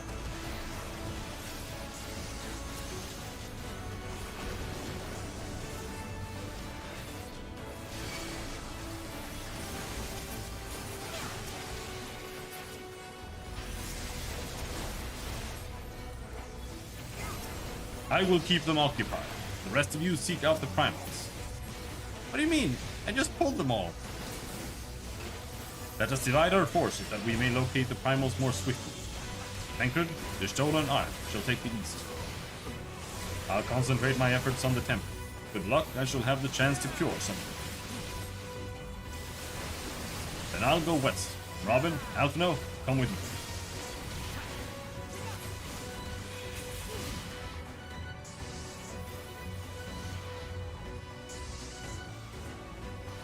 This way! I do not see any primals. Something's not right.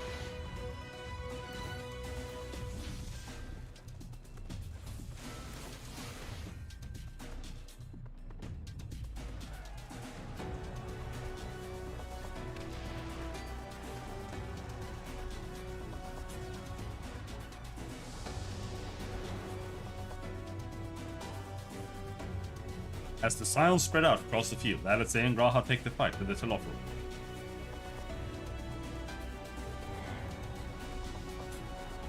Oh no! Oh no! We have to play all of them! I hate when they do this.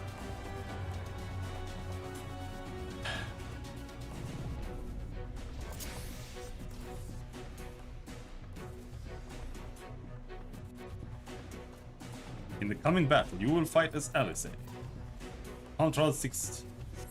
AoE, heal, flash, single target, AoE, force combo over flare combo.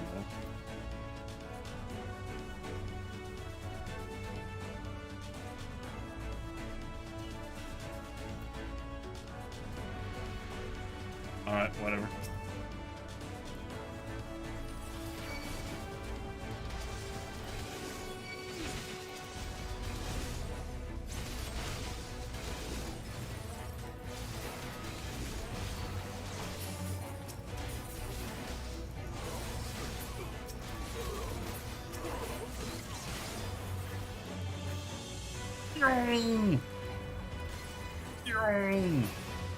Allow me.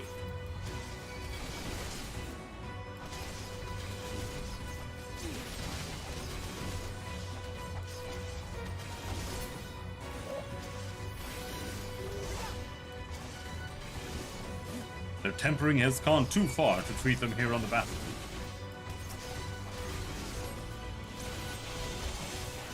With this degree of physical alteration, I fear they are beyond help. Imperials or no, I hate to see them in such suffering, in such pain. We must see that their suffering is not prolonged. Let's kill them all. Just the beginning. Now, what is the purpose of the ranged combo?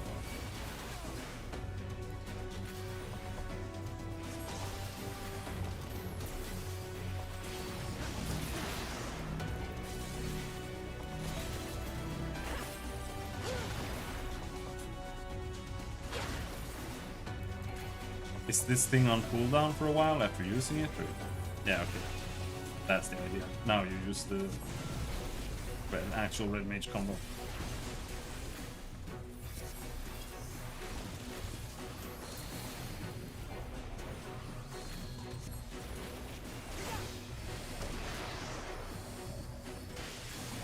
What does this mean? Am I gonna kill Graha now by standing here?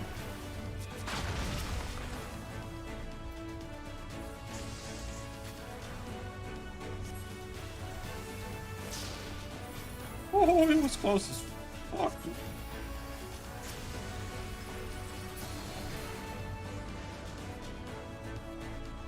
It seems we've earned a moment's respite. The and let us take this opportunity to cure the temple. With me, Alison.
Do you see that?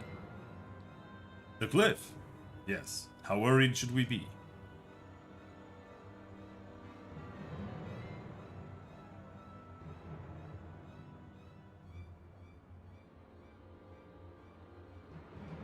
Listen well and judge for yourself. Though I can see the ethereal currents, I had not thoroughly examined those that flow through the heart of Cartagena. But now that I am here, things have become clear. The flats conceal an etheric confluence, like to the pillars of the Asim step, but greater in scale. Far greater. The glyphs that Fandaniel has conjured reach into its very midst, and I believe I know their purpose. Should the lunar primals destroy them, it should spark a chain reaction with the potential to obliterate the confluence entirely. The resultant disruption to the flow of ether would sow chaos amongst the elements, prompting earthquakes, floods, and tempests large enough to lay waste to the realm.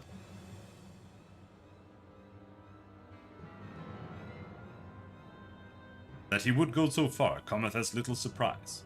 We must needs protect the confluence at all costs.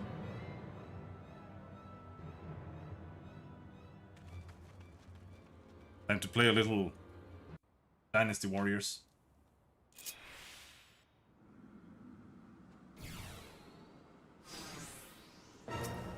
Is that Odin? So the time has come to pit my blade against his. Follow my lead. Malefic, Benefic, Lord of Crowns come. The scroll.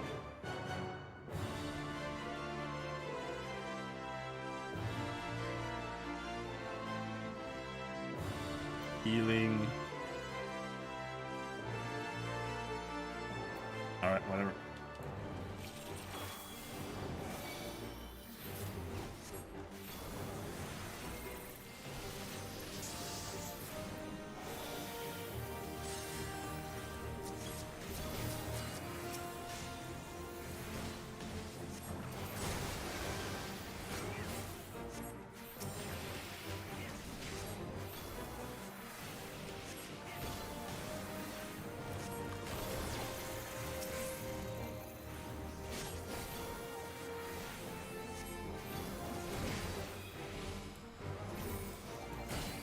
To protect thee. Oh. I failed.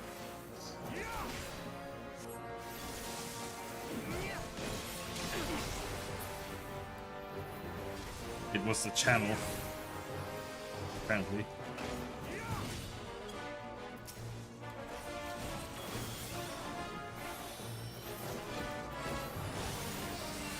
Like that.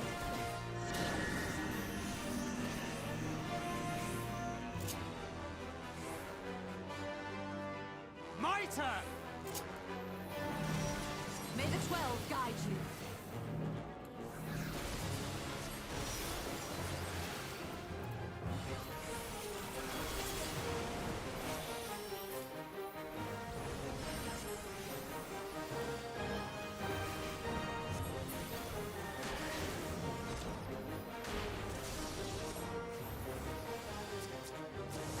This does not bode well. We'd best brace ourselves. Whoa, shit! He hit me right in the head.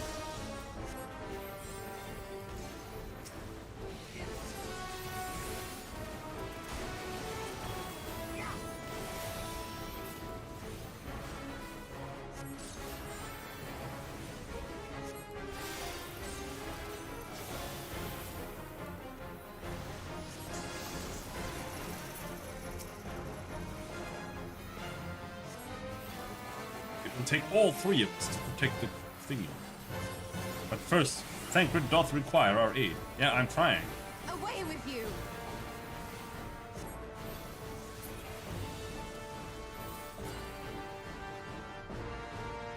The best defense is a good defense!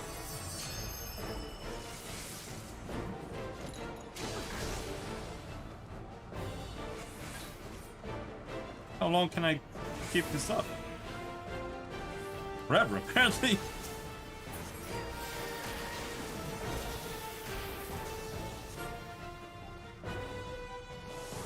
Odin is preparing to strike again. Stay out of his reach, but guarding the confidence must come first.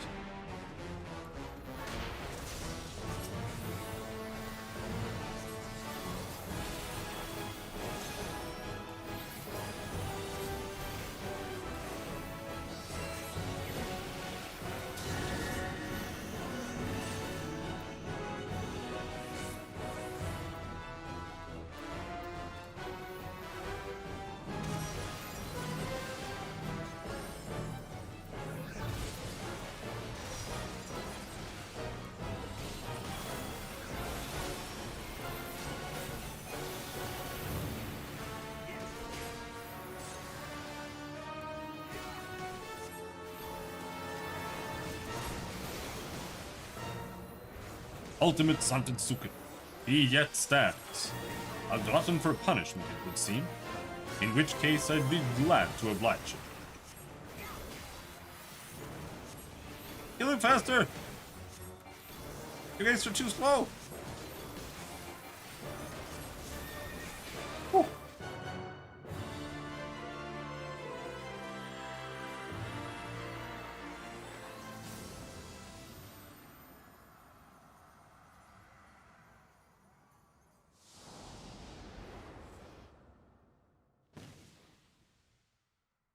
Meanwhile, Grahantia and Alisei prepare to lock swords with Luna Ravan.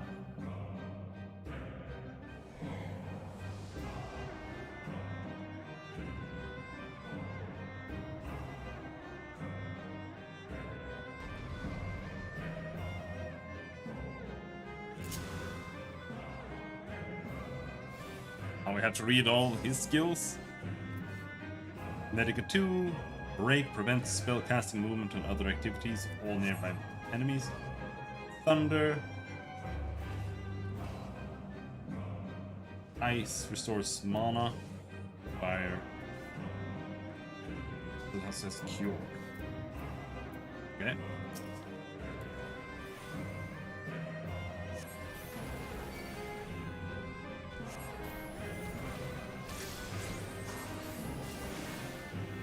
So it falls to us to protect the confluence from this fiend.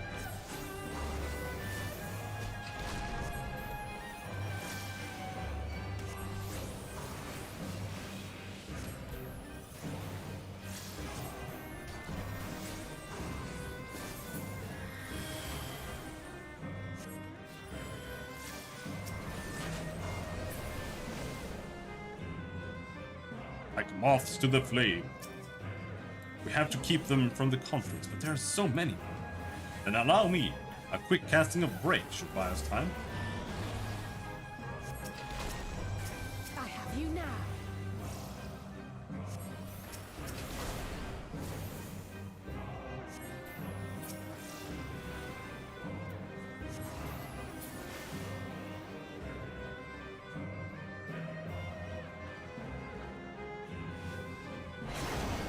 Wow!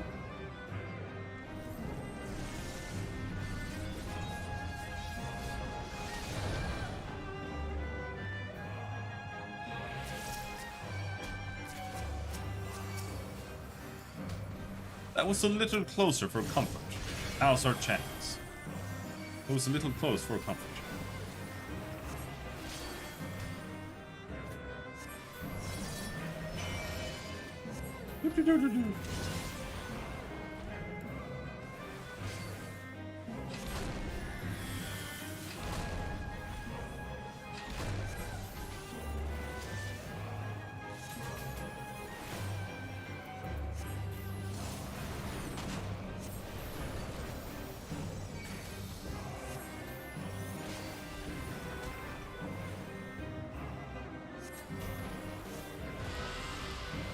Whoa! That's bad.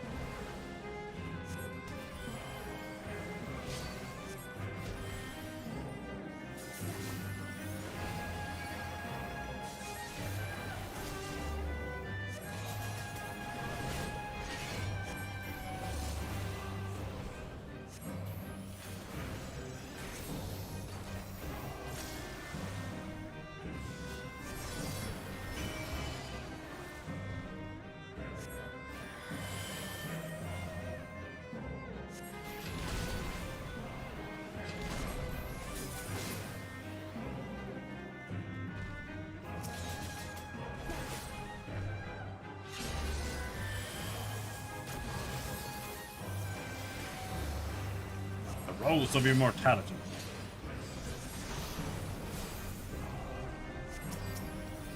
Try stopping him with break.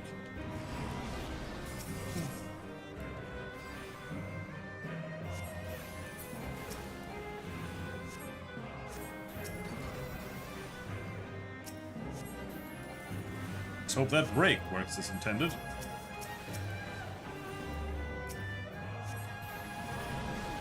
Another break.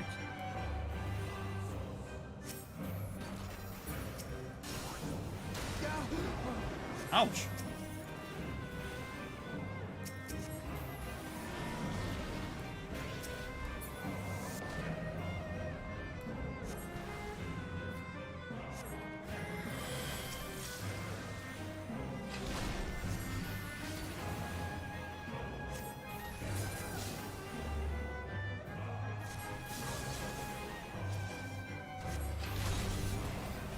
Got him.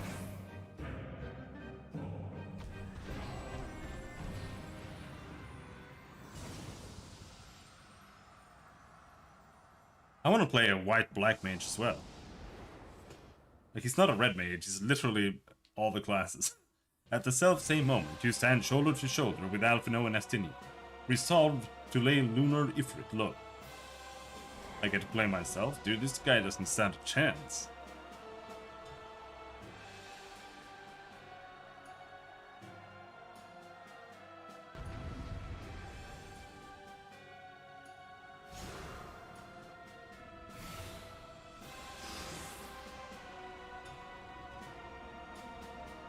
Lunar Ifrit, the one Aran Valden Fordola encountered. Yep, let's kill it.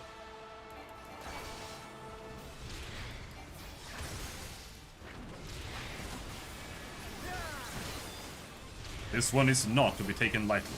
Be on your guard.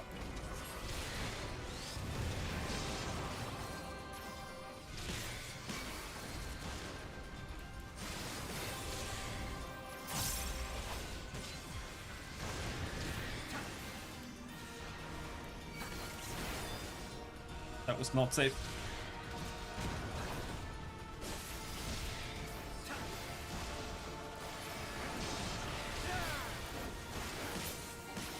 I'll come back here.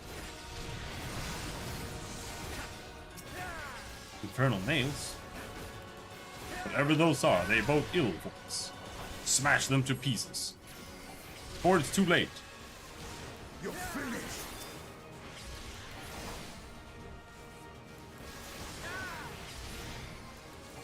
Astinian does way more DPS than I do. It's not fair.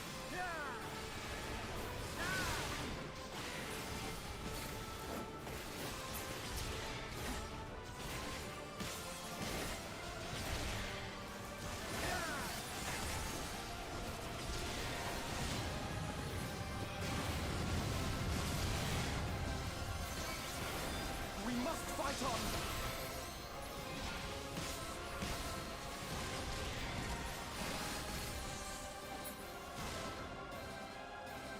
Where'd you go?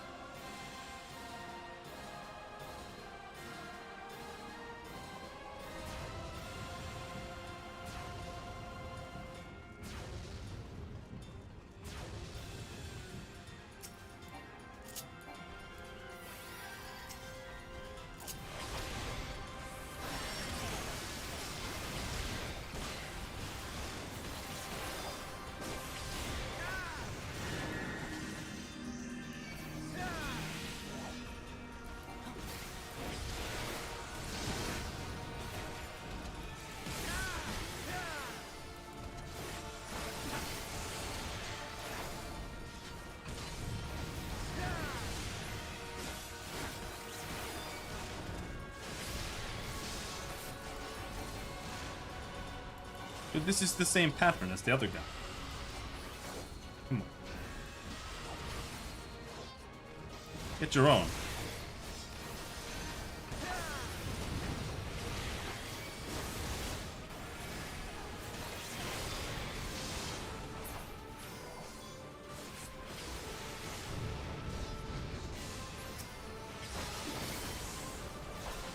Horrible!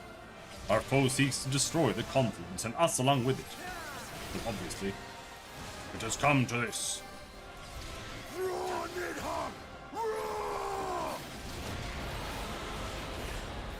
I have you now.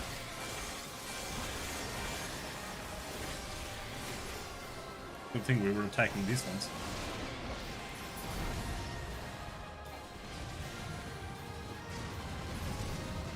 Oh, dudes! Not what I was expecting.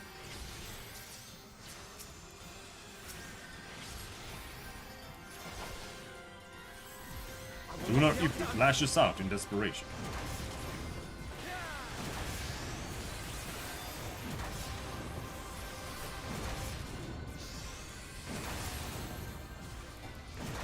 Fine, I'll stand in your little thingy.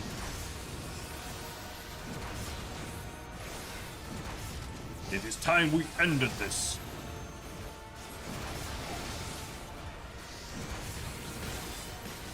He's gonna use his personal limit break.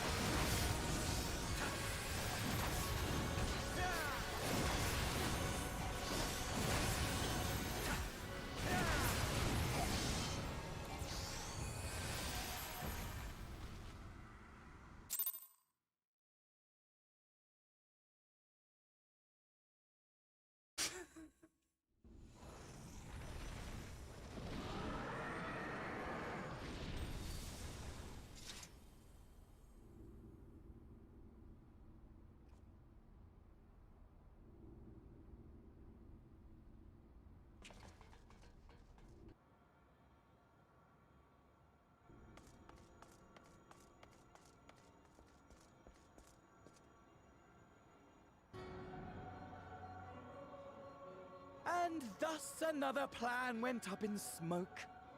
I am beginning to see why Lord Xenos thinks so highly of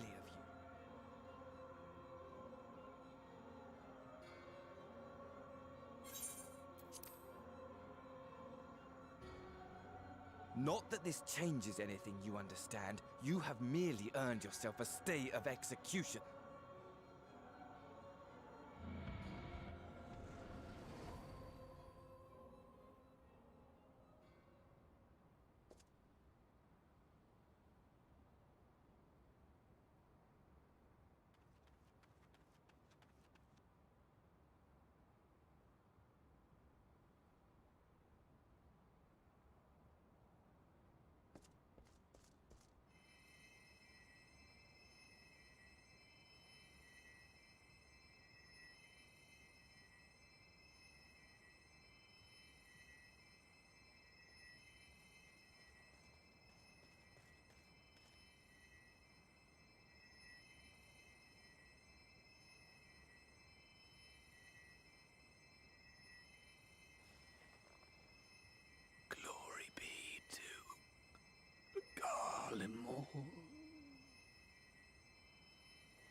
How fare the tempered?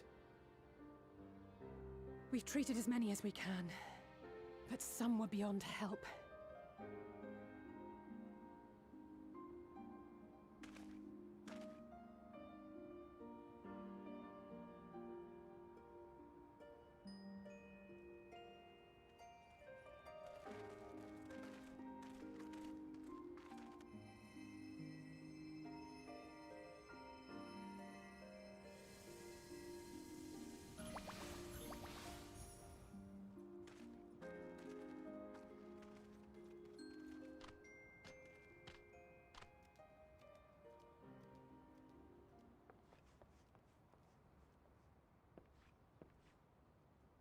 Do not hang your head so, brave scions.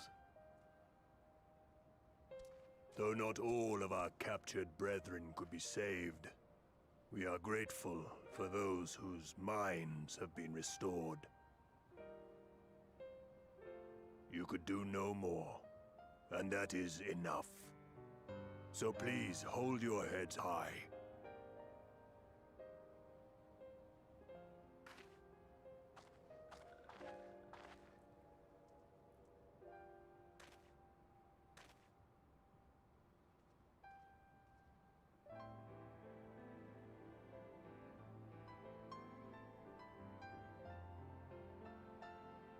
Should have been quicker, but I'll do better next time. Thank you for your kind words. They mean a lot.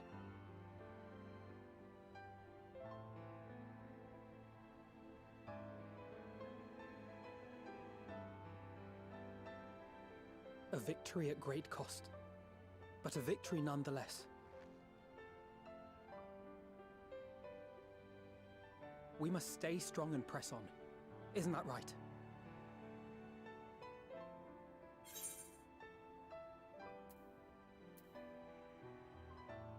To the very end.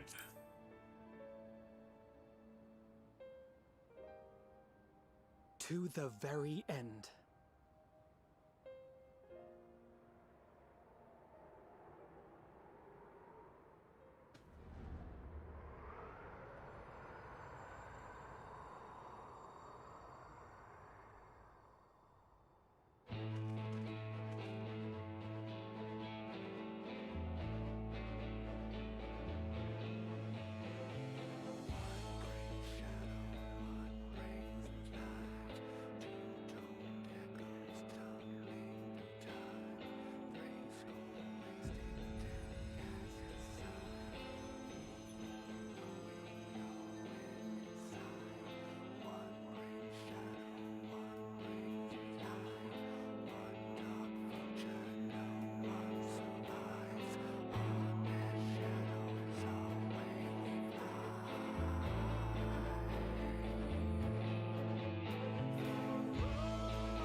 That's it?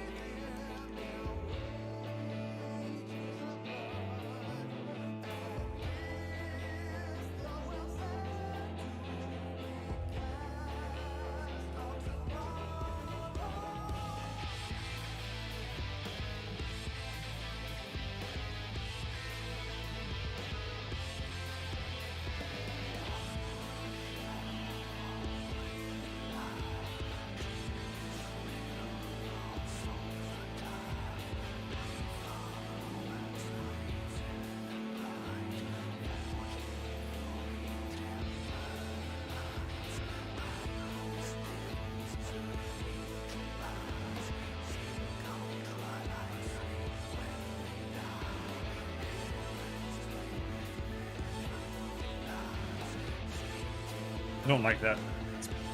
I mean, it's not a bad drawing, but I don't like it. That was better. I really wish I could do high-res stuff. But it's too much effort to learn. Like, I have other shit to do.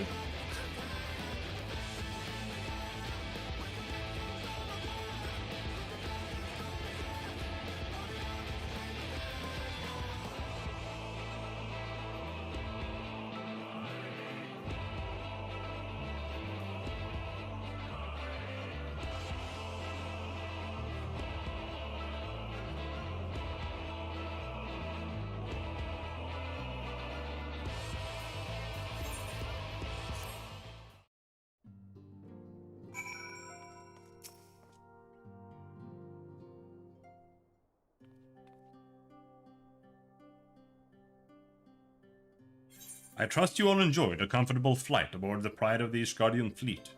Lest you worry, the Bonanza has been towed to a nearby location to be retrieved at your convenience.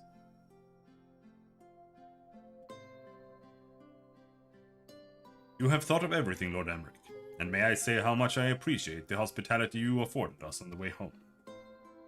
Think nothing of it.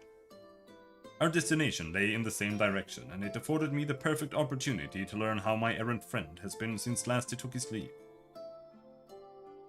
It would seem you have finally found a place to settle down. I merely grew weary of wandering in the Far East. Tsundere. Returning to more serious matters, while the Telophoroi have been driven from Carton, it is like that the bulk of their forces yet remain.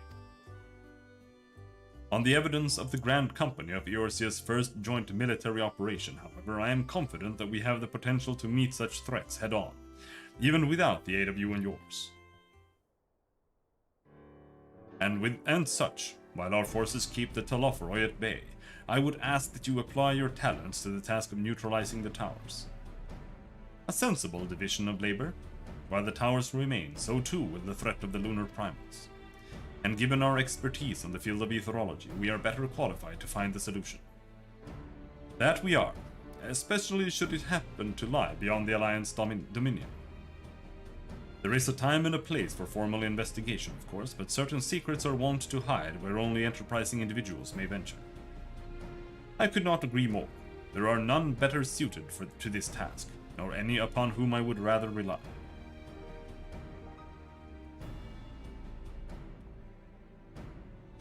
On behalf of the Alliance, I thank you. We look forward to receiving any information you are able to uncover. And with that, I must take my leave. Should you have need of assistance, pray do not hesitate to ask. Fare you well, my friends.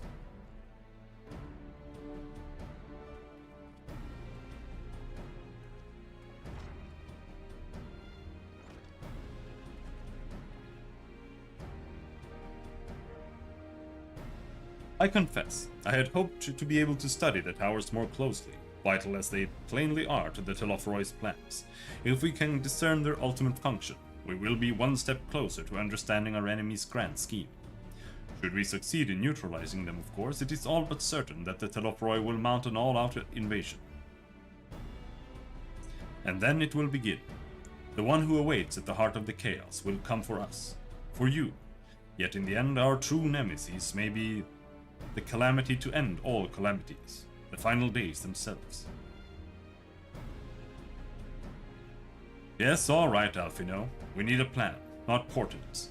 As Thancred so eloquently pointed out, we are in a position to seek information from all manners of places, not least Charlotte. According to Cryle, the Forum has been more secretive than ever of late.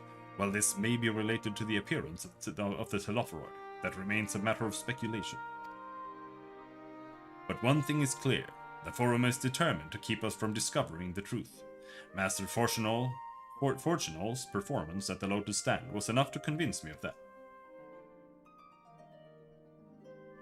The matter beareth further investigation.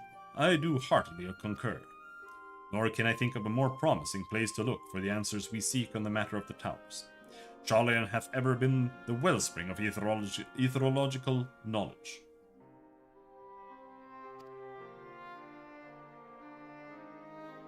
I care not where we go. Here or there, my lands will be ready. And what of you, Rob? Might you be persuaded to join us? Plot a course for Charlian. Hell yeah, dude.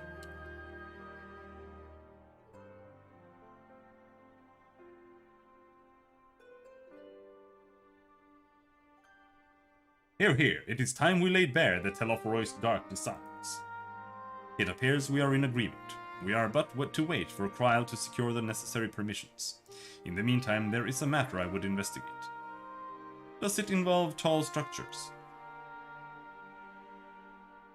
By strange coincidence it does. At present I have only a creeping suspicion, but with your help I will soon find out whether my fears are warranted.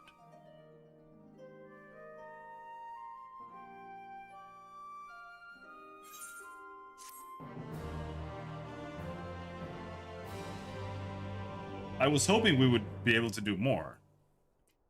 It's already 11:30, but we'll definitely start an Endwalker.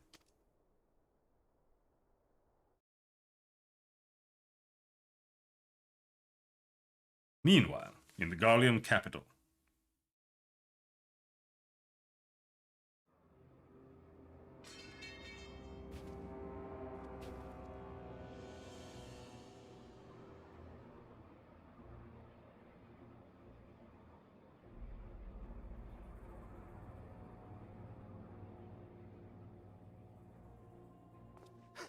Those Eorzeans certainly are a stubborn bunch.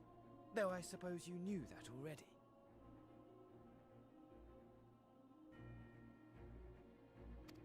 My plan to redirect the ether from Cartano came to a rather less than satisfactory conclusion. It was, in many respects, an abject failure. Which does, of course, raise the question of where we are going to procure the requisite amount. The obvious solution would be to draw on resources a little closer to home, though that would require our dreamer to dream a trifle more deeply. So be it. The dreamer will not complain. Then let us begin the preparations at once. With the gateway of the gods complete, all that remains is to gather the necessary ether, and our prize shall be within reach.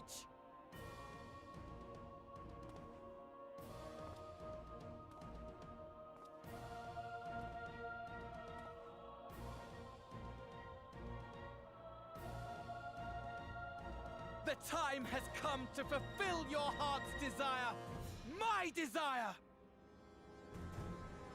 To relieve those wretched creatures of their meaningless existence!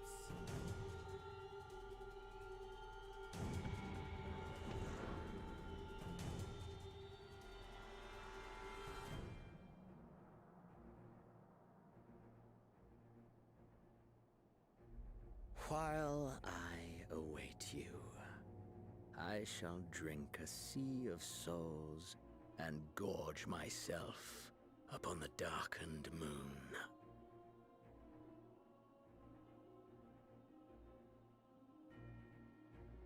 Then you shall come to me, all roiling rage and rancor.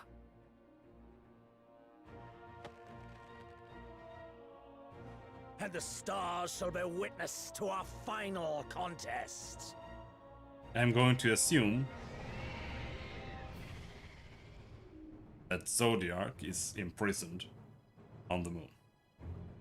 That's the only thing that makes any sense.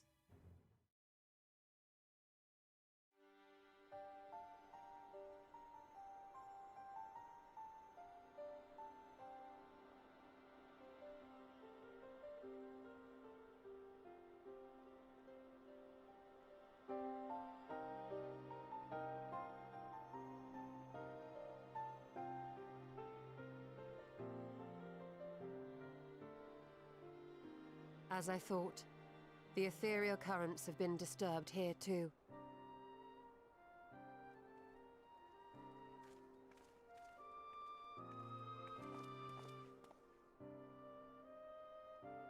It was the same in Thanalan. Make that every location we surveyed. And the strength of each current has diminished dramatically, far more than could be attributed to a natural occurrence.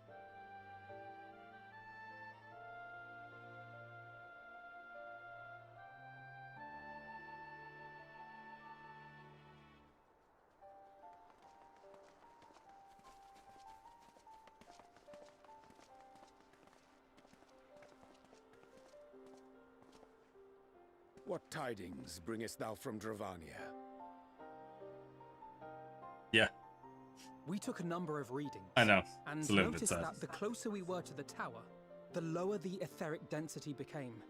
In short, The towers are drawing upon the land's ether, which would explain how they were able to carry out the summonings. You're not allowed until I finish Endwalker or you catch up, which is not gonna happen. Our allies must be informed of this. We should return to the Rising Stones and have Tataru relay our findings to them.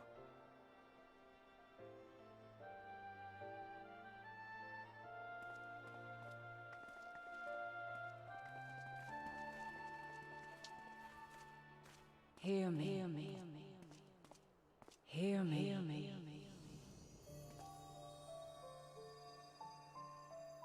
Darkness comes, and with it, the end. The fate of the star is in your hands. No eyebrows.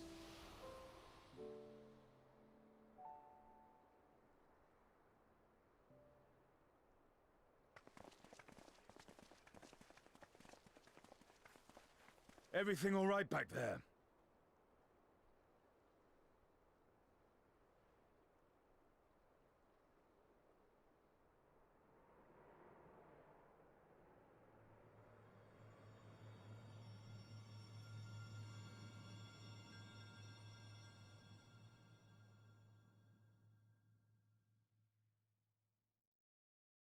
At solemn dawn, grim purpose shines, in gazes cast towards moonlit skies. Thus does our final curtain rise, your steps to guide what end betides.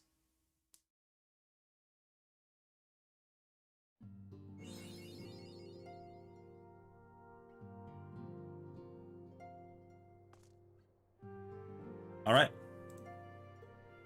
Now, before we do anything more,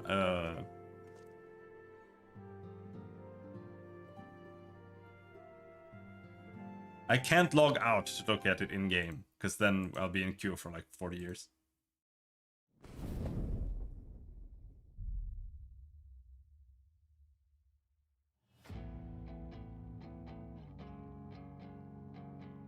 I'll be right back.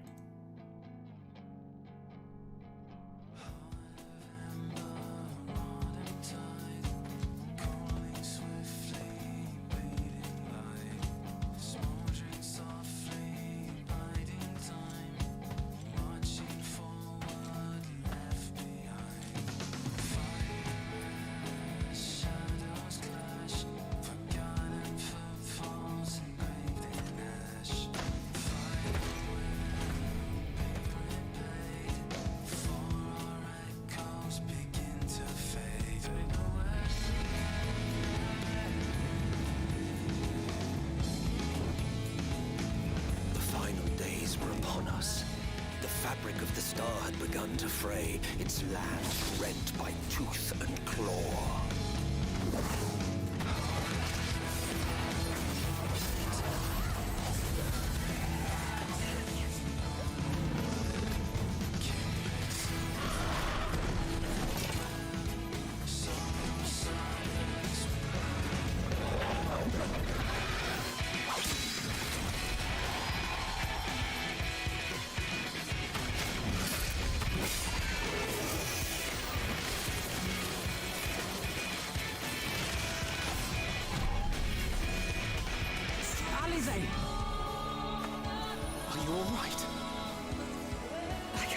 Myself, you know.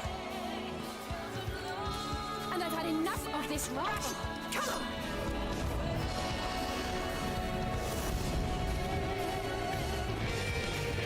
As the chaos spread, the star seemed doomed to unravel, and yet...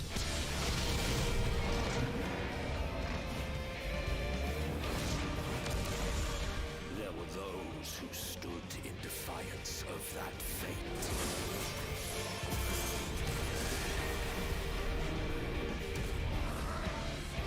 The hour is come, Vritra. It's all or nothing.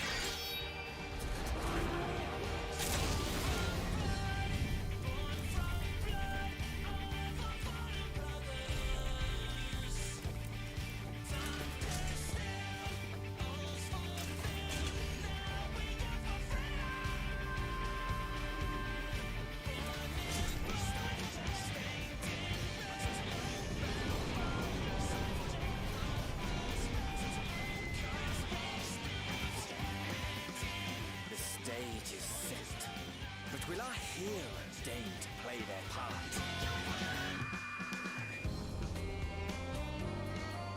You took your time.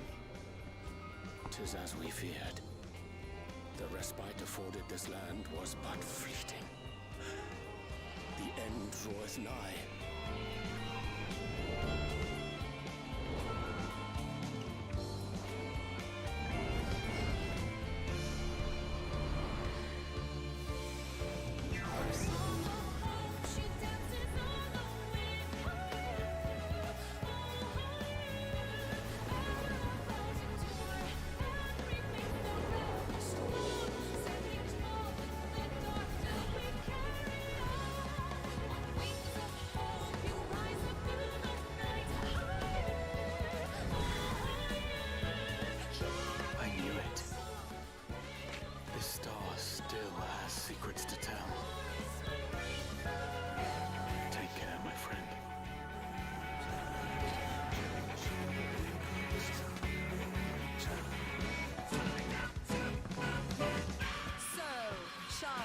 Keep its counsel while the world is lost to ruin.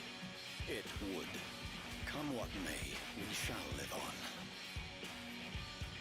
We must. Do as you must, then. But we Scions will fight. Until the heavens fall.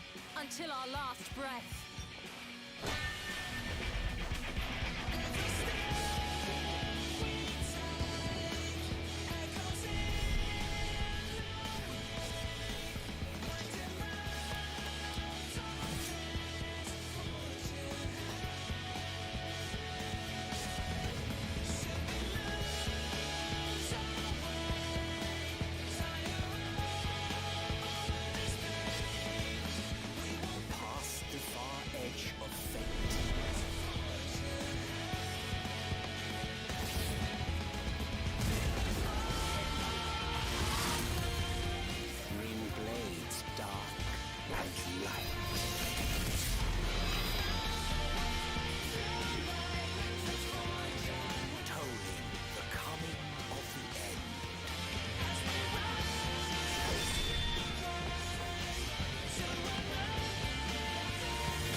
There we go. I peed.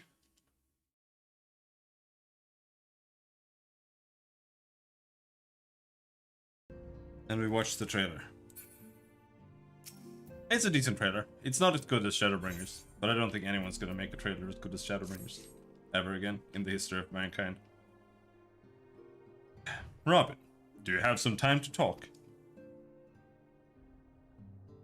I would like to gather everyone in Dawn's Respite, and together assess the situation in which we find ourselves.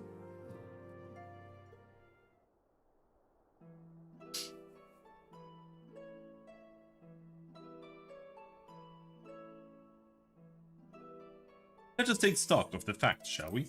The crisis at hand began with the sudden appearance of the ominous towers in a multitude of locations throughout the world. We have since learned that said structures were brought into being by an organization known as the Telophroi. The Telophroi stated purpose is to recreate the final days of eons past, an apocalyptic event that will result in the destruction of all we hold dear. Already have these towers of theirs been the cause of untold suffering. Countless innocents kidnapped and imprisoned, their faith perverted for primal summonings. And unless we find a way to deal with the corruptive aura surrounding the spires, we can't even get close enough to rescue anyone. Those shielded with the blessing of light seem able to resist being tempered at least. But after what happened to Arenwald and Fordola, we need to be very, very careful about how we proceed. Yet while these threats close to home are of paramount concern, we mustn't lose sight of the situation in Garlemald. As you know, the Telofroi are under the leadership of Vandania and one other delightful fellow, Xenos J. Gallus, the Crown Prince and our dear friend. To date, he's reclaimed his old body, murdered Emperor Varys, and plunged Garlemald into an even deeper pit of chaos. The capital has probably seen the worst of it. For a good while there, it seemed the bloodiest fighting in the War of... it saw the bloodiest fighting in the War of Succession. But that has since changed, and in troubling ways. Aye, during our reconnaissance, the air was not once rent by the barking of cannons or the cries of discord. It was an eerie fog of silence which did blanket the ruined city. The inhabitants appeared to have been tempered, and with nary a word spoken did they labor to transform the palace into a soaring edifice born of nightmares. If they were indeed made thralls, it seems safe to assume that these events too were orchestrated by the Telofroi.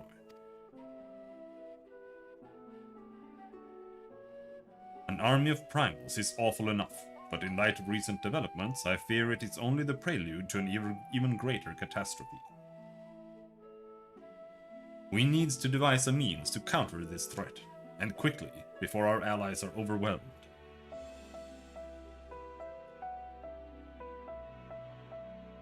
We will find a way in Sharlayan, and I'm sure of it. Master Fortunal's comments regarding the final days were curious to say the least. The forum knows more than it's letting on. Sorry to interrupt. We've just received word from Mistress Cryle. She says the arrangements for your visit have been finalized. You're to head to Limsa and board the next ship bound for Charlotte. And on arrival, present yourselves as associates of the students of Baldesia, come to assist with the Order's restoration.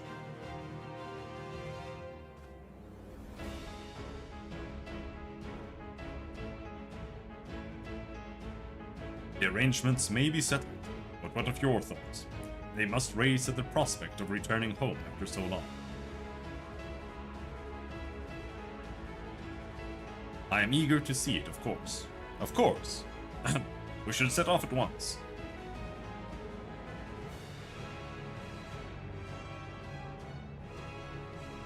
Then I'll accompany you to the docks.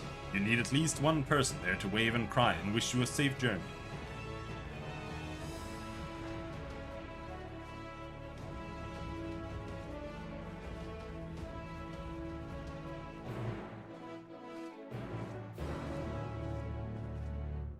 That's a weird jingle.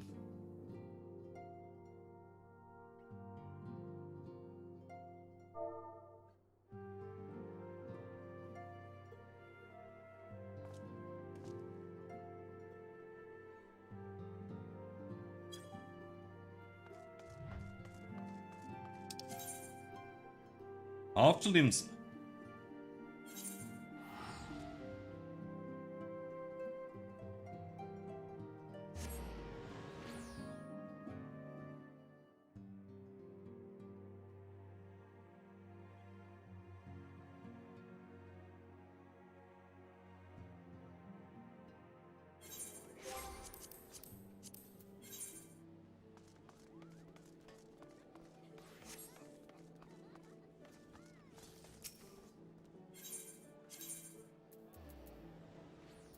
Arcanist skill.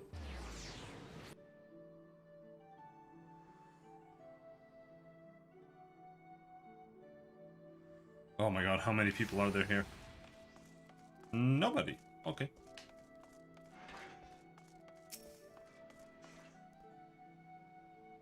Everyone's here, which is good because I've already paid for your passage and the fee is non-refundable. The ship for Sharlayan should be pulling into port soon, so please follow me and have all your luggage close at hand.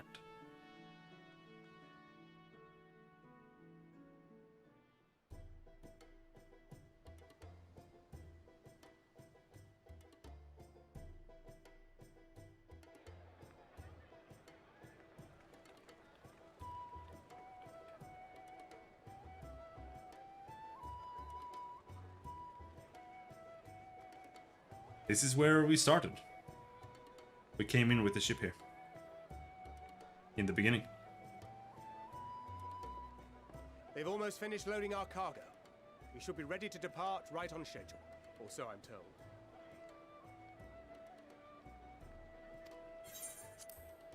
Excellent. 'Tis nice to have a smooth beginning to one's journey, at the very least. It's funny.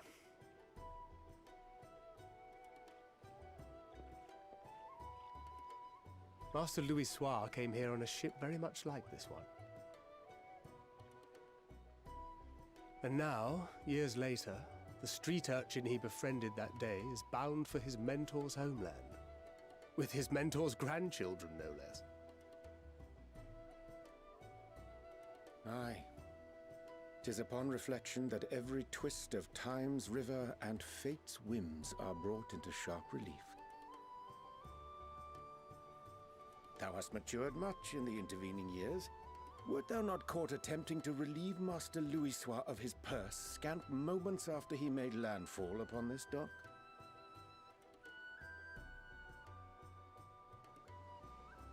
Oh, really? Now that's a tale I'd like to hear.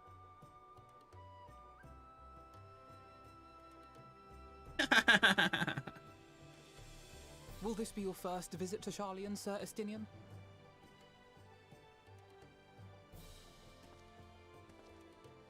Sir Estinian?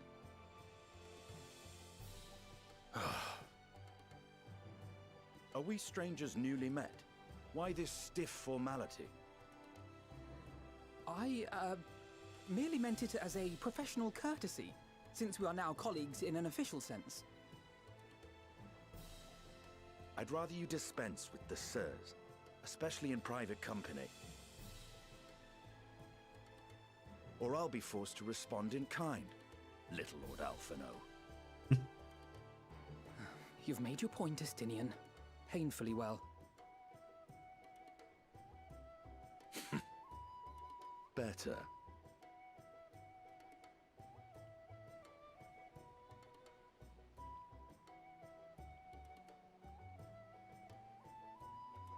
Are you all right, Tataru? You seem positively distraught. Distraught? Me? Don't be silly. I think it's lovely that they get to see their homeland. It's just, we're trying to thwart the schemes of an army hellbent on destroying the world. And once again, I have to stay behind and worry that this is the last time I'll get to see my friends.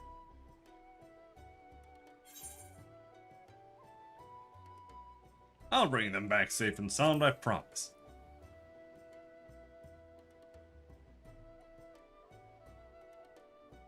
I'll hold you to that. Ah, good. You're still here. Hori! Coulternay! What brings you all this way? We're to assist the Maelstrom and the Kobolds with a lunar primal operation, so we thought we'd see you off before heading to the tower. Oh shit, he has a voice. Flamine and the others wish you all a safe journey, and promise that they'll look after things here until you return. We will too, of course. Aye. We, your fellow Scions of the Seventh Dawn, will do our part to ensure the end of the world won't happen on our watch.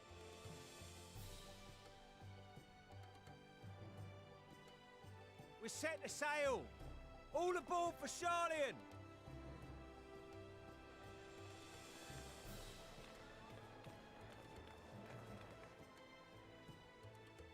It's time. Then we must delay no longer. We will contact you the moment we learn aught of value.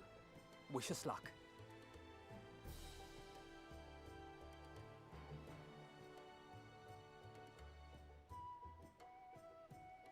Have a safe journey, and please, please, be careful.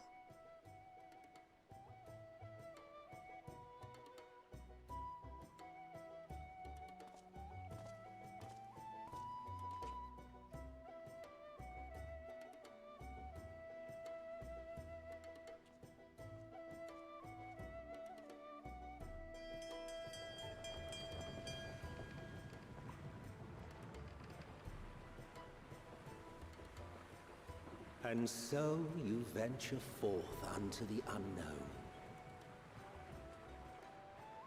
A fate beyond the horizon that cannot be divined. A future undefined and in flux. In uncertain times, naught but the simplest words of wisdom will suffice.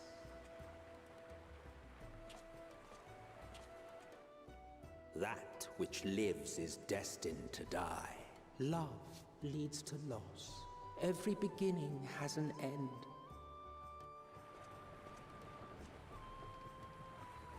Treasure every moment, every step of your descent.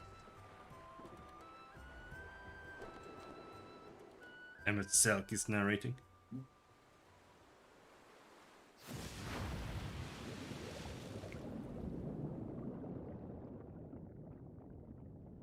And there, in the depths where souls and stars rest, find your truth.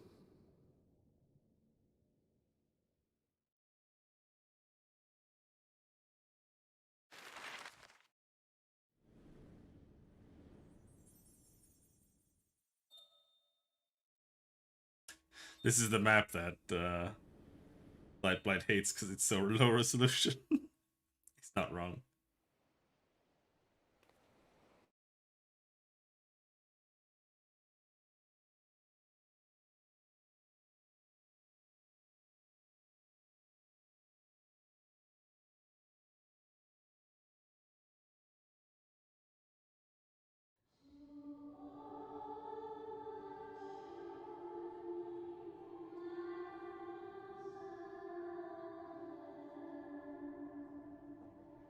Here.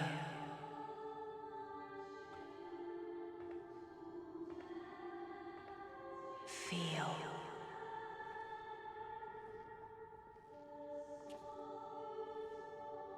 Think.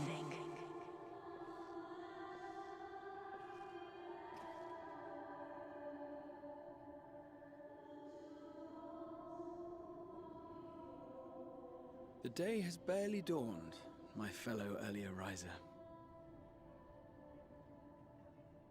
Though we're hardly alone in that.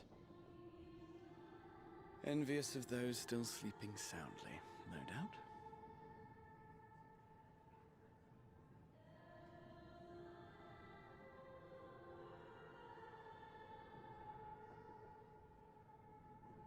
Called out to you, you say? I've heard nothing myself.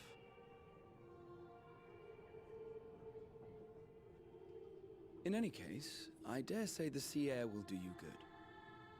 Why not join the others on deck? Charlian should be coming into view at any moment.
My voice yet reaches you. I am glad. Hear, feel, think. And thus do we meet face to face at last, my warrior of light, guided by the crystal.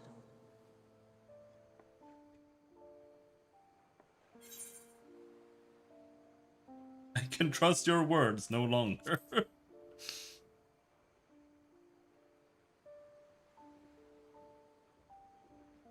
You have visited the first. You have every right to say that. You have gained an understanding of what I truly am, what Eidolon has always been, a primal.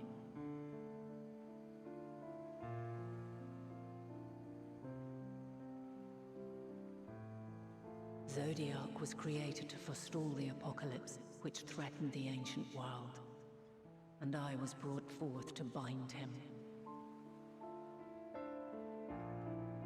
Yet 7 times now, those who would orchestrate a return to that bygone era have rejoined a shard to the god I had sundered. The greater his strength grows, the swifter does mine own diminish. The power to draw your mind into the rift betwixt is no longer mine to wield. Yet though it taxes me sorely, I dare not leave these words unsaid.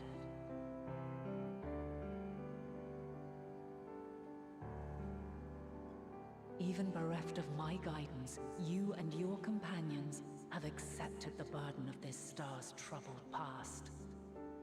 A conjunction has begun to form, an intertwining of your time and mine.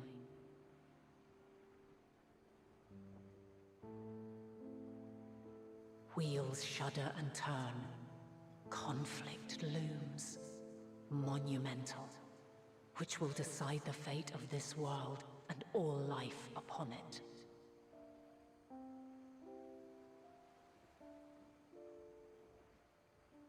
When you truly understand what is at stake, and your journey has prepared you to surmount the insurmountable, then shall I honor the promise made in another time, another age.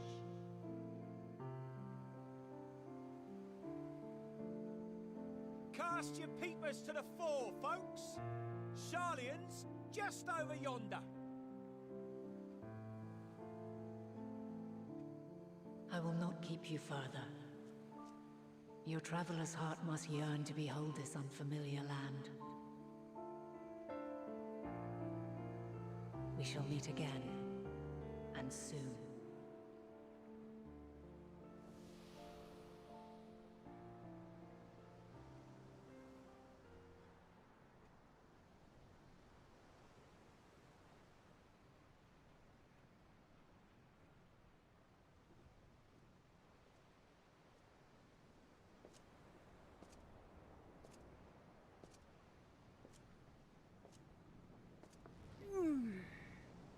Good morning.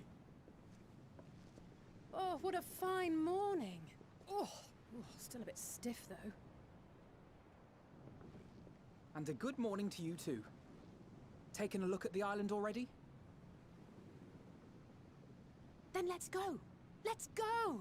Might still be room in the prow if we're lucky.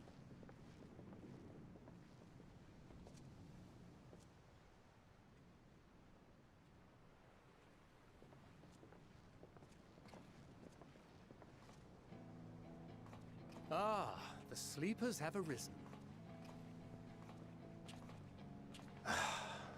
There she is. Good old Sharlayan. Oh, I see it.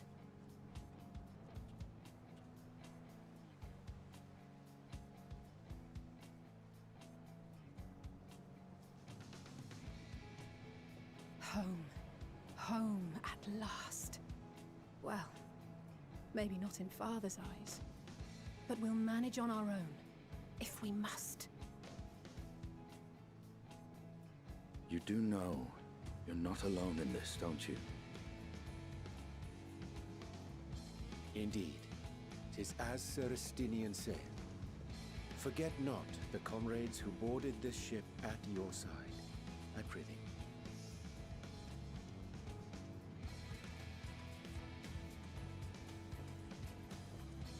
Thank you, my friends. We are ever grateful for your steadfast support. Upon arrival, we will be disembarking into the heart of Sharlayan proper.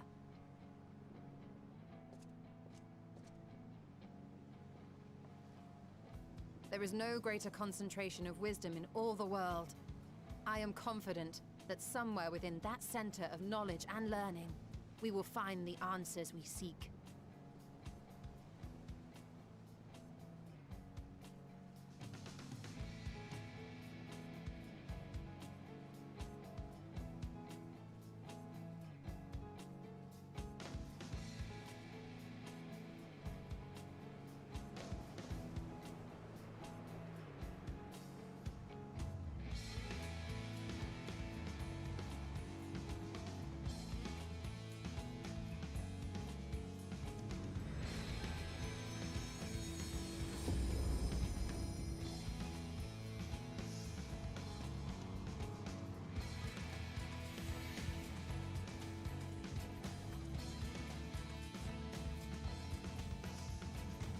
I was just checking if Sharlayan is something that actually exists in some other Final Fantasy game, but seems to be Sharlayan, the solitary island nation of the northern seas.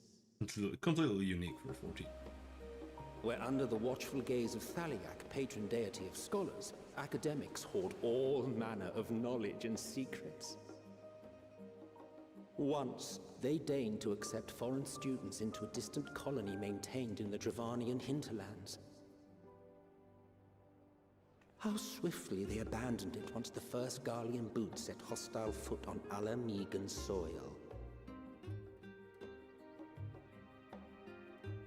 So averse to the prosecution of war, these men of wisdom, your would-be allies.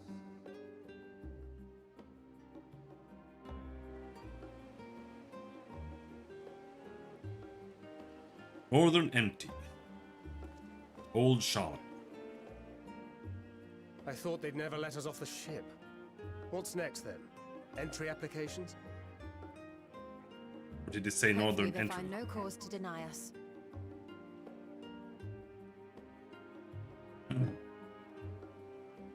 Hasn't Sharlayan all but severed relations with foreign powers? Those of us without direct ties, myself included, may be refused outright.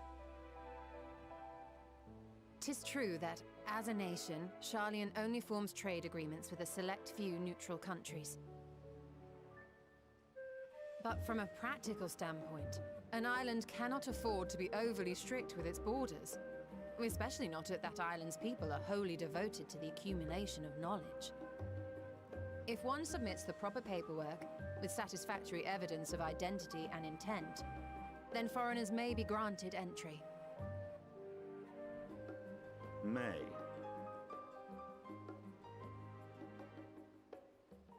Quite. So let us be absolutely clear on these points before we proceed. The immigration officer will ask for your affiliation and your purpose of visit. Considering Sharlayan's views on intervention, I strongly suggest we avoid any mention of the Scions. Kral has laid the groundwork for us to act as associates of the students of Baldessian, and our ostensible reason for being here is to aid in their order's restoration.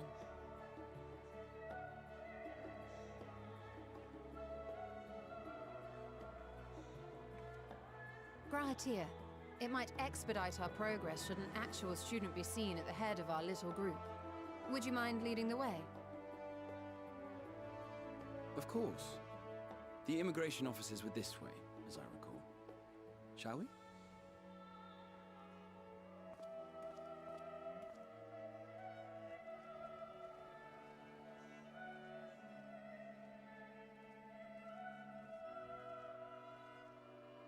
Greetings. We've just arrived and are eager to make our way into the city. Would you be so kind as to process our entry applications?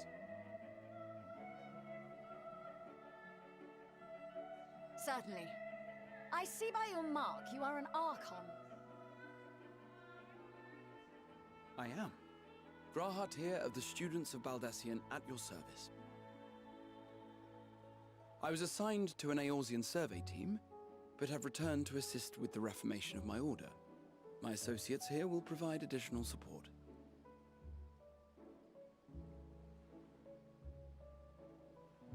Very good. I have paperwork detailing your group and its scheduled arrival for today. Chonk. And it seems some few of your companions are also Archons. If you'll step forward, we can process those applications first.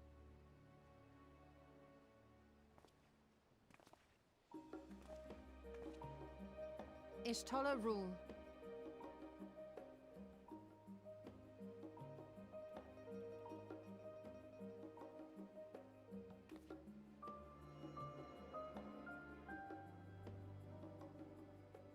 See how it glows. That list is etherically linked with the citizen registry kept in the main repository.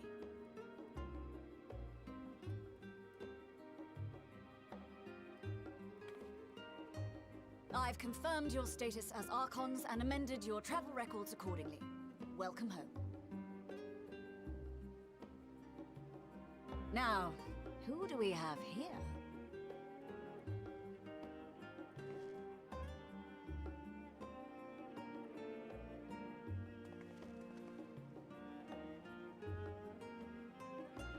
Alphino Leveilleur. And Alize Leveilleur.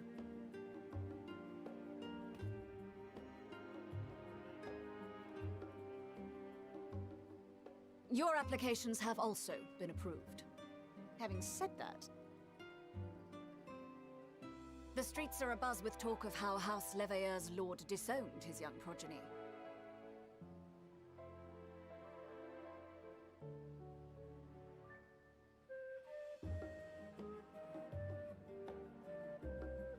And while such personal circumstances constitute no reason to deny you entry, I urge you to avoid exacerbating your present situation. Times are quite troubled enough already.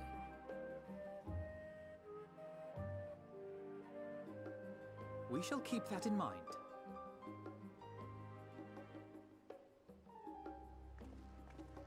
These last two are not Sharlayan natives, but you will find their credentials are in order. An application was made in advance.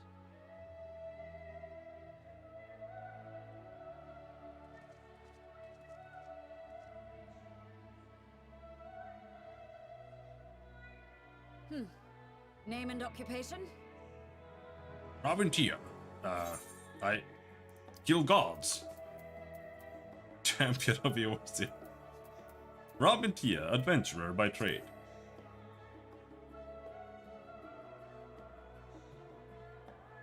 An adventurer. Well, I suppose that is considered a valid calling in your native Eorzea, and it does indeed match the profile provided. You may enter. And you, sir? Estinian Valino, formerly of the Order of the Knights Dragoon in Ishgard. Formerly, at least. And what, pray tell, is your profession now?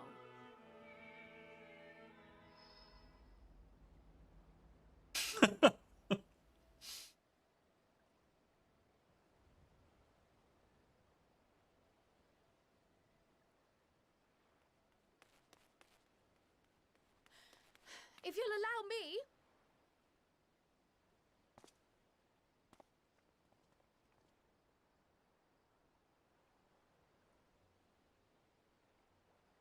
My associate is a mercenary, hired for his strength at arms. Surely you are aware of the dangers we often face on our forays into the wilderness. Mistress Baldessian, if you insist on sponsoring his entry, then so be it. But while I appreciate that desperate times call for desperate measures, I find your choice of company concerning. Be advised that even a single misstep may have severe repercussions for your organization.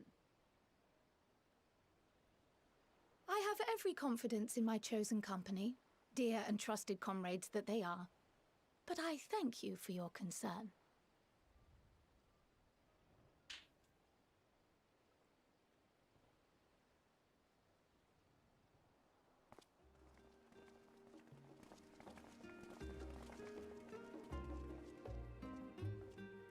Croyle, it is good to see you. Likewise. Long voyage notwithstanding, you all seem none the worse for wear. There is much to discuss, but this is hardly the place. Let's be on our way, shall we?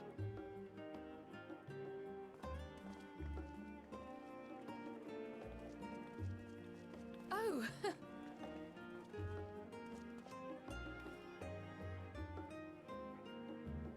Welcome, friends, to Sharlayan. As your mercenary, I should hope my welcome includes a generous salary. Well, I had to say something, Sir Taciturn.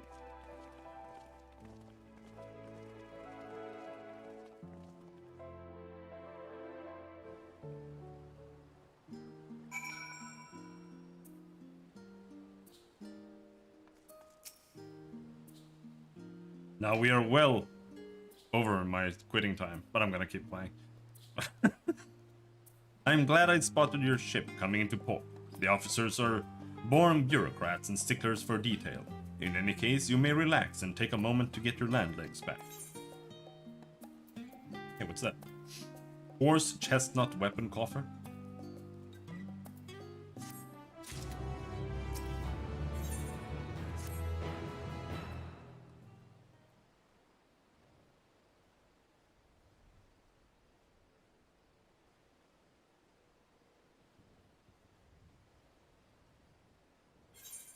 I had thought to launch directly into an explanation of what I've learned and how we might proceed. But this is Robin and Estinian's first time in Shala, and for the rest of you a homecoming that was long overdue. You must have places you wish to visit, and people you're dying to see. Therefore I propose we postpone our agenda so that you all may have sufficient time to recover from your journey and get your bearings in the city. Once you've settled in, we can reconvene at the Baldessian Annex. How does that sound? It's a fine suggestion. We may not be welcome at the Lavilleur estate as such, but I should like to nose around the neighborhood all the same.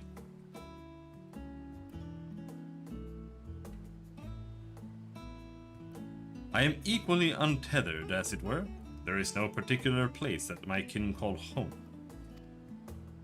Still, I would not pass up the opportunity to reacquaint myself with the city. Likewise, a quick tour of our old haunts might even yield some useful gossip. The annex was west of the Aetheryte Plaza, wasn't it? I shall join you there anon. Yes, we'll see you there.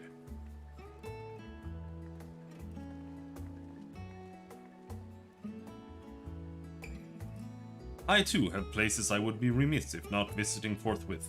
By thy leave.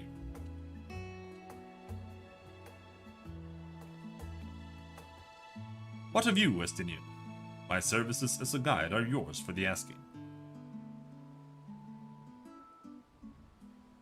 That won't be necessary. Until we reconvene, I prefer to wander as the wind takes me. But I could... Oh.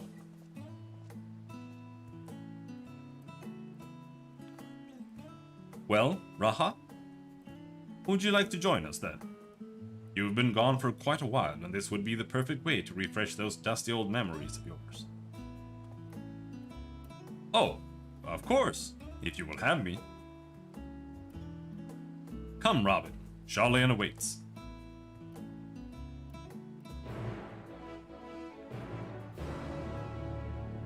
It's a stupid jingle. I hate it. After you, my friend. I am more than content to follow your lead.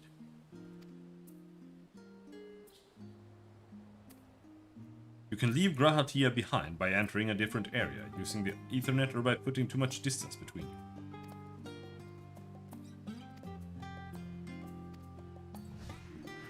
Oh, what? He's... Oh! Oh! He's got a party member. Yeah, oh shit. It's like playing a Final Fantasy game. All set? Then let us be on our way. Our first stop, amusingly enough, will be the last stand. It's a cafe on the west side of the harbor. Kryle is also now accompanying you. Lead your two companions to the last stand and speak with Kryle at the designated location. While you are accompanied, you may encounter conversation points along the way, which offer additional topics of discussion. Enter the glowing area and speak with your quest companion to initiate these bonus conversations. Enjoy exploring your surroundings together.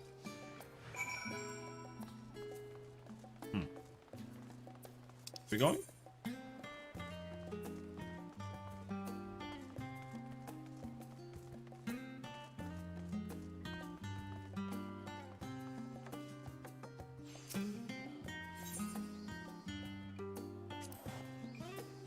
With all the unusual wares coming and going at all hours, I expect the assistance of an intrepid adventurer would be highly appreciated. I see no reason why you couldn't undertake any tasks which piqued your interest. You have been cleared by the immigration officials after all. I look forward to the day your name is celebrated in Sharlayan the same way it is in Eorzea.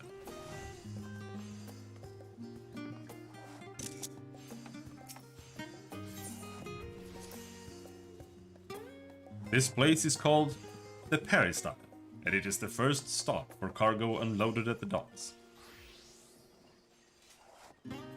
You'll find the usual necessities for daily living and other imports vital to running an island nation, but also supplies that further Sharlayan's pursuit of knowledge, namely large quantities of books, specimens, and samples.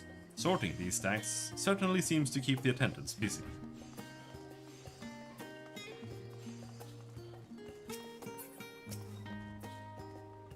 Oh, it's the bi-yearly Ethernet attunement that you have to do in every city. Wamim! Oh, Wamim! Greetings, traveler, and welcome to Sharlayan. If it's knowledge you seek, you've come to the right place. For you, I'm Wamim, an occasional lecturer at the studio. I specialize in natural geography, including the history of the world's topography and climate transitions. I like to come here for a bit of fresh air between classes, but for some reason I'm asked for directions rather often, so I decided, why not act as a guide? What is this place? Sharlayan is the city of knowledge, once a humble settlement founded by Archon Njungrif and the refugees he rescued from the great flood of the Sixth Umbral's calamity. It has since flourished into the grand metropolis you see today. Prior to the Great Exodus, it was common among Eorzeans to refer to our Dravinian colony with the shorthand Sharlayan, which resulted in the colonists unofficially dubbing our homeland Old Sharlayan, or the Old World. Alas, the name appears to have stuck. But old or new, we continue seeking knowledge from all over the world to record in the Bibliotheca Historica, among other collections of invaluable wisdom. Cool.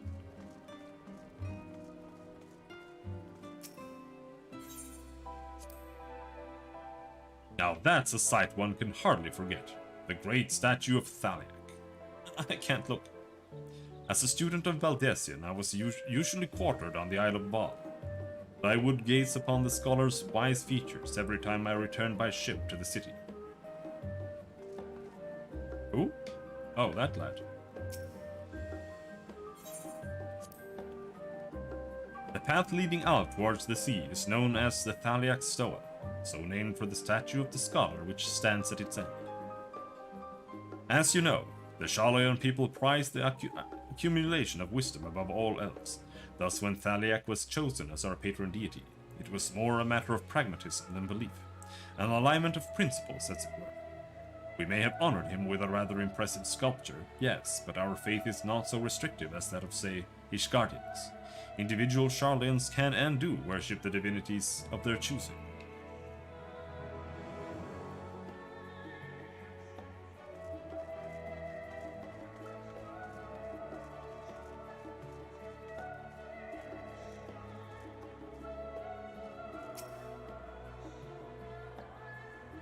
And here we are, the last stand. I may have mentioned this before, but although our research into nutrition and food preparation is quite extensive, the average Sharlayan tends to regard seasoning and flavor with a certain indifference. How can I put this? The food is, it's bland. As encapsulated by our infamous Archon loaf. The prevailing sentiment towards cuisine is dietary value first and taste a distant second. There was one pupil at the studium, however, who would stomach the school's insipid meals no longer, so he quit his lessons and poured all his savings into building a proper eatery. And so the last stand came to be. It is, as the name implies, the sole dedicated outpost of fine dining in Charlotte, the one and only bastion of the culinary arts, in an isle of otherwise mediocre fare. I seem to recall their burger being hailed as one of the more impressive items on the menu. Not that I ever had the pleasure of eating one myself. That has meme potential.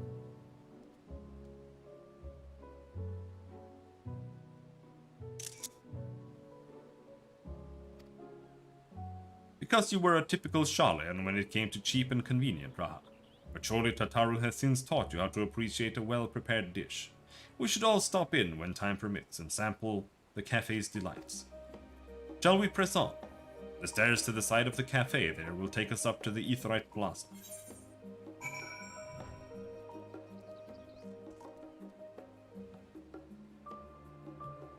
Steps to the right? Dude, you could have been standing in any... But I guess it's this one.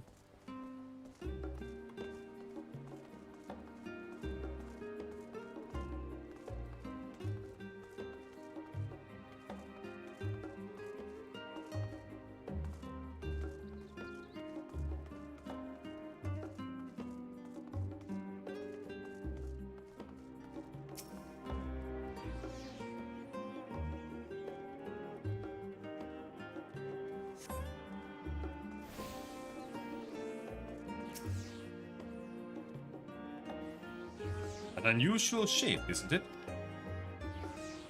I guess so. I assure you, however, that it is a perfectly functioning ether. Remember to attune yourself before we move on. Now, being the diligent tour guide that I am, I should make mention of the Confluence, a research facility located on this very plaza. Its much vaunted discoveries are the reason Sharlayan stands at the forefront of teleportation technology. In deciphering the underlying principles of Allagan Aetherites, it allowed us to understand and reconstruct what was essentially a lost art. And off we go to our next destination.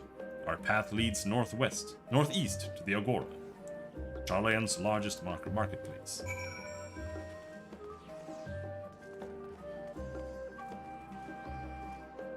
I think I want to go over here first, though.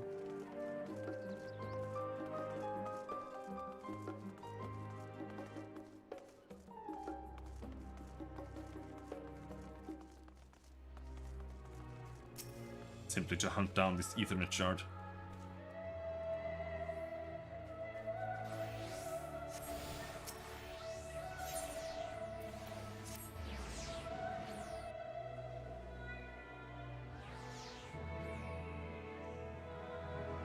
Oh, don't tell me they disappeared now. I don't remember what they said.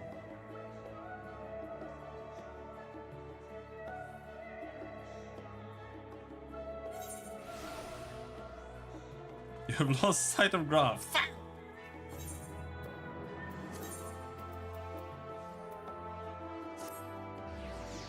Yeah, we weren't allowed to do that. That was banned.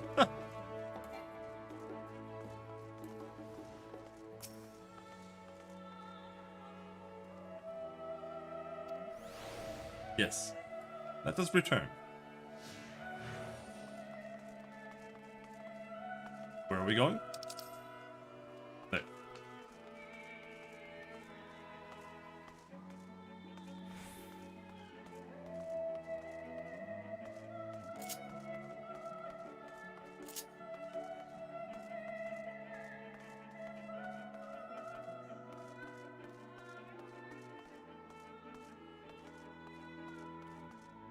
Ah!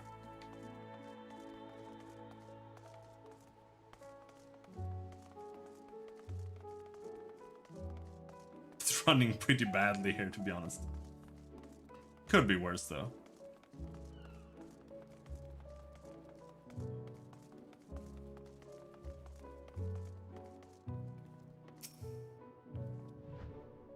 Welcome to the Agora, where you can find wares made in Sharlayan as well as a wide selection of imported goods. They also used to sell questionable prototypes from the various research institutes, but I think that practice has thankfully died out, for the most part. Otherwise, I can think of no better place to stock up for your next big adventure. Am I overselling it? On a more serious note, the next stop on our tour is one which has particular relevance to our ultimate purpose here. We must head back to the Aetheryte Plaza, follow the path north, then climb the stairs up that imposing building at the very top.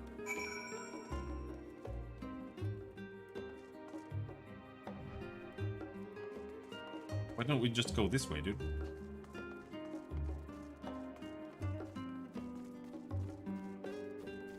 Fine.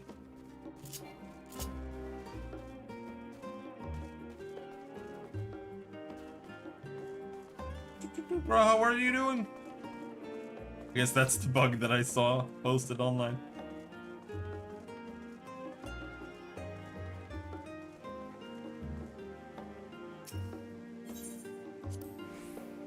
These little decorative features are typical of Sharlayan architecture.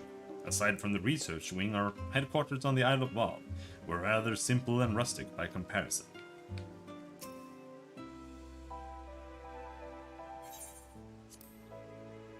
This is the Nymphaeum, an area dedicated to the blessings of water.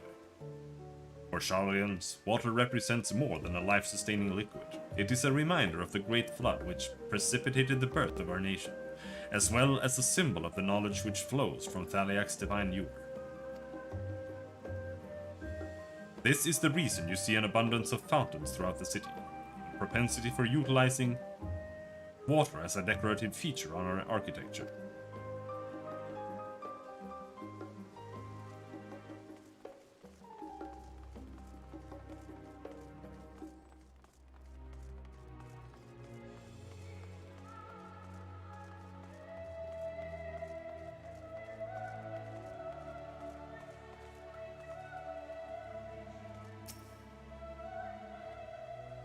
This grand structure before you is the rostra.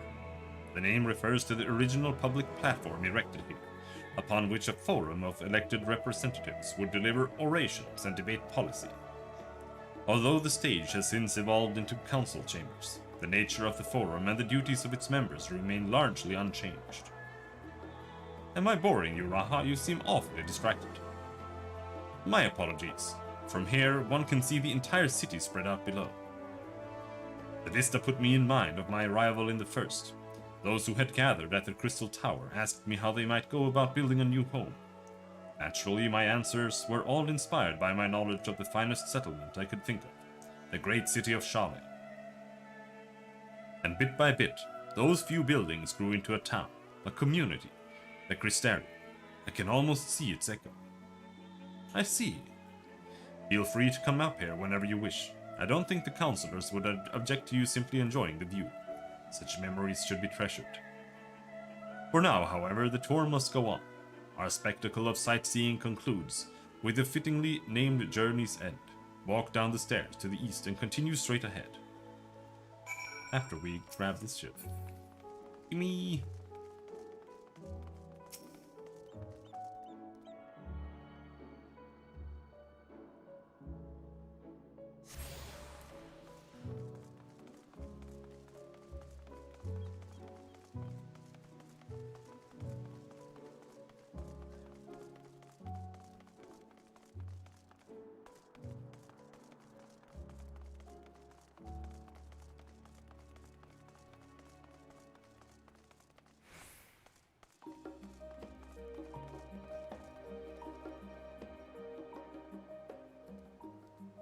I wonder if someone already posted this.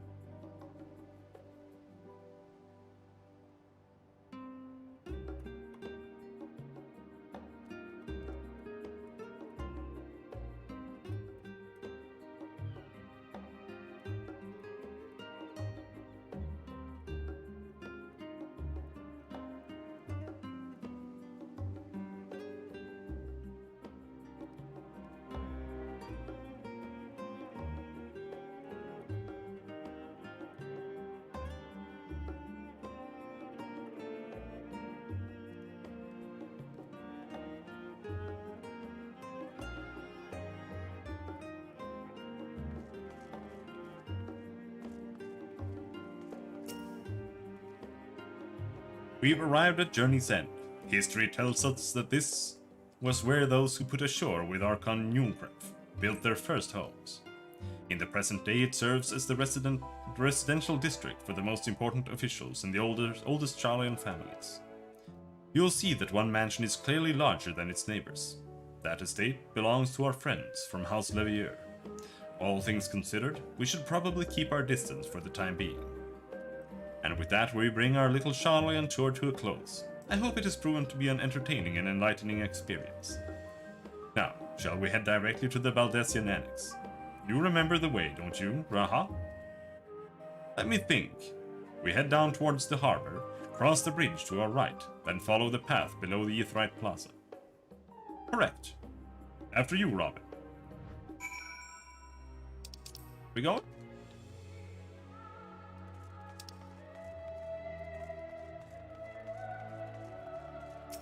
We have 2 Aetherytes to grab here first, before we go anywhere.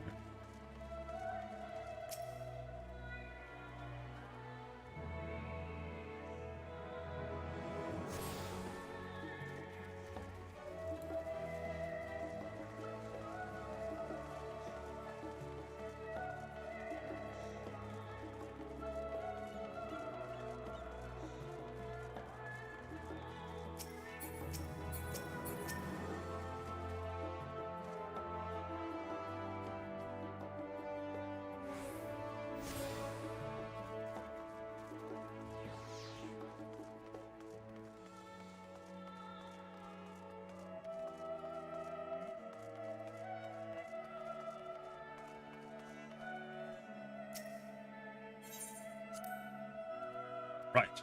We cross this bridge here, as I recall. Stick to the path and be careful not to end up back in the Aetheryte Plaza. Charlian is full of educational and research institutions, but there are still professors who prefer to establish their own private practices. Not that I ever attended the exclusive schools they run in these residences. Perhaps the twins could tell you more about them.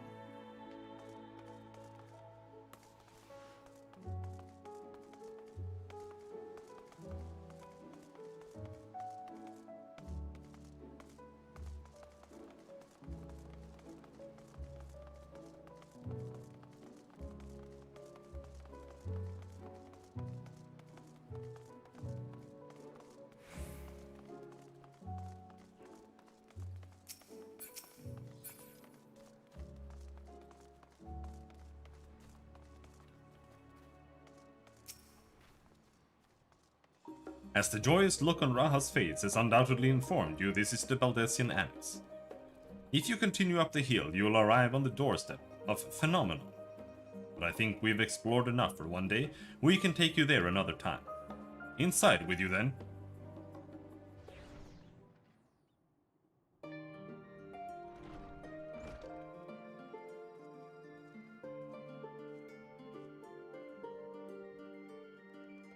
I am back! And I brought Robin and Ra with me. Ah, you were right about the ship then. Hello, Graha. It's nice to see you again.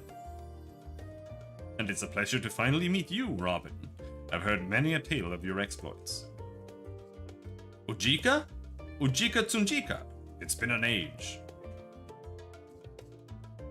Allow me to introduce Ujika Tsunjika, Administration Officer for the students of Baldesion. He oversees the He oversees the day-to-day business of the Annex. The Champion of Eorsia has featured prominently in Kryl and Graha's reports, so for me this is akin to seeing a fabled hero come to life. It's an honor to make your acquaintance. This place is like a second home for the students. The Isle of Val served as our main headquarters, of course, but we often had occasion to visit Shala. Whether to make use of the city's research facilities, attend conferences, or procure supplies from distant shores. And the annex here was built to provide lodgings for our members while we engaged in such activities.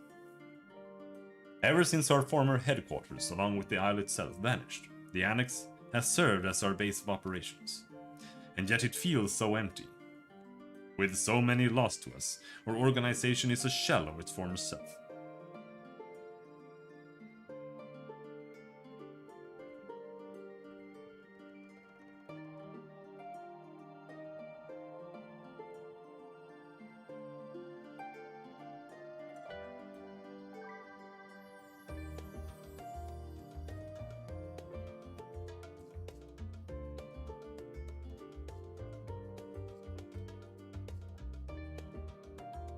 The day will come when we will see the students rise again. But first we must ensure that the Telophoroi fall. Through that door on the left there is the main hall, where we can discuss our options moving forward.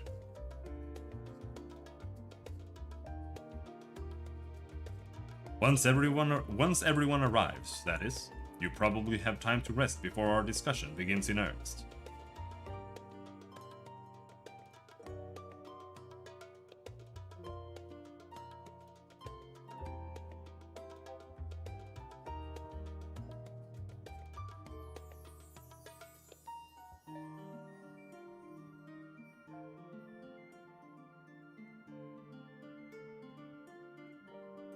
I have had private quarters prepared for you in the Andron, so please feel free to make yourself at home.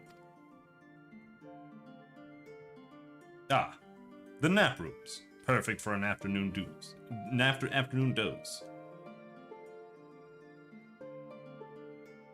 Oh, I didn't mean to give you the wrong impression. The chambers are quite well appointed. Far more so than some cheap roadside inn, you may be assured. But simply that we were often so busy with research or exhausted from journeys abroad that we would slip into the Andron just to steal a few winks.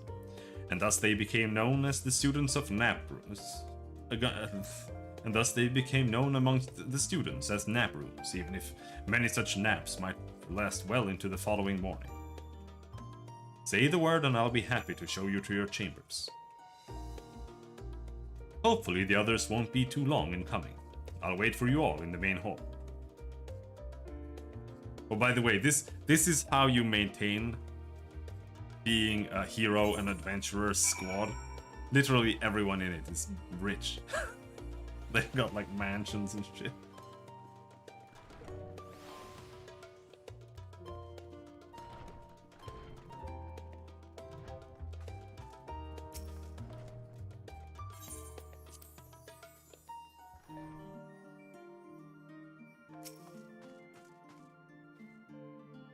Feeling refreshed and alert. Our colleagues should be wandering in soon, so I suggest we stay here and wait for them to join us.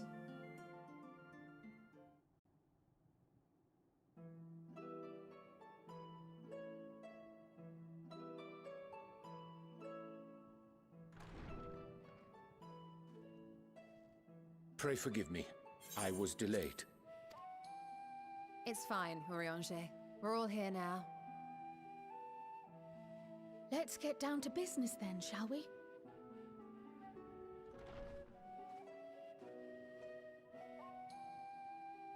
Come what may, we must prevent the Telophoroi's plans from coming to fruition. At present, I see two paths for gathering the information which may aid us in achieving that goal. The first involves an investigation into the change which has come over Sharlayan. Not to mention the recent inscrutable behavior of the Forum. As most of you know, the 99 members of the Forum are elected from the general populace. This alone guarantees a plethora of opinion with regards to foreign policy.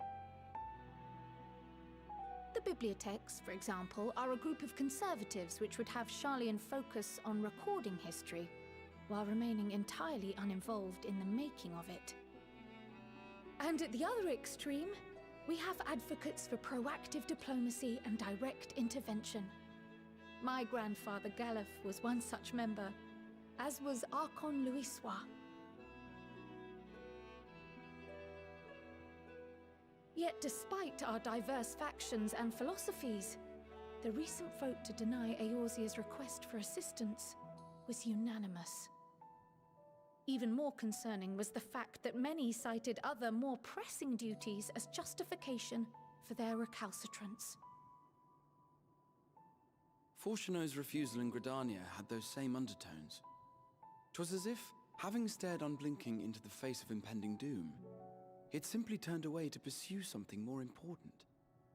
But what could that possibly be? A mystery indeed, and one which I ask for your help to solve.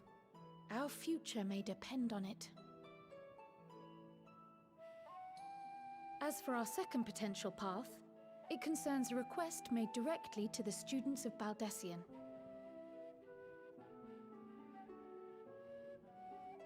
Our organization was founded primarily to study strange and unexplained phenomena the world over. Mysterious relics and ruins, arcane disturbances, and so forth. Compared to our more isolationist Sharlayan colleagues, we have strong connections overseas, namely with scholars and academics who share our passion for the unknown.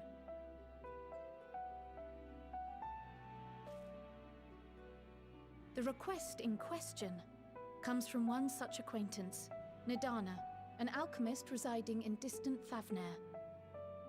Her missive describes the sudden appearance of a tower, and the subsequent summoning of what I can only assume is a lunar primal.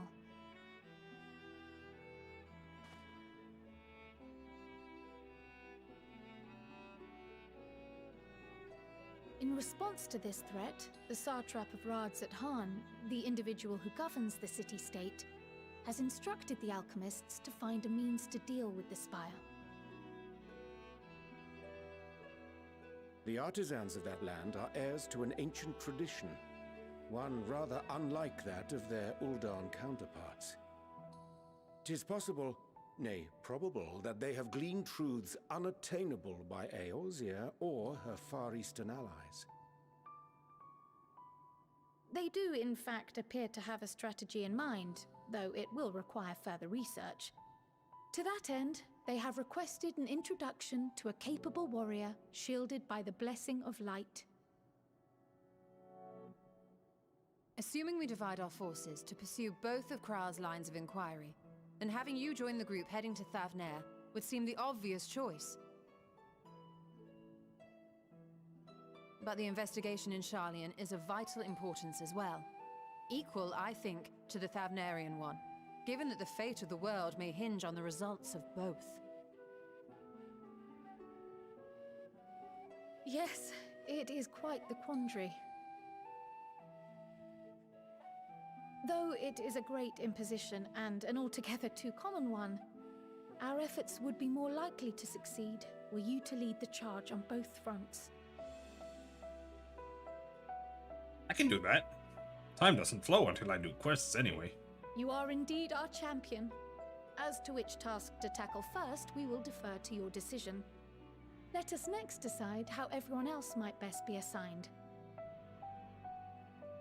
As for myself, I shall continue what I've begun in Sharlayan. I should also like to steal the services of an Archon or two. And thereby gain access to a greater range of reading material. I will help with that. Allow me to offer my assistance. I have some small amount of experience in the field of research.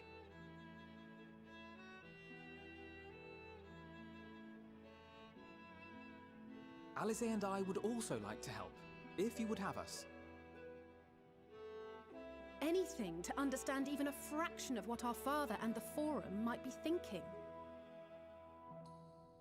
Of course! The more the merrier. Right. The rest of us will make the journey to Thavnair. Thoughts? Objections?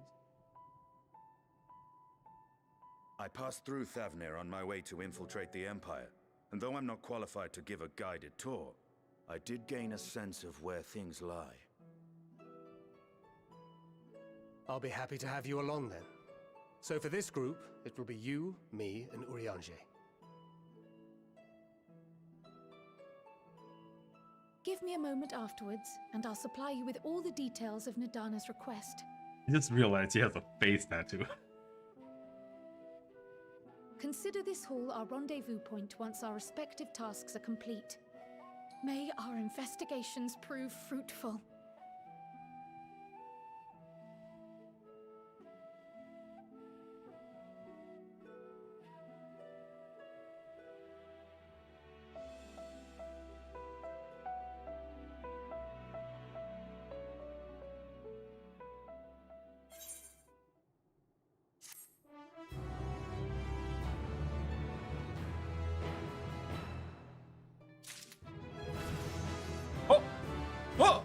Level up! We got a new Sheltron. Oh! Ah!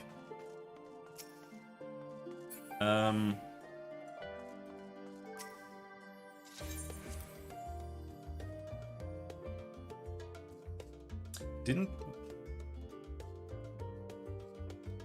No, the northern empty. Alright.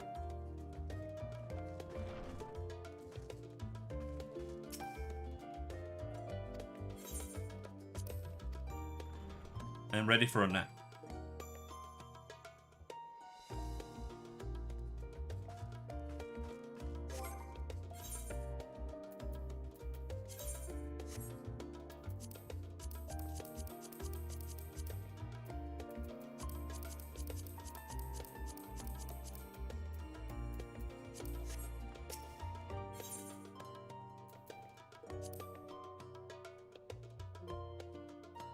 Well, that's that. Tomorrow, programming stream. After that, we continue. As long as I manage to stay logged in. Otherwise, we don't have a choice. I'll have to do something else. But, until then, thanks for hanging. Have a good night. Bye-bye.